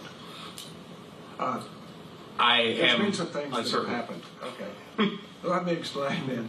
We are going to be limited. We are limiting our questioning to you, to the description of wounds, in your opinion, as to cause of death, which wounds caused death, which wounds did not cause death.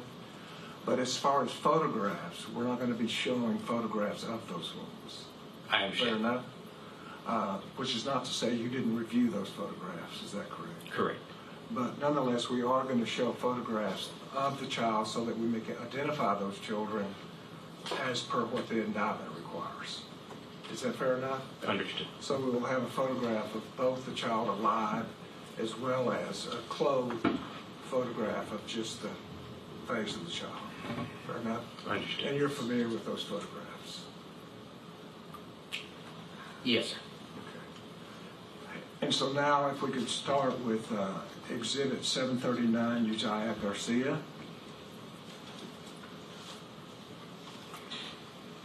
And we have him by both number, is that correct?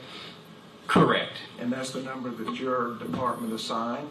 That's correct. And initially there was an A by that name, and that was also a way the children were identified? Initially. Okay. And could you describe for us, let's start with the wound, were there, did Mr. Garcia receive wounds? Yes. And were any of those wounds, did they cause death? Yes. And what type of wounds caused Mr. Garcia's death?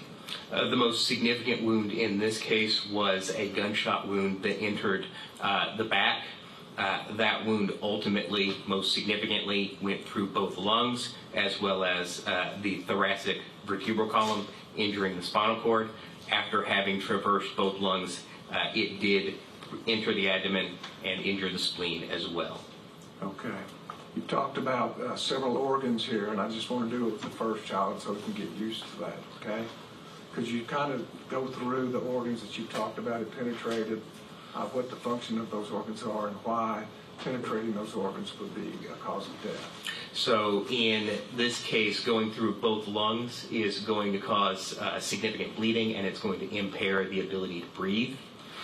Going through the vertebral column and transecting the spinal cord is going to cause a loss of sensation and motor function below that level at the thoracic level. To clarify, there are several levels of the spine. The cervical spine is the neck, the thoracic spine is in the chest, and then the lumbar and sacral spine are in the abdomen and pelvis. So this was in the region of the chest. The splenic injury, the spleen is a vascular organ, and so that would be expected to also contribute to the bleeding in addition to the lung injuries. And could you show us just generally on your body the general direction or pathway of that gunshot wound? So this wound entered in the back, relatively high here, and it's going to go across and end up in the abdomen somewhere around here. And in your opinion, that a gunshot wound caused his death? Yes. And were there other wounds that he suffered? There was an additional wound. Could you describe that for us? That was a entrance wound of the chest. However, only a projectile fragment was recovered, and that wound path was very superficial. So it would not have led to death? That wound was much less significant, and yes, I could envision that wound not leading to death. Any other findings of significance to share with this jury? There were some other apparent ballistic injuries or fragmentary impacts on other parts of the body. And could you explain those for us? Anytime a projectile fragments, which at least one of these fragments did, or anytime there are other projectiles that have been fired in the vicinity that have fragmented, those can bounce or ricochet off of nearby structures, or they can perforate nearby structures and cause blunt impacts to the body that would cause these sorts of ballistic fragmentary injuries. And so whether the bullet passed through another object or ricocheted off of it, you can't say? Not given these findings. I couldn't be more specific.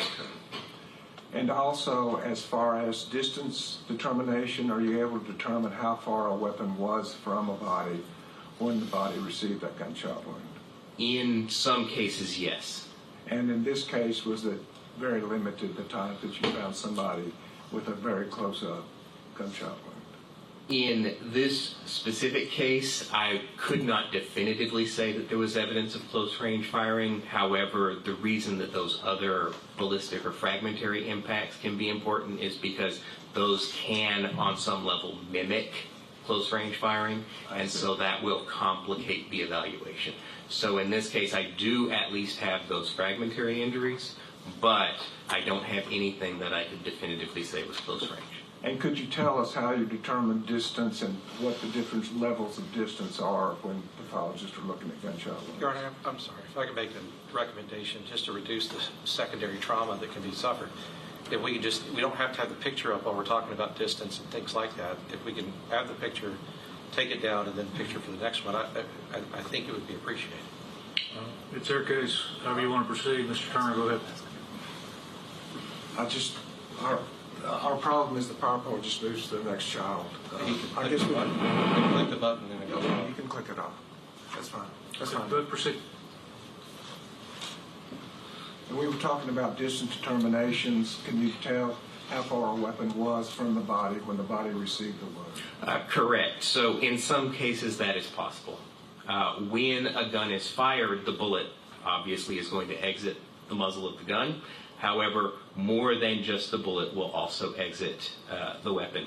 There can be particles of burning and unburnt gunpowder, as well as residues of combustion. If the gun is fired in close enough proximity to the skin, those additional items can sometimes impact or deposit upon the skin. And so those findings that we would most typically look for would be soot, which is an amorphous grayish black residue that is the products of combustion, that's the smoke coming out of the gun, or powder tattooing, which are relatively regular punctate abrasions that are caused by the burning and unburnt particles of gunpowder striking the skin and abrading it and embedding into the skin. Beyond that range, it is possible for gunpowder to deposit on the skin, although because it lacks mass, it can no longer abrade the skin. In addition, under those ranges, if the muzzle of the gun is actually directly in contact with the skin, we can see contusions, abrasions, or lacerations associated with the muzzle of the gun on the skin. And is there a name for if the muzzle is on the skin? That would be a contact wound. And what are the other classifications? The other classifications would be near contact, depending on how much you want to lump or split. Something that's relatively near contact would probably be expected to have soot. That is, and this is a very fuzzy number, somewhere in the vicinity of the first 12 inches away from the muzzle. Now again, many variables are going to affect the actual distance, so the only real way to get a harder number than what I'm providing is to test fire the actual weapon against a witness panel with the actual ammunition used. But again, as a rough guide, about a foot.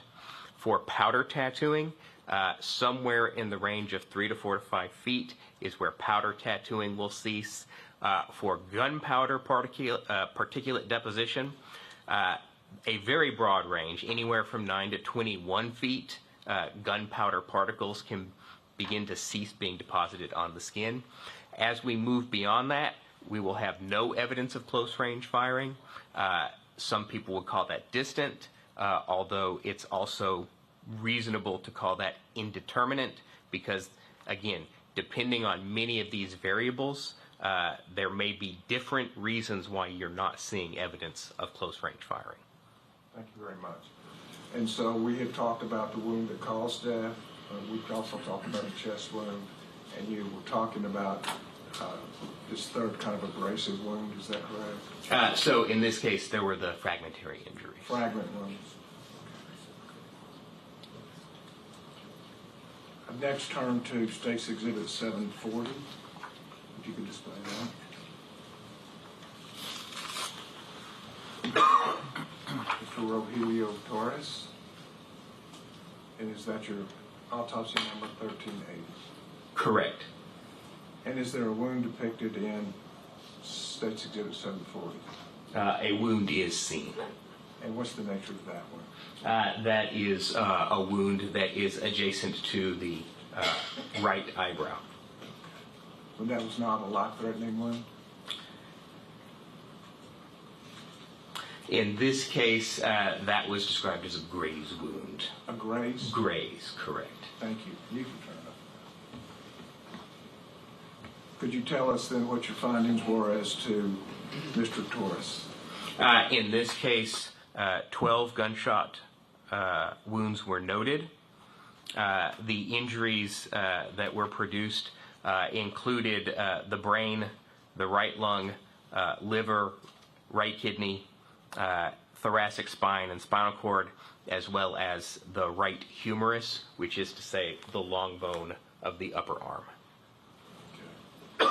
And each one of those wounds, those 12 wounds, were capable of causing death?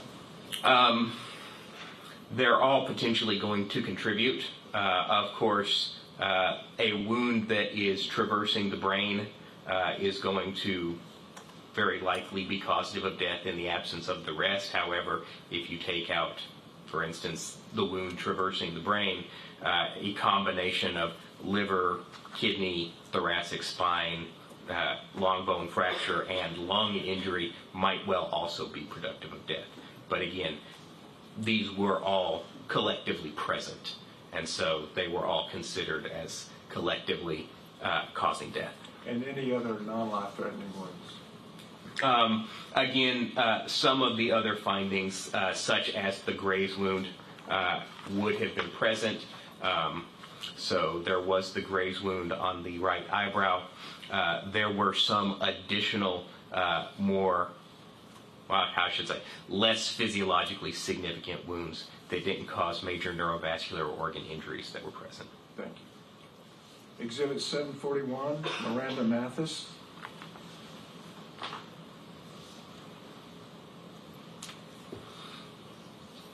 Yes. Could you tell us what your findings are in regard to Miranda Mathis? In this case, there were 12 gunshot wounds. The significant injuries included the heart, both lungs, the liver. There were injuries to the cervical spine and spinal cord, that is, again, in the neck, skull base fractures, and there were injuries to the larynx and trachea, that is to say, the windpipe, basically, as well as the pelvis. And any non-life-threatening wounds? There were some additional injuries that, again, the ones that I described are the ones that are sort of the most physiologically significant. There were some additional. Let's just stay with those unless you find a wound that you consider significant as to whether or not it was a contact or close contact, something that would make it different from the other wounds you're describing. So in this case, there were 3 of the gunshot wounds that in this case did demonstrate the gunpowder tattooing that were mentioned, and there was some additional gunpowder tattooing on the right hand. And does that suggest range? So this would be indicative of close range firing. And that would be? That would be the powder tattooing, so as we described it, the intermediate range. And the distance would be about what? As I said, somewhere in the vicinity of that 3 to 4 to 5 feet is when that begins to cease, so I would expect under that, but in order to get a better number, it would be necessary to test fire the weapon with the ammunition used. Somewhere around 3, 4, or 5 feet away. That's where it ceases. And so if it's present, it's somewhere within that. Closer than that. Correct. Thank you. State's Exhibit 742. Alethea Ramirez. Correct.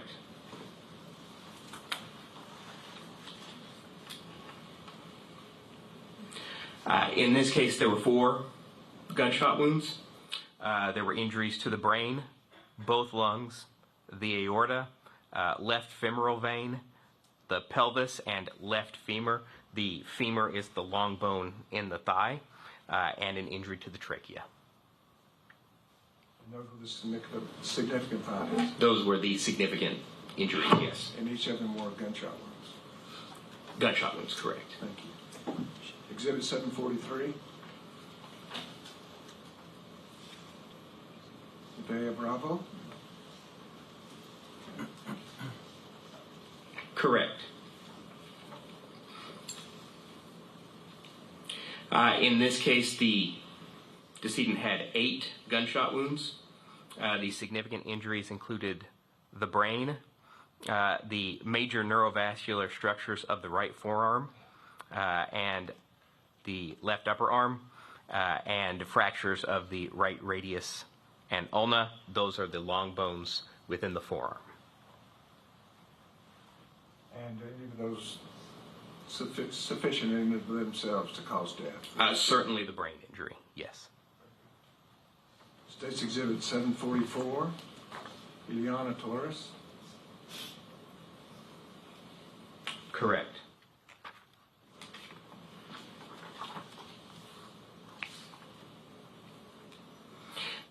In this case, there were 13 gunshot wounds. There were injuries to the heart, the left lung, the left upper arm vasculature, the liver, the facial bones, cervical spine, and the left humerus. And was it a combination of the wounds or just a single wound that caused the death? In this case, the heart wound itself would probably have been sufficient, but the rest were significant as well. Thank you. State's Exhibit 745, Layla Salazar. Correct.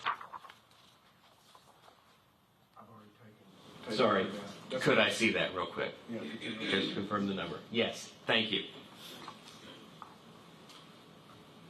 In this case, there were 4 gunshot wounds. There were injuries to the left internal jugular vein, that is the major vein that brings blood from the head back to the heart. In addition to that, there were injuries to the left lung, the cervical and thoracic spine and cord, the tibia, which is the long bone in the shin, and there were skull fractures with intracranial bleeding, that is to say bleeding surrounding the brain, even though in this case the projectile did not traverse the cranial cavity. It went close enough to cause bleeding inside the head. It passed enough energy in to cause bleeding inside the brain. Correct. 746, Annabelle Rodriguez.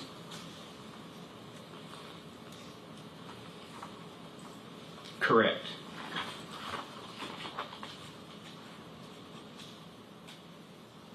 In this case, there were 5 gunshot wounds.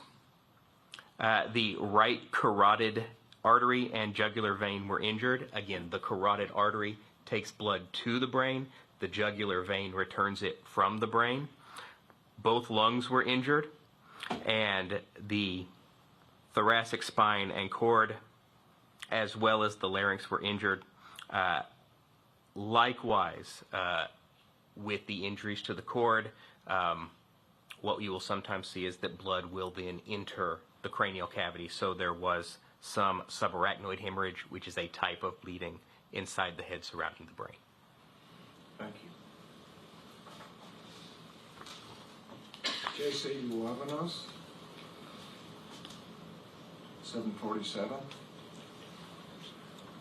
Correct.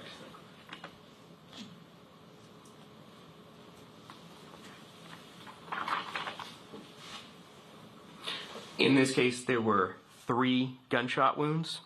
The brain, the cervical spine, and the spinal cord were injured.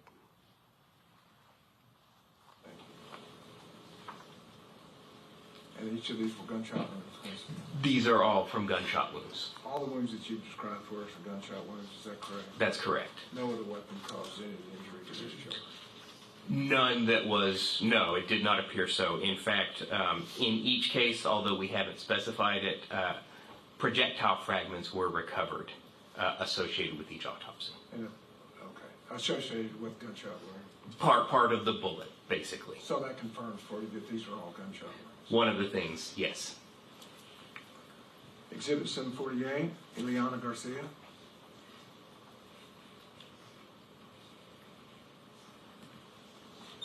Correct.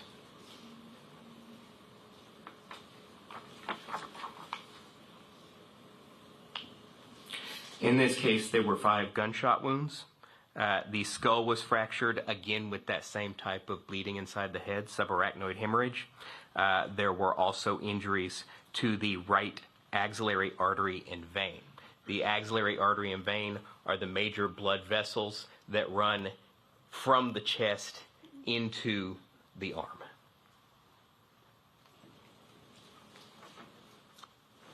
Tess Mata, State's Exhibit 749. Correct.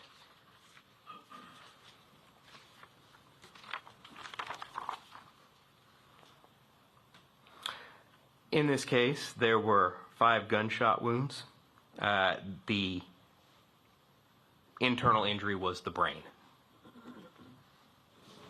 Okay, could you explain that a little bit more? Yes, there was an entry wound of the face that did traverse the cranial cavity. There were additional injuries of the back, buttocks, and left upper extremity. However, these did not cause significant internal organ injuries. Thank you. Matthew Rodriguez, 750. Correct.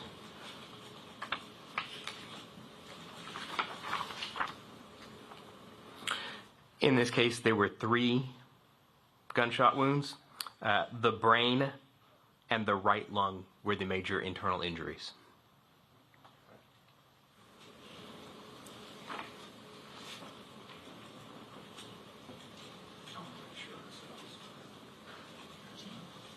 Jayla Seguero, number 751.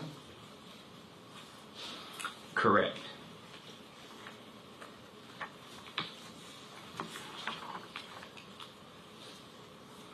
In this case, there were 2 gunshot wounds.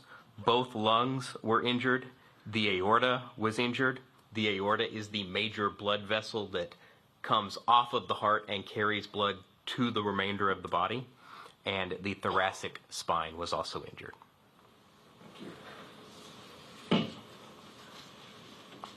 State's Exhibit 752, Amory Joe Garza. Correct.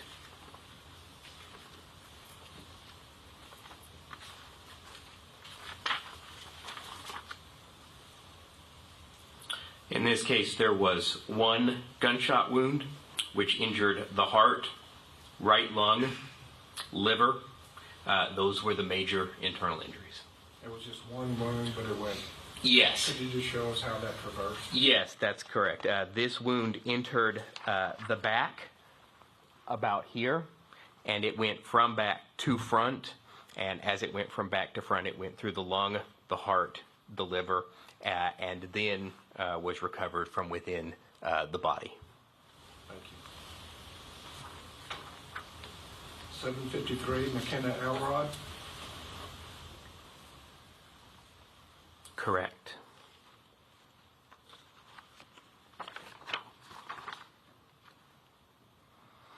In this case, there were 4 gunshot wounds.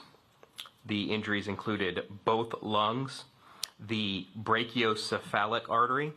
That is one of the major branches of the aorta in the chest that ultimately is going to split off into the right subclavian and the right carotid arteries and carry blood to the head and the right arm. In addition, the left femur, both tibias, and the trachea were injured.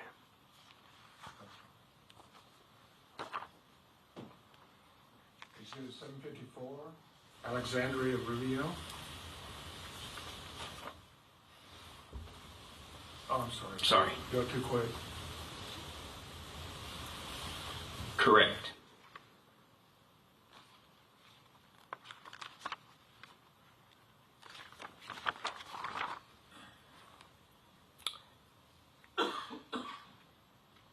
In this case, there were 2 gunshot wounds. The major internal injury was the brain. The additional wound was a superficial gunshot wound to the back. And State's Exhibit 755, Xavier Lopez. Oh, I'm sorry. Too quick.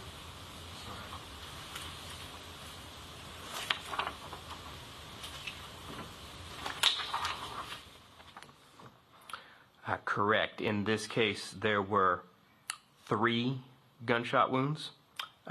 Both lungs were injured, as well as the thoracic spine and spinal cord.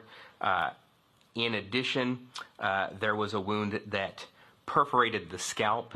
It did not go into the cranial cavity. However, it did cause bleeding inside the head, subdural and subarachnoid hemorrhage. Well, I should say, let me back up. It could have contributed to that bleeding. In addition, the injuries to the spinal cord lower down could have contributed to that bleeding. Thank you. And is that the final report on the children that y'all did pathology on? No, I have a couple more. Of children or? Yes. Okay, could you share with us your next one? My next one is case number 22-1399. And can you tell us about that, and I'll come back to the name. My apologies. Yes, in that case, there was a single gunshot wound that injured the heart, both lungs, and the aorta. This case also demonstrated soot. And what does the soot mean? So the soot is the close range firing that is, again, within that 1 foot distance. Thank you. And your final autopsy? The case number is 2022-1400. Okay. And we'll provide those with a future witness. Yes. In this case, we had a single gunshot wound. That was a wound of the head injuring the brain and skull.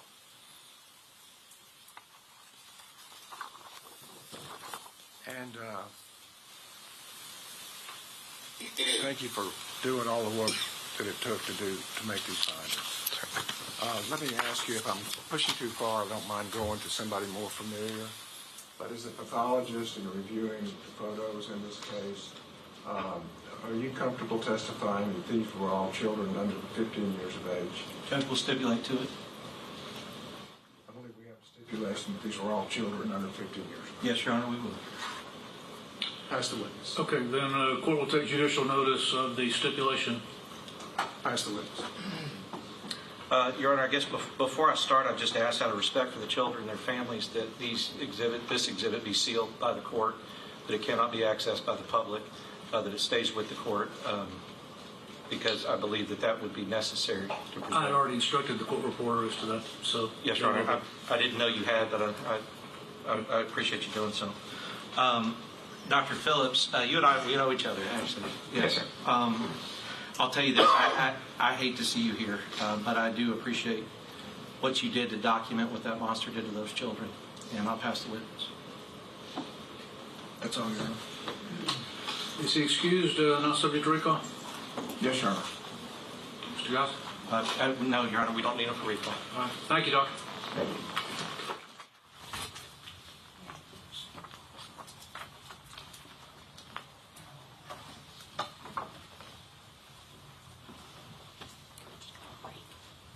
Let me see.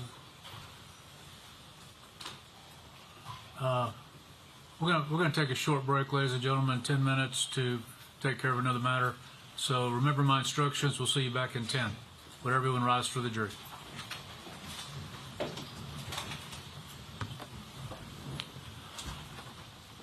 Let me know when you're ready.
Okay, please be seated in the courtroom. State. Your Honor, we do have the last two children that the pathologist talked about, and Judge, we have talked to the prosecution. We've agreed to allow them to show the jury and to tell the kids' name. Okay. So, ladies and gentlemen, for identification purposes, they've agreed to allow the photographs to be shown without the pathologist testifying. He already did testify about them, but to just tie it up. Yes, Your Honor, and I would be, if I could be clear, without waiving any previous objections that we've made, it's just in this circumstance, the situation, we're assuming the court would have the same ruling, and we would, that's why we're making that accommodation. Correct. Just 1 second. These are photographs of Jacqueline Gonzales and Javier Lopez. we're just waiting. Okay.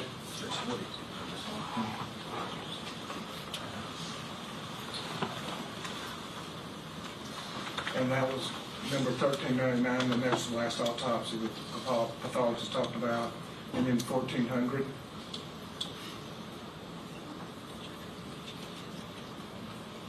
Thank you. All right. And it was 1400. Javier Lopez. Okay, thank you. Your next witness. State calls Jennifer Lugo. Your Honor, I do believe that the subject matter of this witness would go into a motion of limine that we've raised previously. I don't know if you'd like us to approach her. We're just going to talk about the events that day. Well, if you'd like us to approach. Okay. Come on up. Just 1 second, man. We'll get you right up here.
Good afternoon. Would you raise your right hand, please? You do solemnly swear the evidence and the testimony given in this cause will be the truth, so help you God. All right. Please have a seat over here. That microphone will adjust, so make it comfortable for you and try to speak up so everybody can hear you.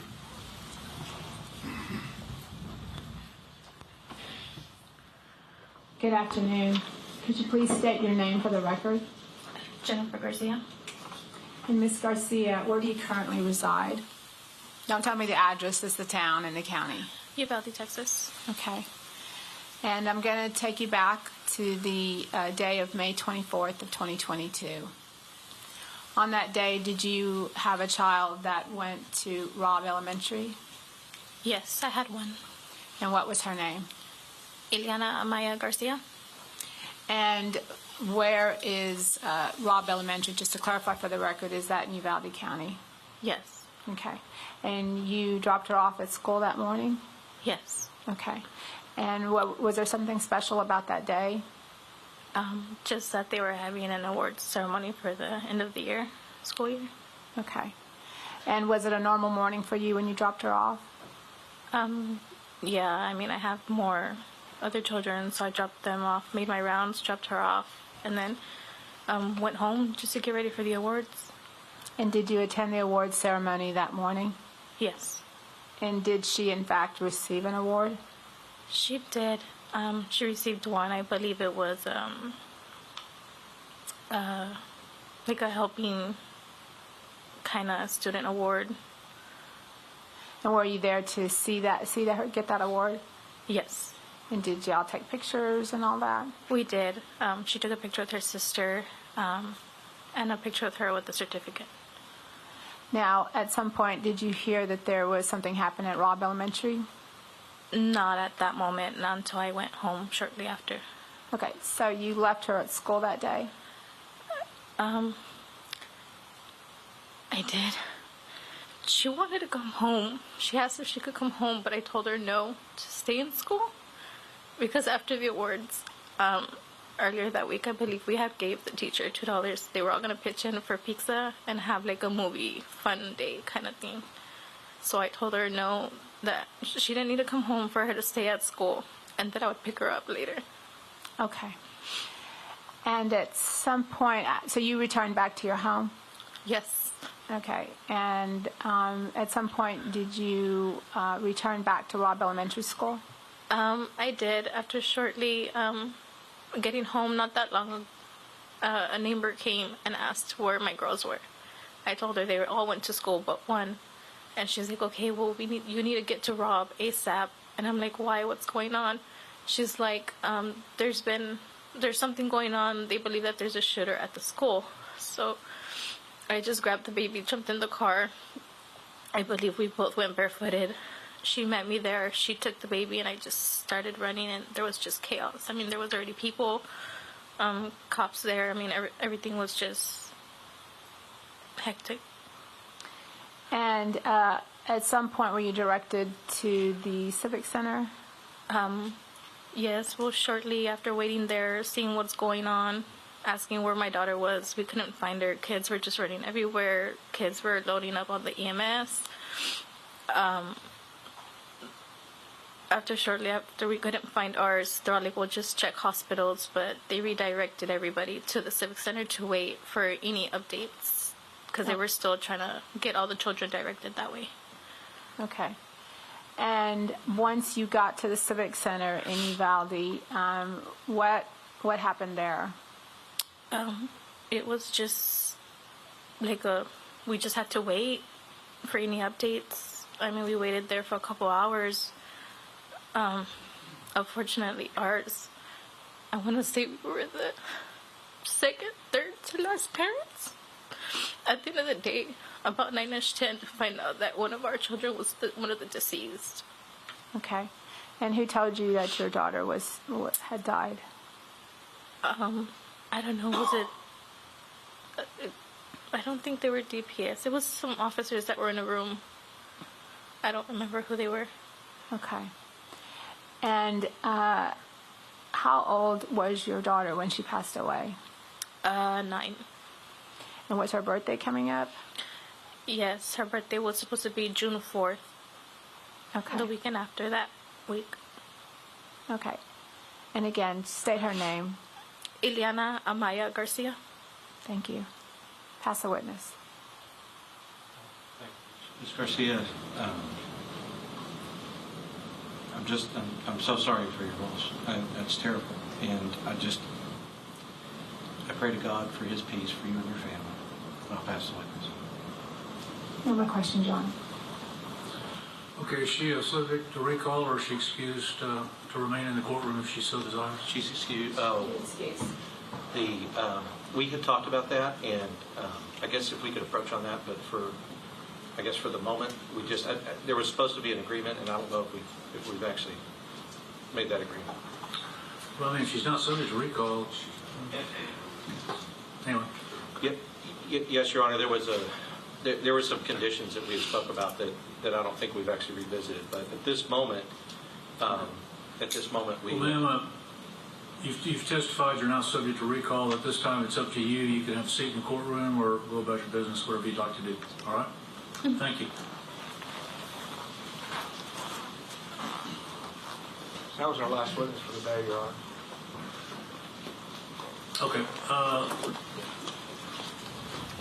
All right, ladies and gentlemen, we're going to end a little early. We will resume at 9 o'clock on Monday morning. It's extremely important you remember my instructions. Please don't read anything, watch anything, or listen to anything that may be in the media about the case. Don't talk to anybody about the case. Don't let anybody talk to you. Should some of you get here early and you're in the jury room without the other jurors, remember, don't talk about the case. Wait until all the evidence is in. Have a wonderful weekend, and would everyone rise for the jury?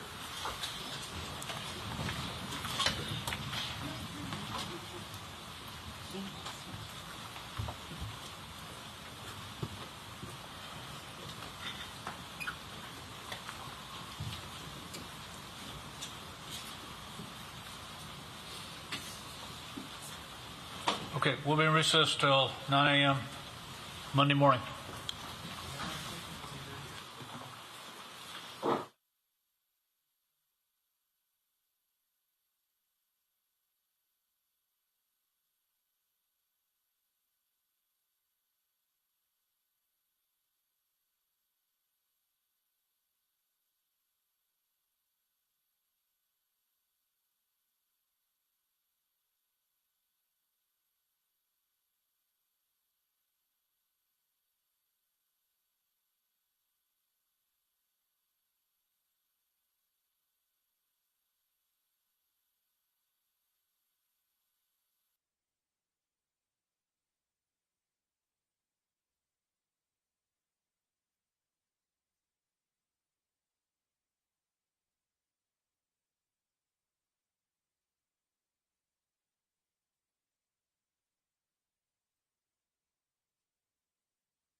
Thank you, ladies and gentlemen of the jury, for your patience. Again, there are certain matters that have to be taken up outside your presence, and we appreciate you understanding that. Please don't hold it against either side. So with that, this witness has been sworn outside your presence, so you may proceed when you're ready. Would you state your name, please? Juan Torres. And Mr. Torres, what do you do for a living? I am retired. Currently, I work for the State Department, and I work in Honduras right now. You work for the State Department in Honduras. Yes. And when did you retire? I retired in April of 2024. What did you do before you retired? I was, my last 11 years, I was a Texas Ranger. And before you were a Texas Ranger, what did you do? Well, in 1995, I started the academy. I was a state trooper for 8 years. I then went to become a Highway Patrol sergeant in El Paso for 5 years. I'm sorry, I didn't hear. What was that? I was a Highway Patrol sergeant Highway Patrol. in El Paso for 5 years. I worked narcotics for about 5 years, and then I finished my career as a Texas Ranger the last 11 years. Okay. And what did you do as a Texas Ranger? Did you have specific assignments? I was a Leica 3D scanner. I was a firearms instructor. I attended the National Forensics Academy in Tennessee for 10 weeks in 2016. I was a crime scene instructor.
Maria Corina. I'm good. How are you? Good to see you. How are things? Good. I haven't seen you, right? New Year. Happy New Year. Yeah. You come from Florida. Excellent. No. It was nice. Good weather. No rain. Love it. It was great. Very good.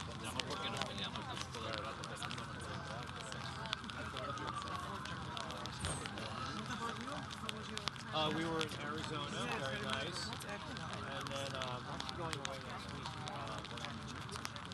It's literally dependent on the weather goes down. So it's either Maui, and if the weather is not good there, I think it's San Juan. Let them know so now in case you go there. Oh, I've been there before. It's awesome. Oh yeah, it's really nice. Very nice. It's nice when the weather's nice. How are you doing? How's everything? Good, how Take a are picture with you? you. Jody's here in DC, so I have to take a picture with you. That's awesome. I'm gonna tell who's here. Yes, so say hi, please. Wow. I'm gonna send you Okay, perfect. It was Doris Michael's wife here in Colombia. Oh, okay. Yes, Dodi was teaching in Germany. Oh, how about that? That is amazing. Yeah. Small world. Yes, it is indeed. It is a small world. Yes, Finnish See? It's at the reception. Oh, here we go. It's like this. Where you have to close. Okay. Sorry, Just back up. Just a bit. Yeah, we're trying to not navigate around you. Thank you.